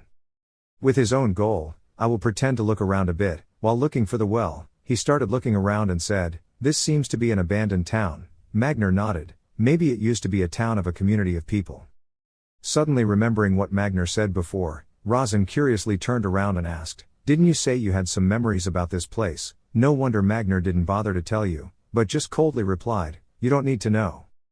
Razan didn't even bother to ask. If he didn't say it, you would have your own way to find out, but first you have to find the well. It seems like there's no one around. I'll walk around a bit. Magnar doesn't have the slightest doubt. Go as you please. Not being stopped by Magnar, Razan freely went on the mission. At the same time he also activated the Tian'ai. The current location is the Old Town, a small town where the bandits lived 30 years ago. This place was attacked by Magnar when he happened to pass by. About Magnar at that time, he finished off more than 10 robbers with his bare hands. This incident was not known to the public. The image of Magnar showing no mercy to the bad guys appeared so vividly that Razan could not help but feel surprised. He destroyed all the bandits. Did he do such a good deed? It really did not match Magnar when standing in front of him. Reading that this is where Magnar met Mai, seeing the weak back of a girl, Razan was immediately shocked. Mai. According to information, Mai was a young girl kidnapped by bandits. Magner agreed to be loyal to her, and killed all the bandits to save her. It's just a pity that at that time, Mai was poisoned. And this led to a tragic ending. Mai passed away before Magner could take her out of the mountains for treatment. The image of Magner holding the lost Mai in his arms and crying in the pouring rain was truly heartbreaking. Only now did Razan understand. Is this the reason he didn't get married and lived alone until now? Because he couldn't forget his first love. Perhaps because of his master's not-so-beautiful past, his attitude towards him has softened somewhat. Master, is there anything special here? Magner replied indifferently, find it yourself. He continued boredly, what do you have to lose if you help me a little? Magner shrugged, it's none of our business. Heaving a helpless sigh, Razan had no choice but to search alone. I'll go look for more clues. Magner agreed, okay, I'll rest a bit, I'm old and weak. That's what he said, but his steps went to the place that Razan was searching so hard for. The well was still here. Standing in front of that abandoned well, he thought to himself, well, no one wants to pay attention to an abandoned town like this. More than anyone else, Magner is extremely familiar with it. This well is where I threw the corpses of the robbers down here, although I'm not sure if they were just ordinary robbers or not. Even though Magner hesitated a bit, wondering if he should check again, he still tried reaching out towards the well and using magic on it. And then the truth shocked him to no end. Impossible. The reason why he reacted like that was because there should have been a pile of dry bones down there, but now there was nothing to see. Someone had removed them, but why? If so, then why did they put the special protective barrier here? But when he calmly observed more closely, Magner realized something strange here. I see. He grinned excitedly. Crossing his arms over his chest and standing in front of that flickering purple barrier, Magner knew that there was a barrier around the well, so things weren't simple. Magner looked at it and understood, there was a barrier on the well. He observed for a while and then wondered, the body was also gone, did it use to seal the soul? But then I ignored it and waved my fist to destroy the well. I'm not sure what the barrier is for, but I just need to break it. Suddenly Razan appeared and interrupted, Master, what's there? Magner confusedly replied, no. Seeing the well, the corner of Razan's lips curled up. Seeing it, the blood awakening where the 1,000-year-old dragon armor appeared. The notification system dinged. The well had a dark magical barrier technique. Blood awakening was activated due to the effect of this high-level barrier. Seeing this, Razan was a bit confused. Barrier magic, I have never written that about this barrier. He went to the well and asked Magner, Master, do you know about this barrier jutsu? Magner heard that and wondered, barrier jutsu, why? Razan said without hiding anything, because he knew there was a barrier on the mouth of the well. Magner's face darkened, this kid. He helplessly said, how could a martial arts master know about barrier? Razan calmly said, it would be strange to set up a barrier on the well mouth and not use it. He looked into the mouth of the well and knew at a glance that it took a lot of time and money to make a high-level barrier technique like this. Magner was not surprised by this and said, there are more crazy people than you think. Razan also knows how long it lasts. He told Magner everything. This barrier seems to be over 10 years old, and it still looks like it's working well. Magner looked surprised that Razan was only 10 years old, but his understanding was so different from his current age. He was so knowledgeable compared to a 10-year-old. What were you going to say? Razan said his own judgment. I think this well has formed its own barrier. Magner half believed what he said and thought that his guess was unreasonable. He said this well formed its own barrier. It's unreasonable. He was about to tell Razan something. This well was. But I stopped and thought, wait, when I killed the robbers, and at the well, Magner recalls the time he met Tomorrow. I met Tomorrow there. At that time, Mai was poisoned to the point of fainting and he carried her to find treatment. Mai was in critical condition due to the toxic effects of the robbers. But because she didn't have time, she passed away. Magner cried a lot. On the way down the mountain for treatment, Mai passed away. The more he thought about it, the more he realized something was wrong. What? Wait. Magner discovered something unusual in that memory. Mai was seriously ill, but she still walked freely around the well. Razan spoke up again at this time. A reasonable hypothesis is that something with its own will has established a barrier. This is indeed a special case. Magner is a bit curious. Special, is that what the magicians call it? The reason Razan didn't hide it from Magner and told it all frankly is because he is a quiet person and not a talkative person, so you're sure he will keep this a secret. I can tell him so many things because he is not a talkative person. Yes, that's what the mages say about this case. I have a secret to tell you. Hearing that, Magner looked surprised. A secret? Razan said proudly, I have eyes that can see many things that others cannot see. the proof is, I can sense a name, tomorrow from the well. Magner was surprised when he just mentioned the name of his first lover. What? Razan continued, this well is called Blood Province, this is what my sister wanted to show me. Magner thought back and had an indescribable feeling rising up, I met Tomorrow 30 years ago. At that time he was not born yet. A part of him believed Razan's words, his eyes could see the truth. Razan touched the well and asked, strange things here, I don't feel any blood at all, are you thinking of anything? Magner frowned as if asking him, what did he know?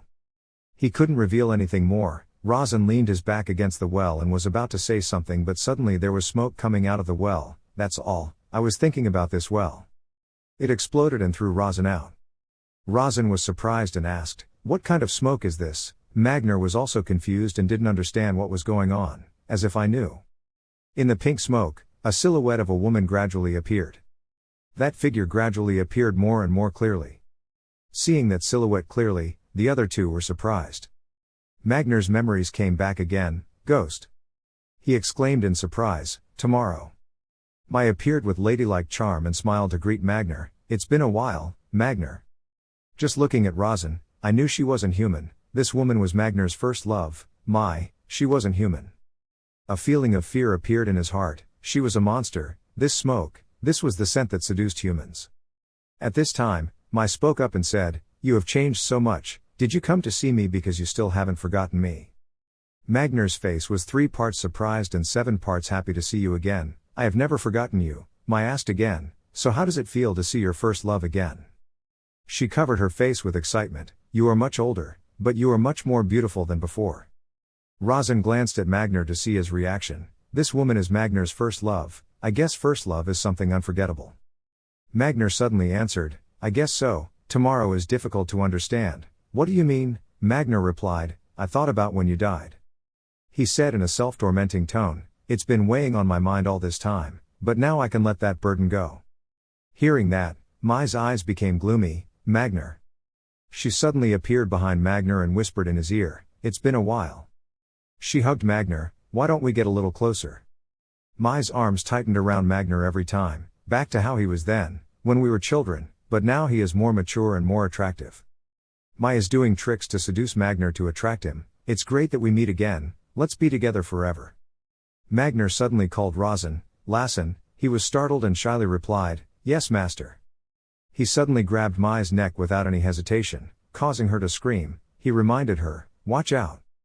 Mai got mad and shouted, what are you doing? Magner doesn't care and told Razan, this is the first lesson I taught you.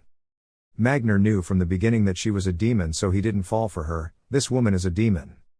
His eyes were determined, decisively taking action without hesitation, and also taught Razan, or ghosts, that there are 2 ways to hunt demons, the first is with enough physical damage to kill it, the second is to use fighting souls, mana, or other energy to kill it. Magner suddenly let go of the shell, she backed away a bit and then made a tone like scolding him, Magner, I'm surprised, I didn't think you would kill me so cruelly, Magner replied strongly, what I'm showing you now. He decisively swung his fist, mana flared red like fire, it was Grandel's basic martial arts, one of the 4 basic concepts, breaking. Razan looked at that scene and exclaimed in surprise, an incredible number of fighting souls were condensed waiting to explode. A Magner punch pierced the monster's stomach. She screamed in pain and discomfort, what did you do to me? Razan saw that and was surprised when Magner did not hit the demon's body but directly hit the soul, he did not hit her body. But he discovered something unusual about this was.